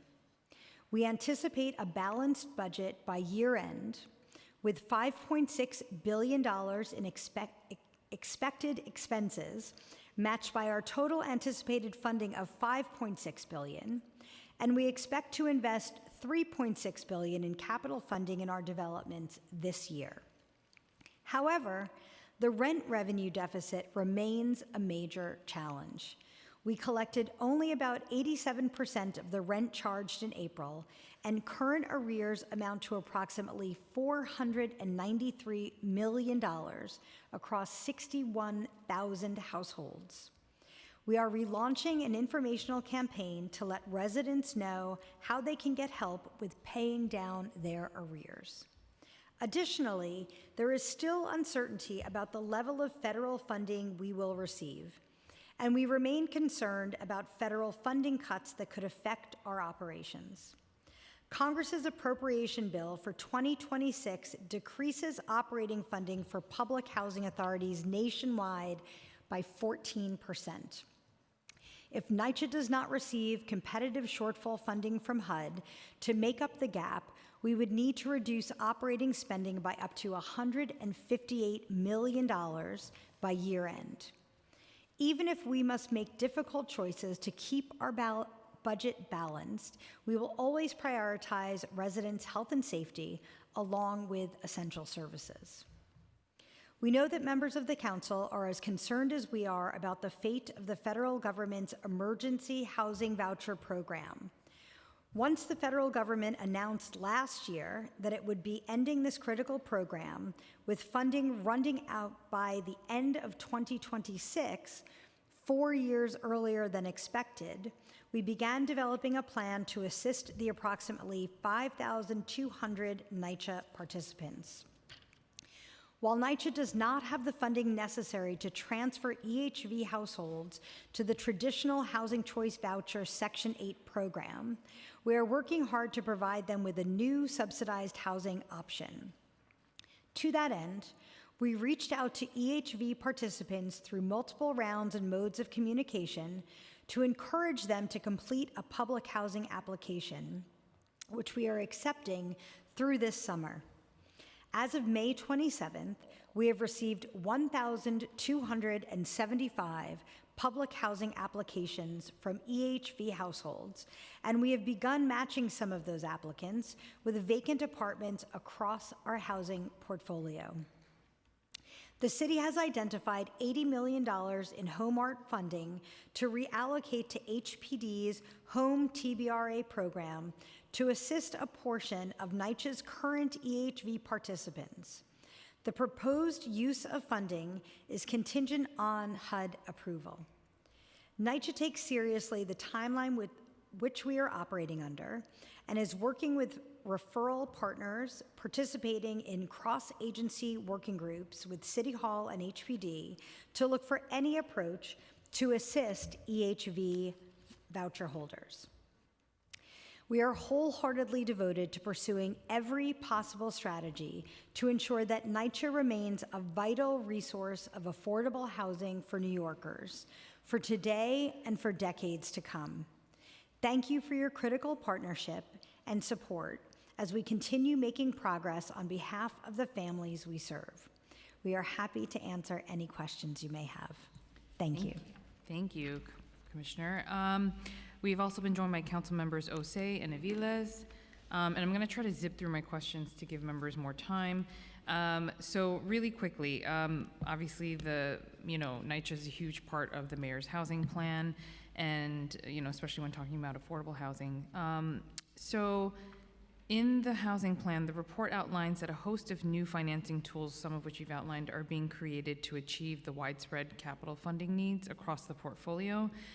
One of these tools is called the Subordinate Market Rate Revolving Term Loan, or do they call it SMRT? Is that the thing? SMRT? Sorry. Sorry, I read it. SMART loan, which is a city-controlled loan product intended to be self-sufficient. What is the structure of the loan program? How much funding will be available to recipients? And what is the repayment timeline and interest rates? Thank you so much for that question. I'm going to turn it over to Heather Beck, who is our interim Chief Real Estate Officer. Nice. You just have to be sworn in. Do you affirm to tell the truth, the whole truth, and nothing but the truth before this committee and to respond honestly to council member questions? I do. You may begin. And thank you for that question. The SMART loan is what it is a new product, if you will, that we've created with our partners at HDC. It's a loan product that we're contemplating using at the Fulton, Elliott, and Chelsea redevelopment project for the first time. It's really a loan that works because we're leveraging the mixed income opportunity at that site. And it's a publicly driven loan, and it's one that the public will continue to control and manage. And I think one of the things that we're really excited about that is it will be something we can replicate in other parts of the city if the market allows. But it's a product that we're using with HDC. With HTC, okay. And what types of projects are eligible? Essentially anywhere where we can build mixed income housing and do basically market rate affordable housing, those proceeds help us leverage the debt for that loan. Okay. And was funding included in FY27 to support this loan type? Yeah, and this, as I said, this is something we're anticipating using on the Fulton Elliott and Chelsea project as soon as we're able to move forward with that. Okay, perfect. And then just, because I know sometimes the housing projects get delayed, so that's why I just wanted to double check.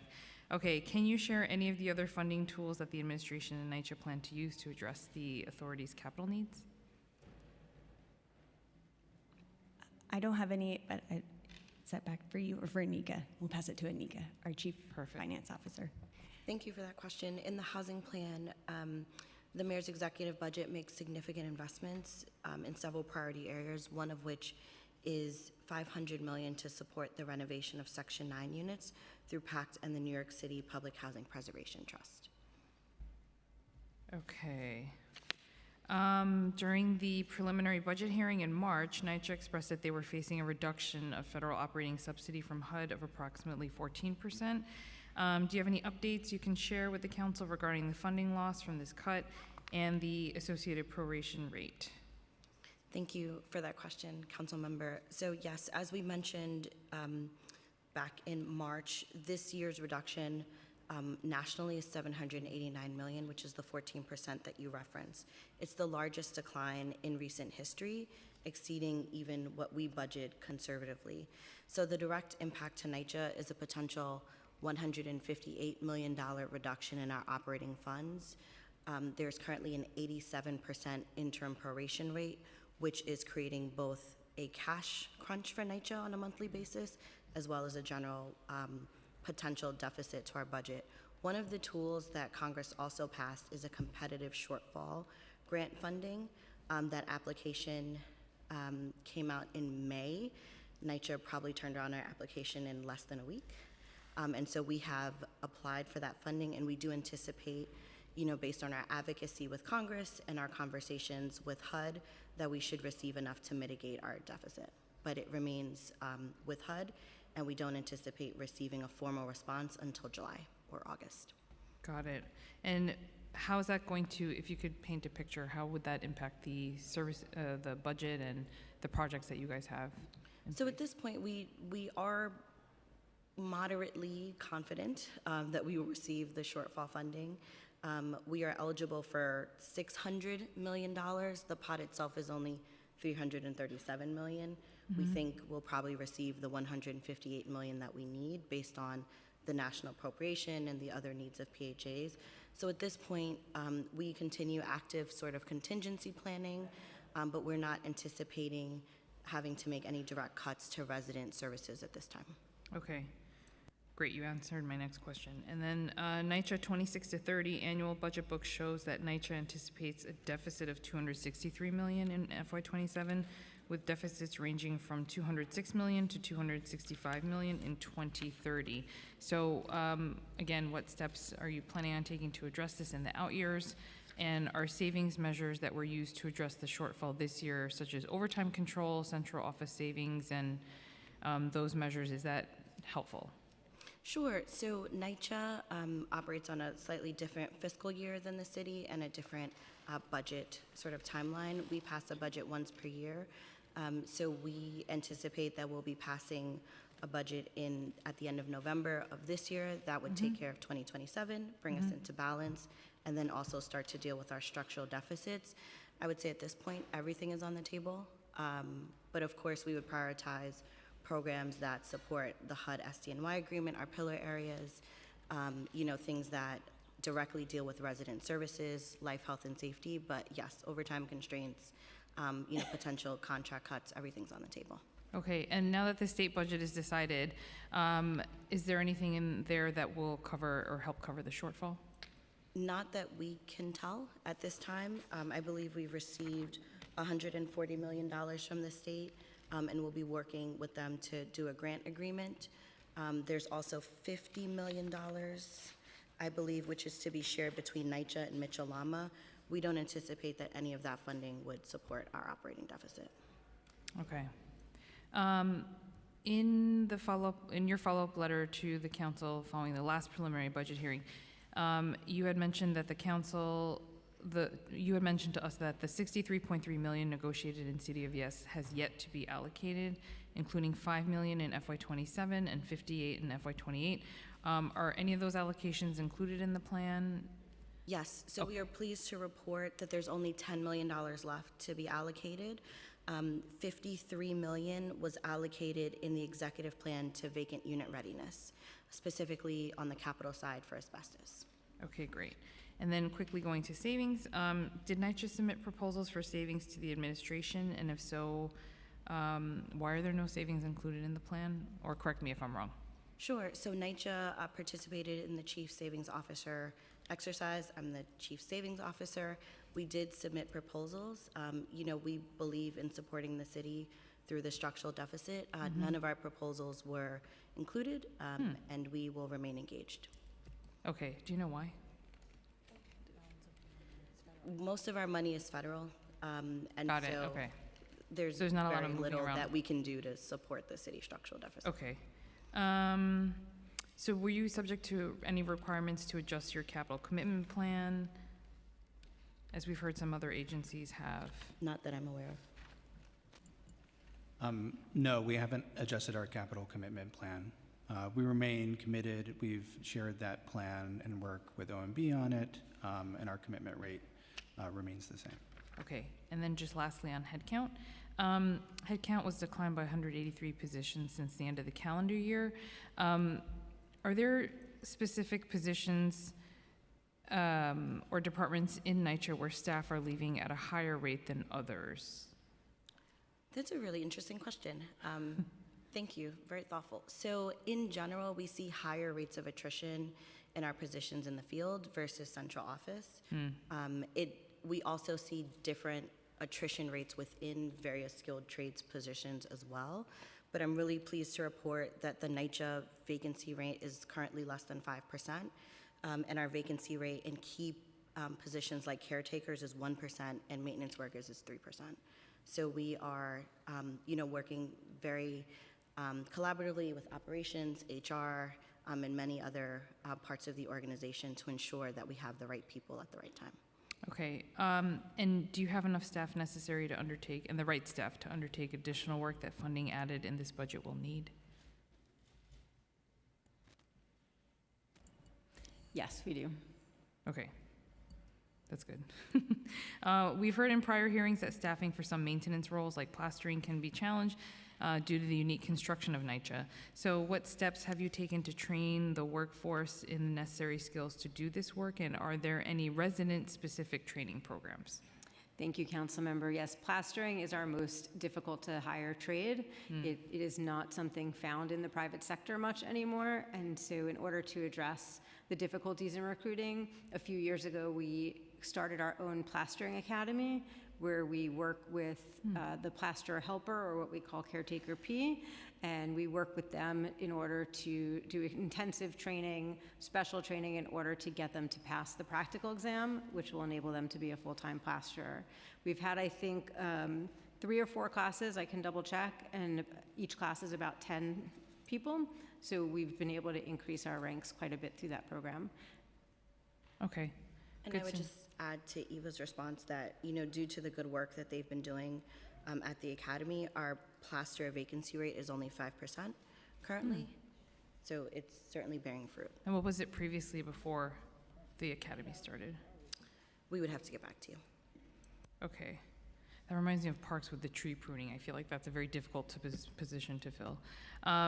Okay, and just lastly, can you speak to NYCHA's strategy for staffing going into the future as large portions of the portfolio undergo the PACT conversion? Will NYCHA be reducing their headcount to account for the smaller number of properties within the portfolio? So it's always a bit of a balancing act because while we are shrinking our portfolio, the buildings that we have significant maintenance and operating needs, and so we do try to balance shrinking in accordance with the federal funding that we're going to receive, but also ensuring that we have enough people in the right places in the field in order to continue to provide services to our residents. Okay, and we've also been joined by Jay Sanchez and Chair Banks. Thank you, Chair. I guess I'll start with capital and particularly with the PAC. The executive budget includes an additional $500 million for PAC in fiscal year 2028. As we have discussed before, the administration's continued investment in PAC is concerning, especially when the vast majority of NYCHA residents still live in Section 9 housing. How many additional unit conversions does NYCHA estimate that this added funding will facilitate? Thank you for that question. So right now, NYCHA has just over 13,000 units in our planning and pre-development phase. So those are units where we're engaging residents, resident leaders.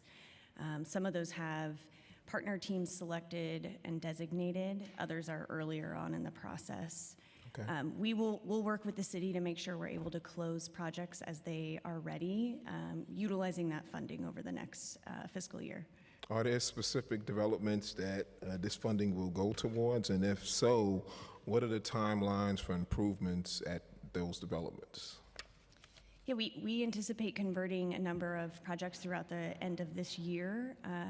A lot of those are projects that have been in planning and pre-development for a number of years. We can get you the specific list of sites that we anticipate closing in their timeline.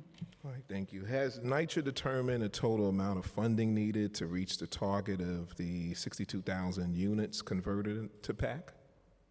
Yeah, that's a very interesting question. So we have a pipeline of 13,000 units, as I said, right, and a number of sites that we need to identify to get all the way to that 62,000 unit count.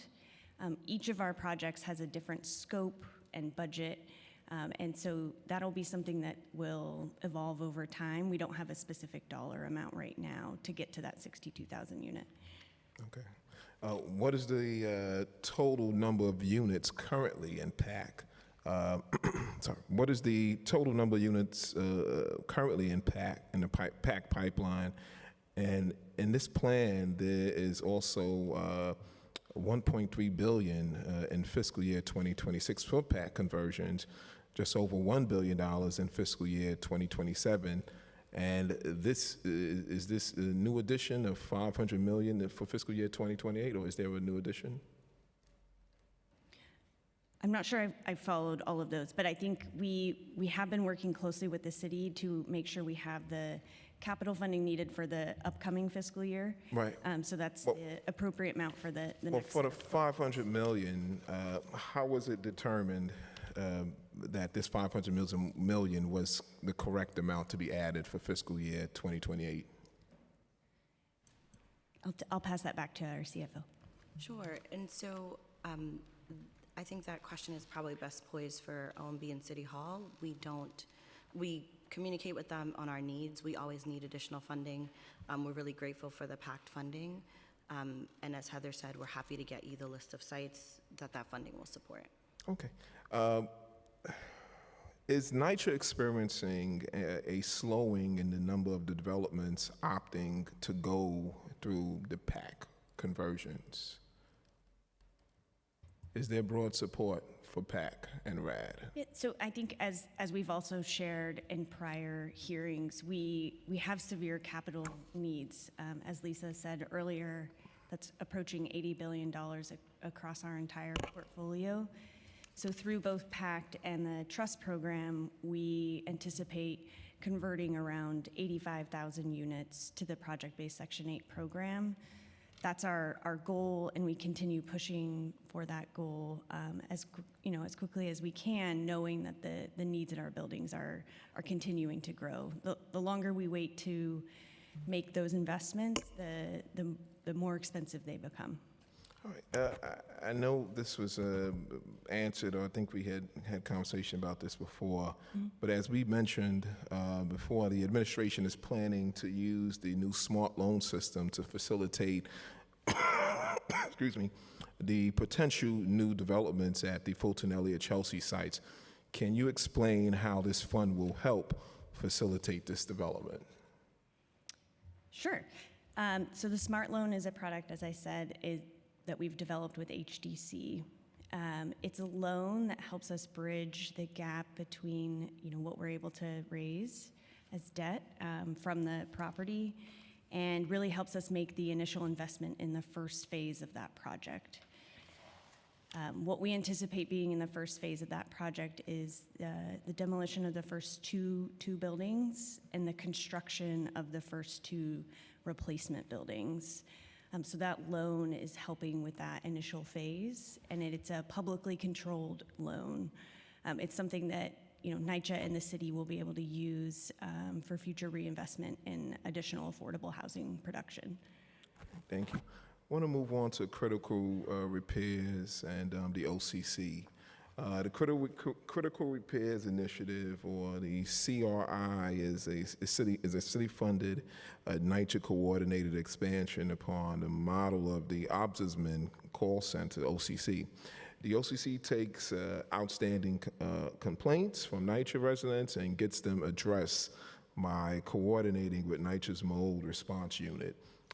The CRI will operate independently of the OCC and expand to encompass a broader range of complaints to effectuate repairs on critical and long-standing conditions impacting habitability.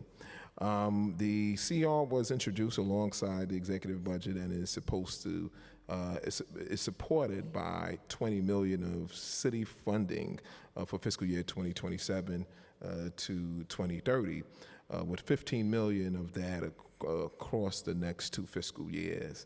To my question, can you expand on what types of complaints the CRI will help to address? And will the office be staffed by NYCHA employees or by independent party? Thank you, Councilmember. We're very excited to launch this new Critical Repairs Initiative program. It is, as you said, modeled off the successful program of the Ombudsman Call Center, or OCC, but this is a new separate initiative where we've taken a lot of the lessons learned from that and are building in. It will focus on severely damaged open walls, things that impact habitability. Thank you. Of the apartment. I had issue with it too. Yeah, kitchen and bathroom issues, cabinets, significant floor and ceiling damage, things like that. The CRI will be a combination of staff and outsourcing, so we do expect to use the same initial call center that OCC is using to help support the intake, but then we will have additional case management services provided by NYCHA staff, as well as additional skilled trades dedicated to actually doing the work and closing the cases. All right. Well, we know OCC has been very effective. How many complaints has the OCC received over its lifetime? Yes. The OCC does does make all of their reports public for anyone to see. Let me just get to that. And the OCC has assisted a total of 33,000 households as of January 31st, 2025, with at least 21,700 direct and indirect mold and leak related complaints. Okay. I know that there was a commitment to expand the scope of the OCC, and I guess with this new program that is in place now, it will deal with the different areas. Will heat and hot water and elevator repair complaints also be received by the CRI? So those complaints will not be part of the CRI. Heat and elevator complaints will continue through the regular process. The CRI is related to in-apartment habitability issues, as I mentioned, bathroom and kitchen fixtures, ceiling and wall damage, things like that. Is there any consideration to make it part of the scope of the OCC?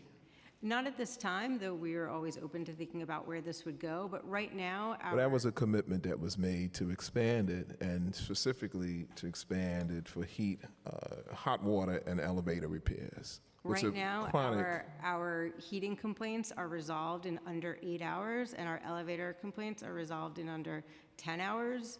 This is an increase in performance year over year since the start of the HUD agreement. So what we wanted to do was focus on the critical issues affecting residents in their apartments that could impact life, health, safety, and that's why we've started with those types of repair complaints. Are those stats also available for the auto response stats that you just gave? Are they available also for the RAD-PAC converted developments as well? I'd have to ask Heather. Because I know I there's- don't know if we have those stats available for the PAC. Okay. Well, if possible, if we can get that, I appreciate that.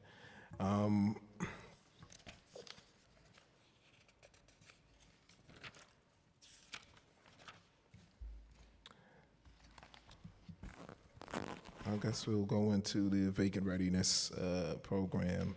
Fiscal year 2027 executive plan includes an additional $40 million of expense funding and 111.5 million of capital funding for the vacant readiness program. This brings the total funding for the program to nearly $360 million over the next 5 years.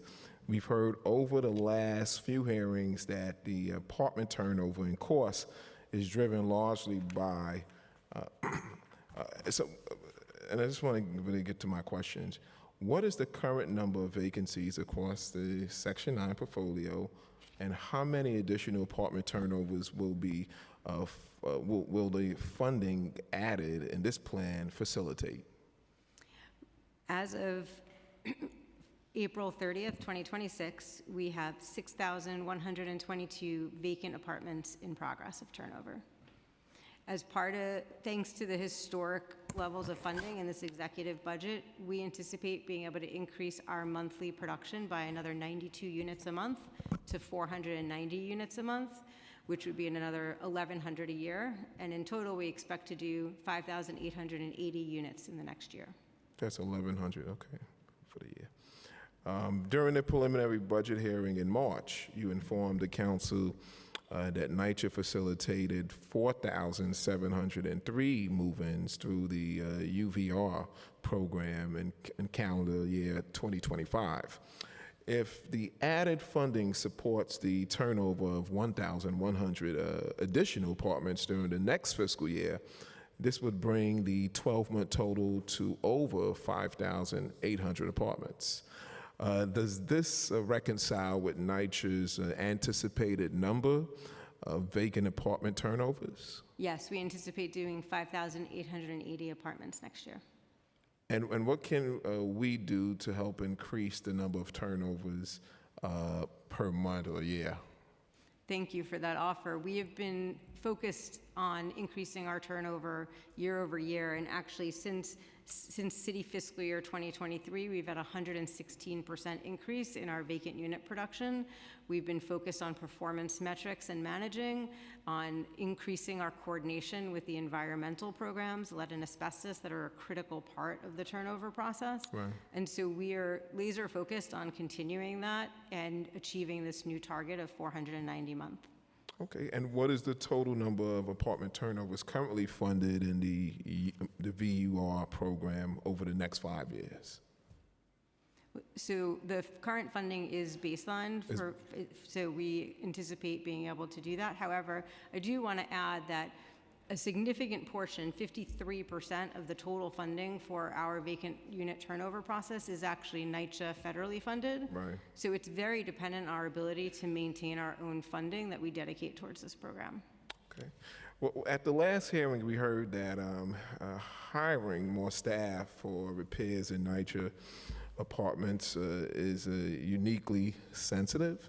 And due to the nature of NYCHA's construction requiring specific skill sets for maintenance staff like plasterers, does NYCHA have the necessary maintenance staff to utilize the full allocations of the vacant unit readiness in each fiscal year, or in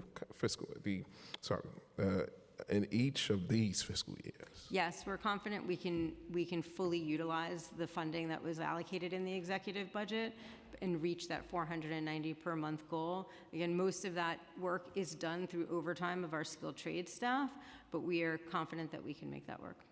And does NYCHA have the outreach programs for residents promoting the workforce and professional development or skilled trade apprenticeships with the authority?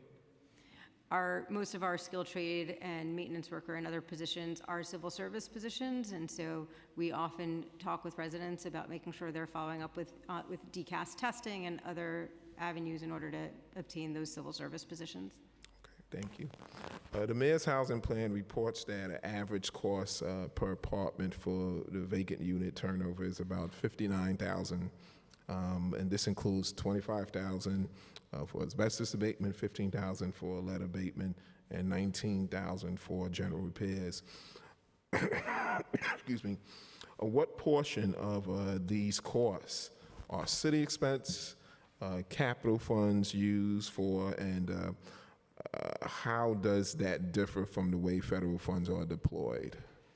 So we primarily use the capital funding that we receive from the city for the asbestos removal rather, and the lead abatement part of the vacant unit turnover process. All of the rest is covered by expense funding, either from the city or the federal budget.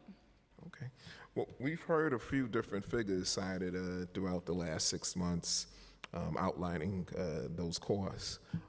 During the preliminary budget hearing, you informed the council that the average cost for the full scope of work was approximately $40,000. Which average cost for the vacant unit turnover is accurate? So we did some refinement of our costs at the end of the calendar year, which is, again, our fiscal year is our calendar year. So we were able to take a look at our total spending for the calendar year, and we did update our costs as part of the housing plan in order to make sure we had the most accurate projection. So the 59,000 figure? That is the correct number. That's indicative, okay.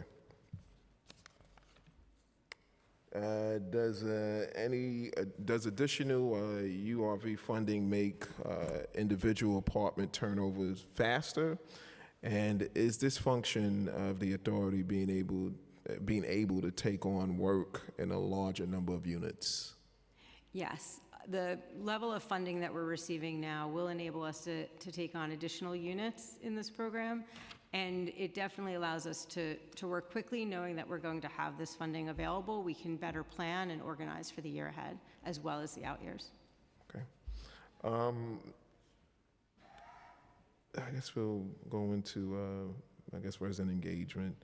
NYCHA, in the beginning of last month, NYCHA began conducting NYCHA in Your Neighborhood forums where residents can meet directly with NYCHA staff to discuss ongoing issues, complaints, and get information and receive services from a number of other city agencies. I would like to also highlight, I know tomorrow there's going to be tomorrow at 6:30 p.m. to 8:30 p.m. at the Van Dyke Community Center. It's not too far outside of my district. They're going to have another one. What has the resident turnout look like at these forums? And what feedback has NYCHA been receiving? And when residents meet with NYCHA at these forums to relay complaints and issues? And how is NYCHA tackling the feedback and effectuating the change? Thank you, Councilmember. We're so excited to have launched our NYCHA in Your Neighborhood forums. The first one was on the 20th of May in the Bronx, and we had over 300 residents registered for that event. It was packed the entire 2 hours, and the best part about it was the ability to meet face-to-face between residents and NYCHA senior staff. And that was the primary feedback that we heard. We're so often conducting business over email, through the contact center, but to actually put a face to the name finally of the resident that had been asking for services and seeking help. We were able to have our entire senior team there across all of the neighborhood staff, as well as our central teams with heat and elevators and our environmental teams.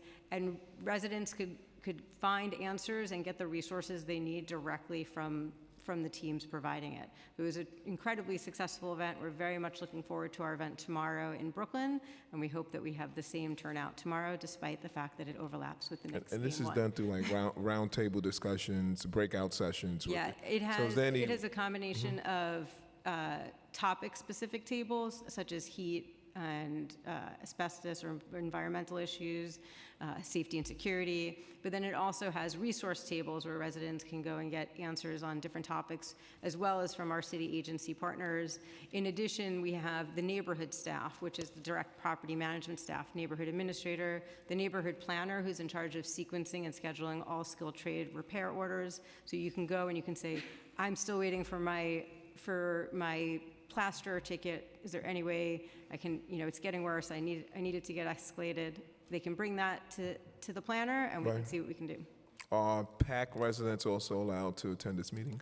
PAC residents are welcome to attend. We have our Section 8 leased housing department there as well to answer any questions about their voucher and their subsidy. Okay.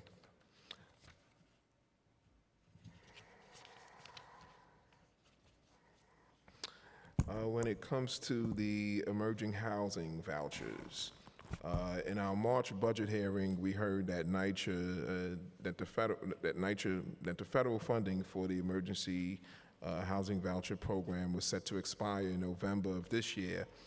At that time, NYCHA was conducting outreach to the 5,200 households to get them signed up to the Section 9 wait list. As of that hearing, approximately 1,000 of those households had completed the Section 9 application and were placed on the waiting list. I would like to, first of all, thank you for sending the list of the districts that were, for those households who located in the different council districts, and have some follow-up questions, particularly can you provide an updated figure for the number of households that were signed up for the wait list? Thank you for that question. As of May 27th, we've received 1,275 public housing applications from EHV households. And we've begun matching some of those applicants with vacant apartments across our portfolio. Okay. Has there been any state assistance given or any help from the state?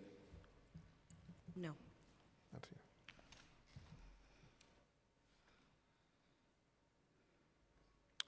yet. Yeah, there was numbers thrown out that there was $50 million given. We understand that there's a proposal in this from the Senate. Do you want to?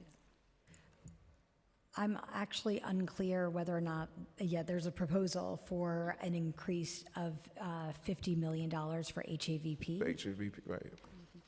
But So that- I am not sure whether or not that was in the budget or if it's proposed as a separate bill. This is the last week, but we can certainly find that out and get back to you.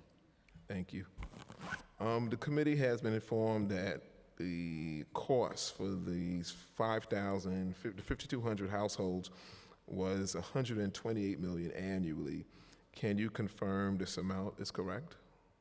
I actually have it as 124 million, but, Okay.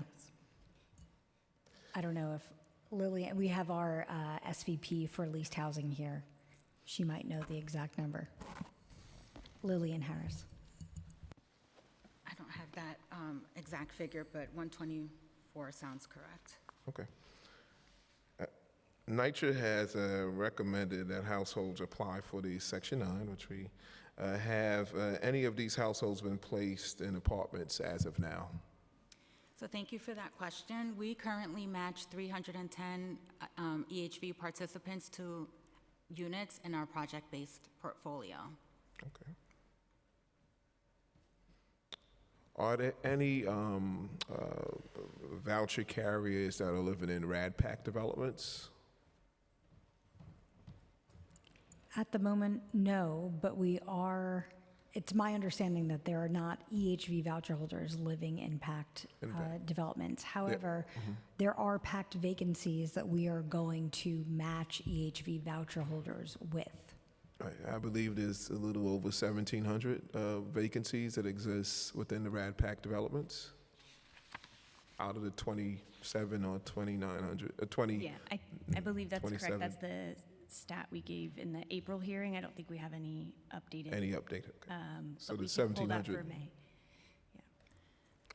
We can double check that and get back to you. Okay. Is NYCHA exploring placing these households under other housing subsidy programs, such as coordinate with HRA to ensure households will qualify for city FEPS? So Can we're- NYCHA? Yes, thank you for the question. We're exploring all options at this point. I have not had direct conversations with HRA concerning city FEPS, so I defer to them as whether that would be a viable option. But there are multiple housing opportunities that we are leveraging. For example, as our CEO mentioned, the city announced that they are adding $80 million to HPD's home TBRA budget, which is tremendous. That's going to help 1,700 EHV participants. And we are working diligently with our PAC partners to identify vacancies, to match our participants to those vacancies. So we are exploring all options. Would the households under the AHV program meet city FEPS qualifications, such as the work hours or income? That I can't answer specifically. Okay.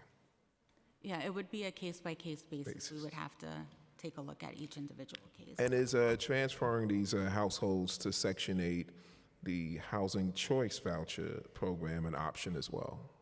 Currently, transitioning them to a housing choice voucher is not an option. And why is that? Do you want to?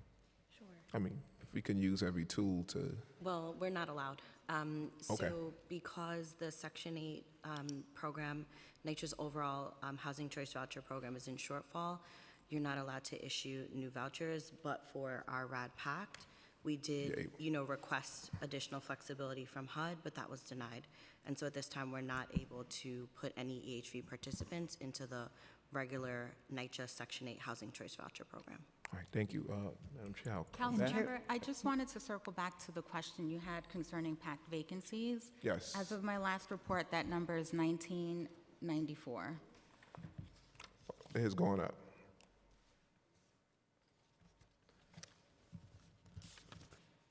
So there's 1,994. Is there a breakdown of the source of these vacancies? I can Are certainly these provide it after. apartments still, okay. I could follow up on that. Thank you. So that's 1,994 vacancies that exist in the PAC developments. All right, thank you. I'll now allow my colleagues to ask their questions. Thank you. Great. Councilmember Brewer, followed by Marte. Thank you very much, and thank you for being responsive, both, Honan, of course, but then also Daniel getting that big award at Sloan was a huge deal, and so congratulations, that was very deserved. A couple of questions. First, I know that others will ask about the vacancy, and the Progressive Caucus really feel strongly about more and more money for you to do it, but how do you go about inspecting the vacant units? That's one question. And then the other one is, for those who aren't paying rent, I know even in the PACT, there was a situation where we had, and there, with all due respect to the management there, they didn't realize that they could get the one shot, they could get Social Security, and so we did. We got back rent, and we got him on a program for future rent. I don't think there's just enough sometimes, even though you spend a lot of time, each case is very, very time consuming for the back rent. So I don't want to hear about inspections for those. Sometimes you've got unauthorized individuals. How do you do those inspections? What's the cost? And then how are we going to get some of these people to pay rent, sometimes with one-shots? Thank you, Council Member. We started in April to do monthly apartment inspections of the vacant apartments in order to ensure that they are secure and preventing any unauthorized occupants. In March, we did 10,600 inspections, and out of those inspections, we had 7 instances of an unauthorized trespasser that was removed in coordination with law enforcement. That's not many. That's great. Only 7? Only 7. That's not bad. Okay. Yeah. It obviously changes day to day, but we now have a monthly process to stay on top of that. Okay. And then in terms of those that are not paying their rent, which is a fairly large number, 400, I think, Yes. something. So our housing assistants and property management team continue to follow up with all of our residents to reinforce rent payment. We've been doing additional outreach and education and communications to our residents about the importance of paying rent. However, we understand that many of our residents are struggling with a variety of financial needs, and so we work hard to connect them with services, either through our Family Partnerships Department or with our Resident Economic Empowerment Services, or REASE, in order to get them the help that they need. We have an excellent relationship with our partners at the Human Resource Administration in order to have one-shots or other benefit fairs at sites in order Is it going down or up, the number of those who are not paying? We currently have around 61,000 households that are in some form of rent arrears, and our rent arrears balance is currently $493 million as of the end of April. And this is even after we applied $297 million of rental assistance payment support across the various programs. Okay, all right, so it's, each case I know, we're doing them, I'm doing them, so I know how time-consuming they are. The other quick, go ahead. I'm sorry to interrupt. I just wanted to say, when you look at our individuals paying on a monthly basis, our April rent was 87%, but I think the greatest challenge, even though we are so many years after the pandemic, are those pandemic and COVID era arrears. So, connecting them with resources. ERAP, as you know, we're so incredibly grateful that we did get money from the state. It came very late for some people, so they still haven't been able to get out of that backlog. Okay, but I mean, I got $35,000 once for back rent. I'm very good at it. The other question I have is just quickly, the Manhattan Together, what they are going to Harborview and elsewhere, as you know, telling people they can get money for fixing the mold and the leaks. I guess mostly through what program is that they are running around telling people to apply for? It's quite pervasive. I'm not entirely sure what they're communicating, but I have a feeling they're referring to the OCC, the Ombudsman Call Center, which is created as a result of the Baez consent decree. Yep. And does handle mold and leak critical repairs. So how does that work? Because they're going around stating that people will be able to get all their problems in those two areas addressed. Is that correct?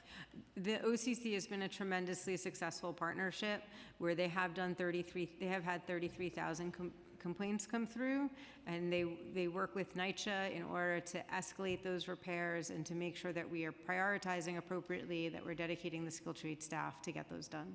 Okay, so are there many more situations where they could also be addressed, these two? Again, the OCC was created as part of the Baez consent decree and is specific to mold and leaks. Okay, all right, thank you. Thank you, Councilmember Marte, followed by Wong. Thank you for being here. Thank you, chairs.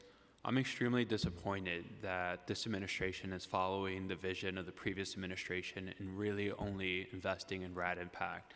$500 million and ignoring Section 9 residents is a moral stain on this city and our vision for affordable housing.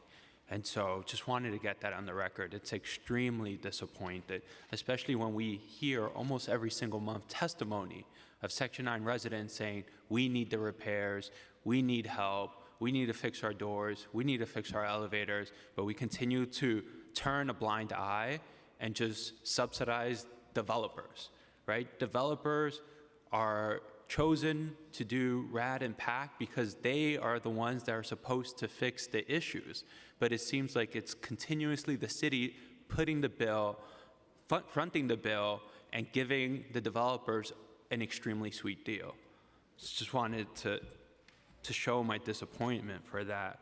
On the residential engagement, I know my fellow colleague, Councilmember Harvey Epstein, wrote a letter saying that when it comes to the upcoming hearing in Manhattan, it's only going to be in Harlem.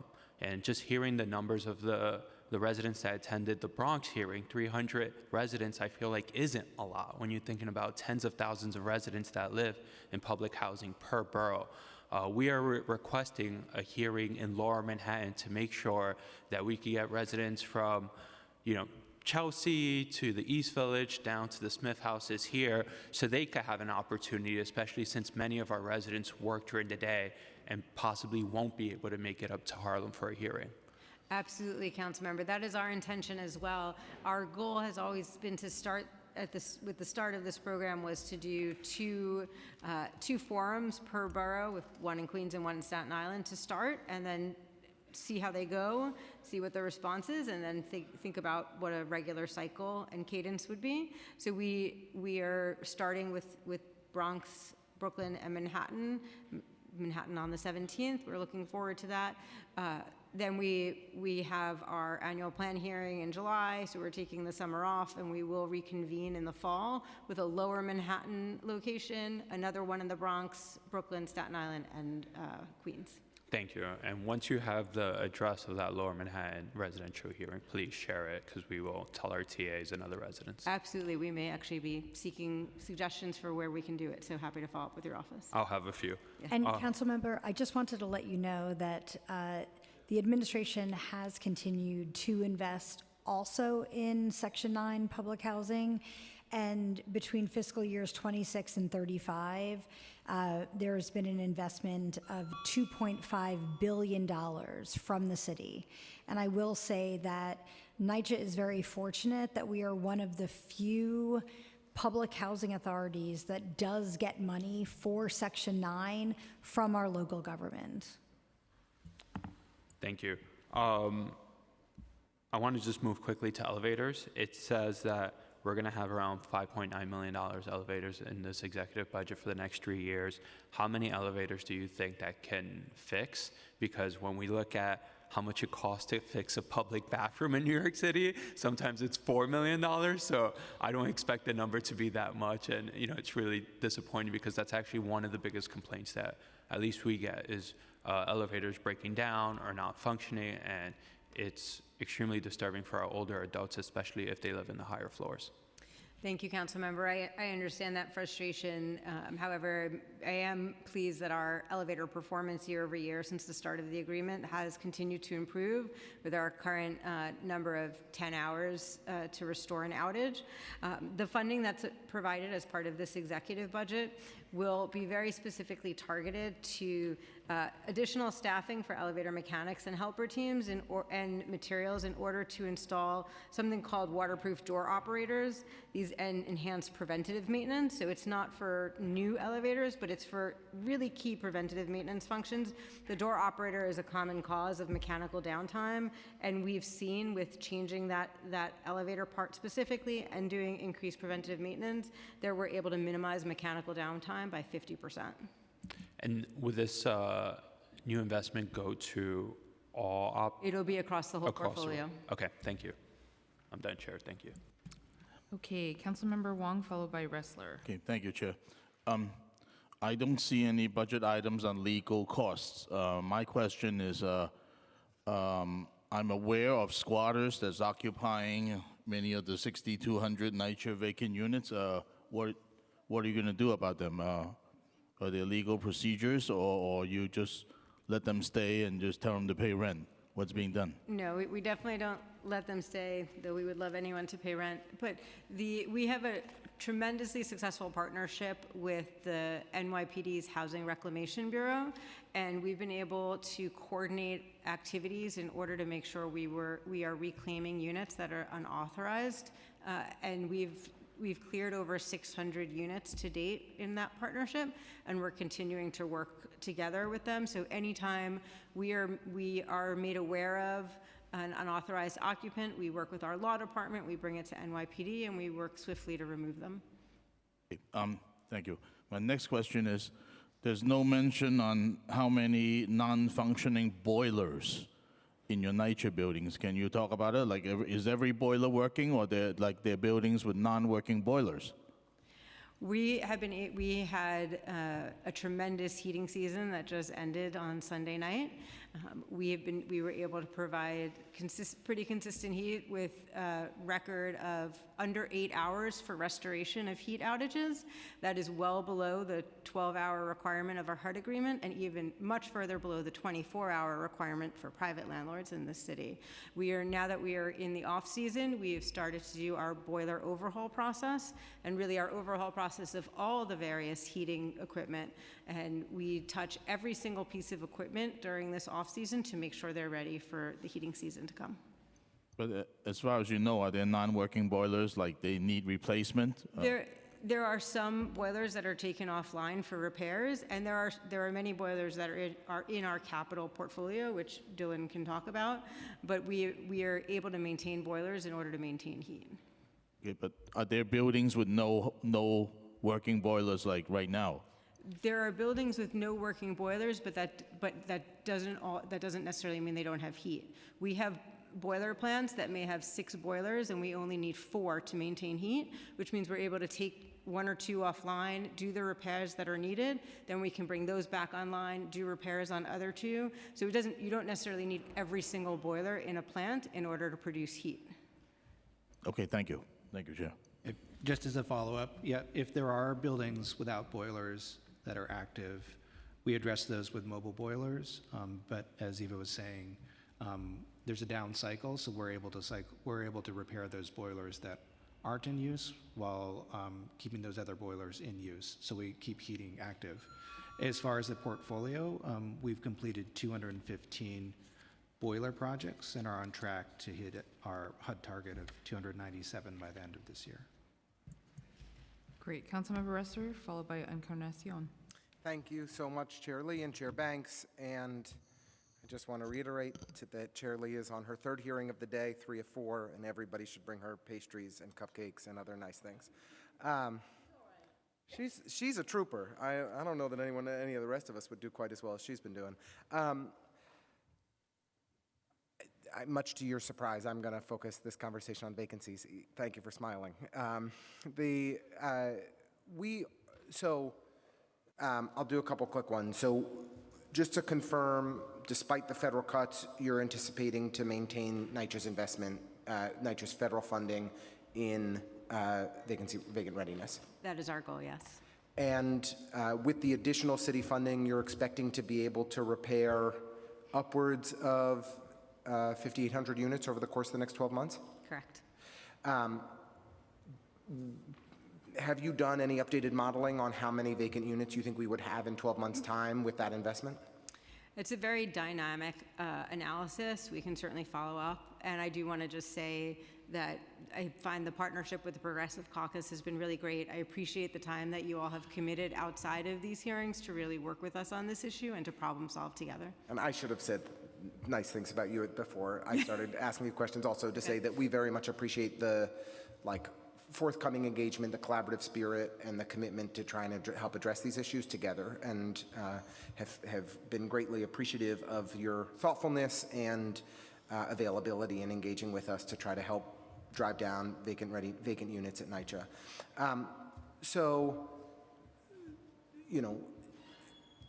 We don't anticipate that even with this additional investment that there would be a significant decline in the number of vacant units at NYCHA in 12 months. What alternative strategies can we deploy or could we consider that could help us reduce the number of vacant units further? I do believe with this historic level of investment in this executive budget, we will begin to slow the curve of the growth, and that is a key goal for now. This is a medium-term problem. We have a backlog of vacant units, but we will, as we continue to drive down the turnover time, as we continue to increase production, we are slowing that growth, and that growth will eventually change into a negative trajectory. We are also continuing to make significant progress on the environmental hazards, which both take up a significant amount of time and cost in the process. And so as we continue to do our lead abatements, as we continue to do asbestos removal, that will continue to allow us to turn over units more quickly. So we will see that trajectory change in time. Right. You do have some vendors available to do some of this work. Are they a viable kind of route for us to drive down vacancies? The vendor cost is much greater than our in-house cost, so it's not, so it's a program that we use sparingly, and we also use it on kind of a targeted way.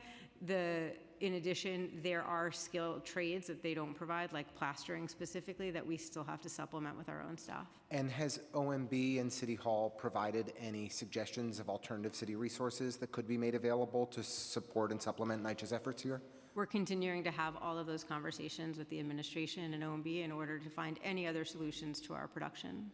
And do you have, considering such a substantial percentage of vacant units go to transfers, have you been working to identify like what a functional zero is or a functional goal on vacancies is? My recollection is that when, at the conclusion of the de Blasio administration, we were at 486 vacancies, and now we're north of 6,000. A variety of different dynamics have changed in those intervening years, but is that 500 number a realistic goal? No, definitely not. We think a realistic goal of vacancies would be about approximately 3,600. And could you explain why we would need to maintain such a high level of vacancies?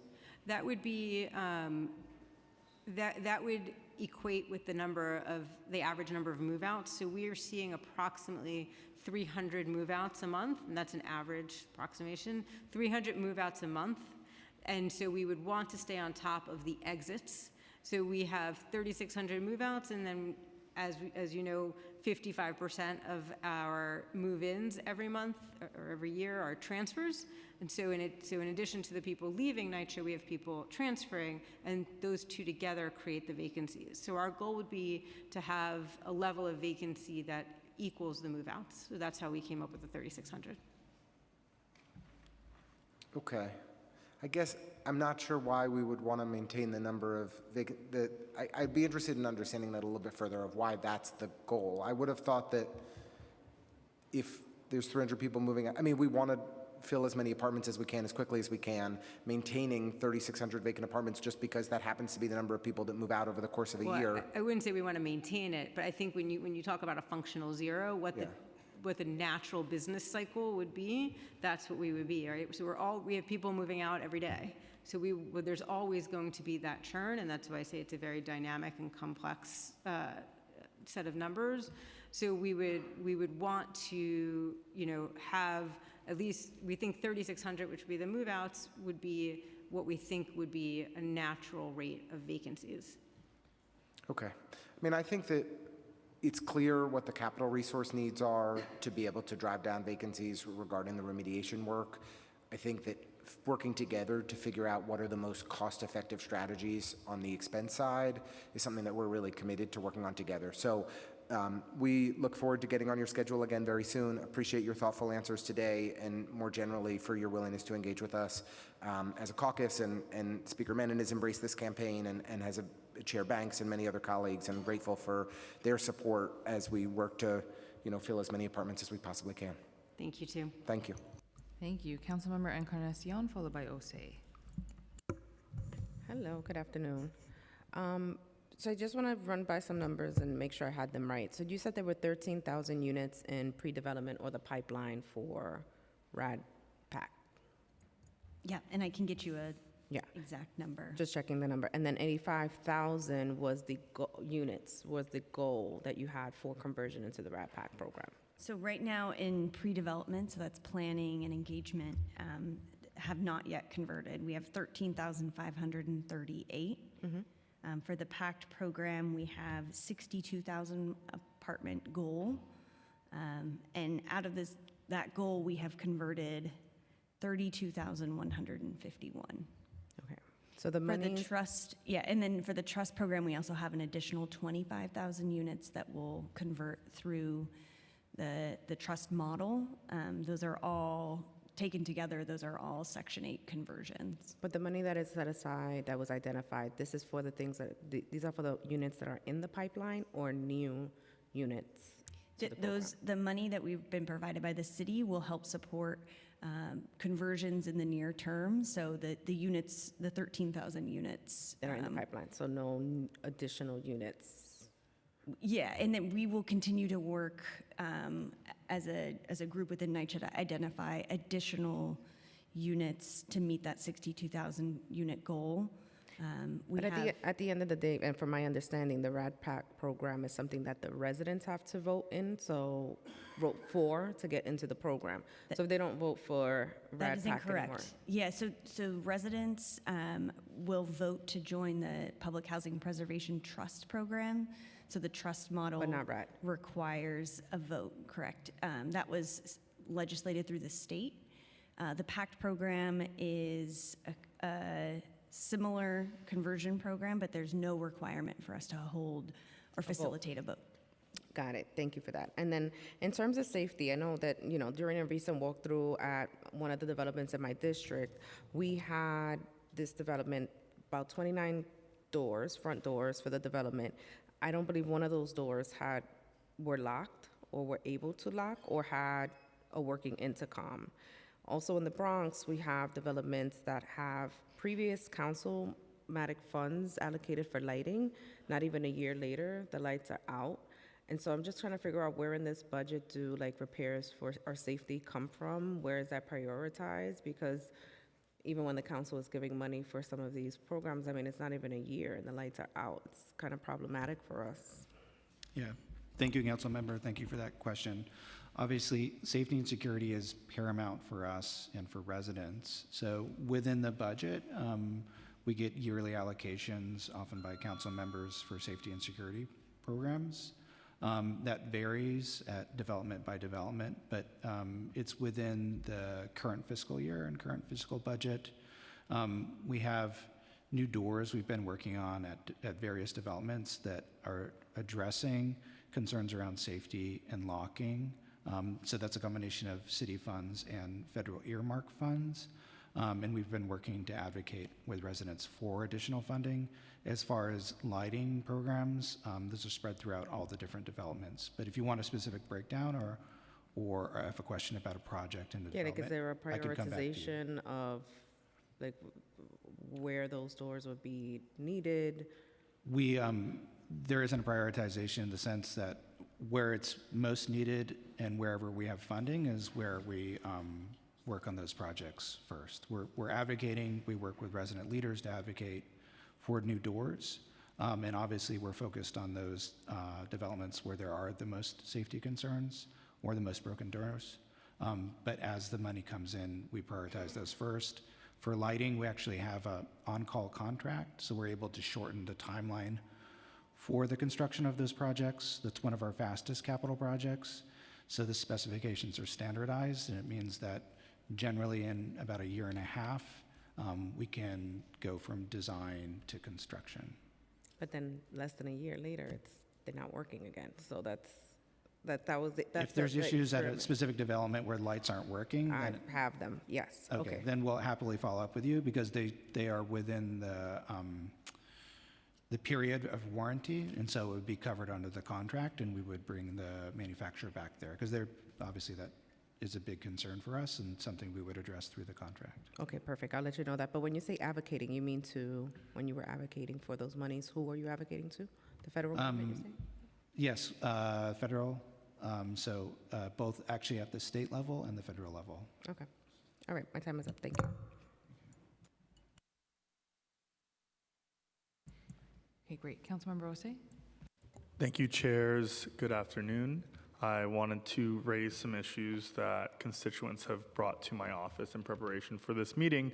When residents and my staff are seeking information on the NYCHA website or on the NYCHA Office of Impartial Hearings, OIH website, they find that the grievance and termination of tenancy procedures page is completely shut down and the link leads to an outdated / non-existing page. This complaint is in addition to the overall concerns with the process of impartial hearings via OIH. My question is NYCHA allocating any funding to ensure that OIH is one, streamlining the process to help constituents better navigate their hearings, and two, fixing the website and work on further outreach to increase better transparency with the grievance and termination of tenancy procedures? Thank you so much for that question. We were unaware that there was an issue with the website. Website crashing or Yeah, saying if you outdated can- such non-existent. If you can send us the link, Sure. that would be very helpful. We sometimes find out about these things when people reach out to us and let us know. So that's the first thing. And then Anika can let you know, I think it was a question that was asked during the last hearing as well, with yeah. respect to the resources being provided to OIH. Yeah, to OIH to streamline the process. Yes, we can certainly get back to you on that. Okay. I think I did raise something like that in the last hearing, right? Yes, and I believe it was a question that was answered after the hearing. Okay. Because I remember seeing it. Okay. But we can share it with you again. Great, thank you. There are constituents in our district who have had work orders that have been canceled without resolution, only to have a new work order number opened for the same issue. This leads to their old complaint being pushed out further and delaying the issue. What is NYCHA's current time frame to resolve work orders, and what are the tiers for work order completion? Thank you, Council Member. I'm sorry to hear of those situations happening, and I encourage that when you hear about that, that you reach out through our InterGov so we can look into that and understand what's going on. In general, we have increased our productivity across our skilled trades so that we are now actually responding to over 101% of our complaints in a year, which means we're starting to actually get to the backlog. Different types of complaints have different response times, and we have to sequence the skilled trades in order, but we're happy to follow up on any of those specific concerns that you have. Thank you. And will the agency be allocating any additional funding to ensure work orders are completed in a timely manner? Right now, our funding is consistent and baseline Okay. for that work, yeah. Can I have more time, please? If I can just give you Thank your you. OIH answer, if that's okay. The OIH office is funded at $3.87 million. Okay, thank you. There also needs to be more transparency in scheduling. How are residents notified, and are they given the courtesy of scheduling time so they can allow access to their units to avoid delays in service? I know that this has been, frequent. Absolutely, that's a key tenet of our neighborhood model. So every neighborhood has a neighborhood planner and a planning secretary. Residents are supposed to work with their neighborhood planner to schedule their skilled trade appointments at their convenience so that they know they're going to be home. Also, because of the way the work order process works, they are, at the time the maintenance worker comes to the apartment and diagnoses the problem, they're given a slip with all of the follow-up work orders that are going to be needed. So then a resident knows right away that this is something that's going to take 3 more appointments or 2 more appointments, so they have an understanding of the full scope of the job at the time the maintenance worker comes. Thank you. Thanks, Chairs. And just a reminder, we have our Night in Our Neighborhood event tomorrow night at Van Dyke, and all of the neighborhood planners, administrators will be there for residents to ask their questions directly of their planners. Thank you. It's most likely going to be well attended. I hope so. Definitely. I want to talk a little bit about comprehensive modernization. Is comprehensive modernization still a viable tool being used by the authority to deal with the capital needs of public housing of NYCHA? Comprehensive modernization, thank you for the question. It's a limited avenue. So currently there's not additional funding beyond the first 4 projects, and we have FEMA funding for additional 3 projects. So that's why we're advocating for Section 8 funding, because that's the primary tool. Given the fact that we're able to achieve more subsidy with those avenues, we can reach that higher level of modernization. The funding sources, is it only the federal? Or can the city? The city capital action Can the city plan? invest in comp mod? Yes, the city invested in comp mod through the city capital action plan. There is. And how much is that? How much was invested in comp mod? About 101 billion. And that's in this budget? Part of that carries through this budget. It was in previous. And how much fiscal is years. carried over into this budget? That's currently in this budget. We'll have to get back to you on the exact number that remains in this budget. But beyond that. And what's currently in the pipeline, developments that are being, where comp mod is being used? Beyond the first 4 projects, Yeah. which are St. Nicholas, Toad Hill, Gowanus, and Wyckoff, there's also Levitt, Latimer, and Watson. Those are being funded through FEMA funds through an IDA grant. That's the entirety of the pipeline.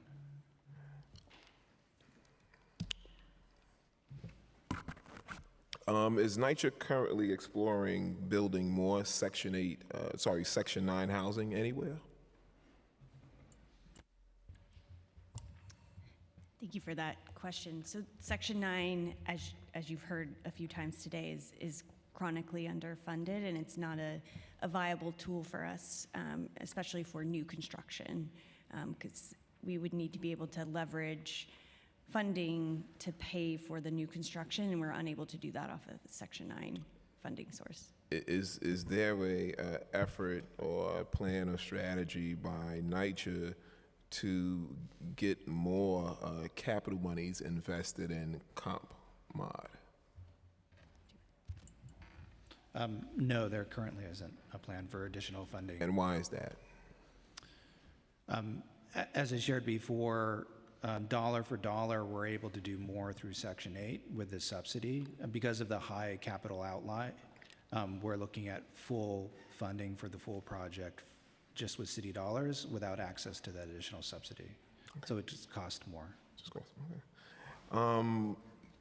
Are there any developments where NYCHA is currently exploring the sale of development rights?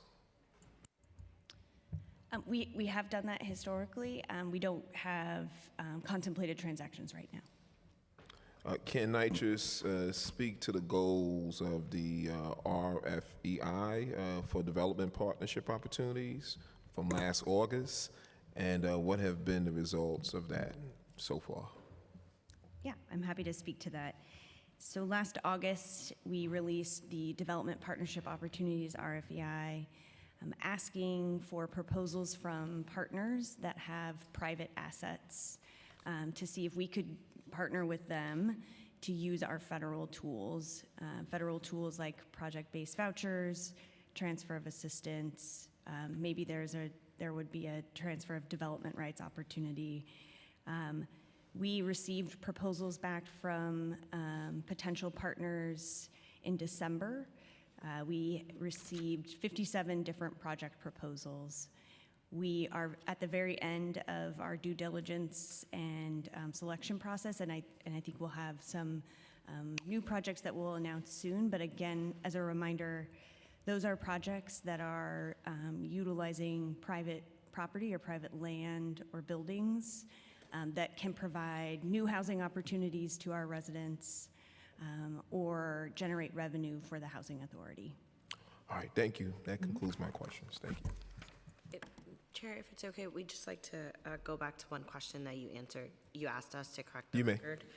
On the Housing Access Voucher Program. Yes. So we did check with our staff, and we were told that the program is funded at $50 million statewide, and that is to prioritize families that have lost federal assistance, and it could potentially assist us in closing the EHV funding gap. So we'll work with our state partners to get access to that funding. And how much is needed overall? $124 million annually. 124 million. And that's just for all of our families. our vouchers. Okay. There are other voucher holders in the city of New York as well for EHV. Thank you. Great. So I'm just going to ask a couple questions on behalf of the Deputy Speaker because she couldn't be here on the racial equity plan that, and she's been asking this to all the city agencies. So the first question is around the short-term goal 1, which relates to educating supervisors and managers regarding employees or residents with disabilities. Does NYCHA currently administer reasonable accommodation law training both at the managerial level and at the staff level?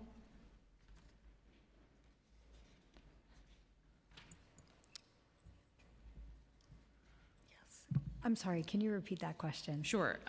In terms of the short-term goal, does NYCHA currently administer reasonable accommodation law training both at the managerial level and at the staff level?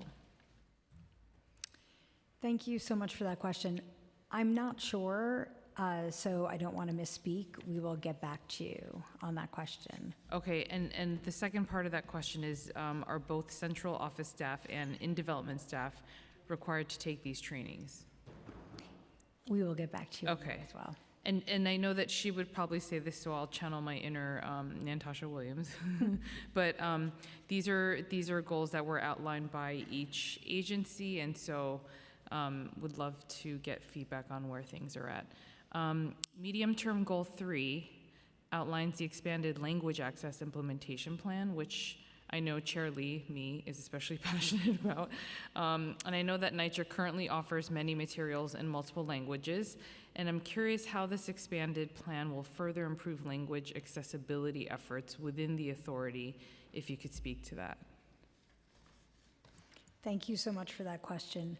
We have a language access officer that handles a lot of the translation services and language access services. On a day-to-day basis, our staff are trained to use the language access line to facilitate interpretation in real time. This program enhances the resident experience, allowing those with limited English proficiency to communicate their needs in a prompt and efficient way. For residents who are deaf or hard of hearing, in-person ASL interpretation may be provided through the submittal of a request by NYCHA frontline staff on behalf of a resident, such as at the property management, CCC, or walk-in centers. NYCHA is also working on providing on-demand video remote ASL interpretation, and this is slated to be in place this year in 2026. NYCHA also has a dedicated ADA coordinator who oversees such requests and oversight of broader accessibility initiatives across NYCHA. Aside from the language line, because I have thoughts about that, because I've had to use it before, but do you also have staff that reflect the top 10 languages? So we translate, we have translators on staff, and even though HUD has eliminated translation of important documents from its website to continue to provide assistance to limited English proficient residents and members of the public, we prepare our own translation of vital documents in our 5 covered languages and the languages that we most frequently encounter. And those efforts are ongoing and will continue. Okay. And for example, when we have like NYCHA in your neighborhood, right. We had translation services there. Everything that we said, people were able to hear and understand. Okay, perfect. Long-term goal 2 discusses economic mobility and opportunity through the Section 3 program, providing jobs within the authority to its own residents. So can you share the current rate of Section 3 employment, the target number, and the steps that NYCHA is taking to achieve that target? Yes, thank you for that question, Council Member. Section 3 is critical for us. It's critical given the amount of spending, and it's really a primary economic pathway for residents. So we follow the HUD target of 25% of total labor hours to be allocated towards Section 3, with 5% out of that 25% for targeted hires. So we have job placement programs, mentorship programs, construction worker pathways. So both internally for NYCHA hires and also for contract work, we have opportunities for residents and for broader Section 3 workers. Across the portfolio, on the Section 9 side, we are far exceeding our goal. We're at over 63% or 16 million labor hours for broader Section 3, targeted Section 3, so those that are for residents and resident pathways and businesses are at 13%. For our PACT programs on the Section 8 side, we also are far exceeding our target. Overall, we're at 29% for Section 3 workers, and then for the targeted Section 3 workers, we're at 8%, which is above the 5%. Okay, great, thank you. Okay, and her last question was, the OTI, Office of Technology and Innovation, runs the Big Apple Connect program, providing free internet and cable for NYCHA residents. The program is currently funded at $38.8 million in fiscals 26 and 27, and $40.9 million for fiscal 28 and onward. The report does not mention this program as a tool for improving equity and economic mobility for NYCHA residents. Does the authority believe that expanding this program would have a positive impact for residents and align with the goals outlined in this plan? Thank you, Councilmember. As you mentioned, that program is run by OTI, so I would recommend that you speak to OTI about the program. We understand that all NYCHA developments are able to take advantage of Big Apple Connect. Is there coordination between you and OTI on that? On a case-by-case basis. Okay. And what percentage of the NYCHA portfolio by unit, development, or number of residents have access to the program? Is it all of them? 100%. 100%? Okay, perfect. Okay, I think that's it for those questions. And did you have any? Yeah, okay. I think we are actually done early by 10 minutes. So thank you so much for coming and testifying today. And we will follow up with any questions that we have. So thank you so much. Thank you. Thank you.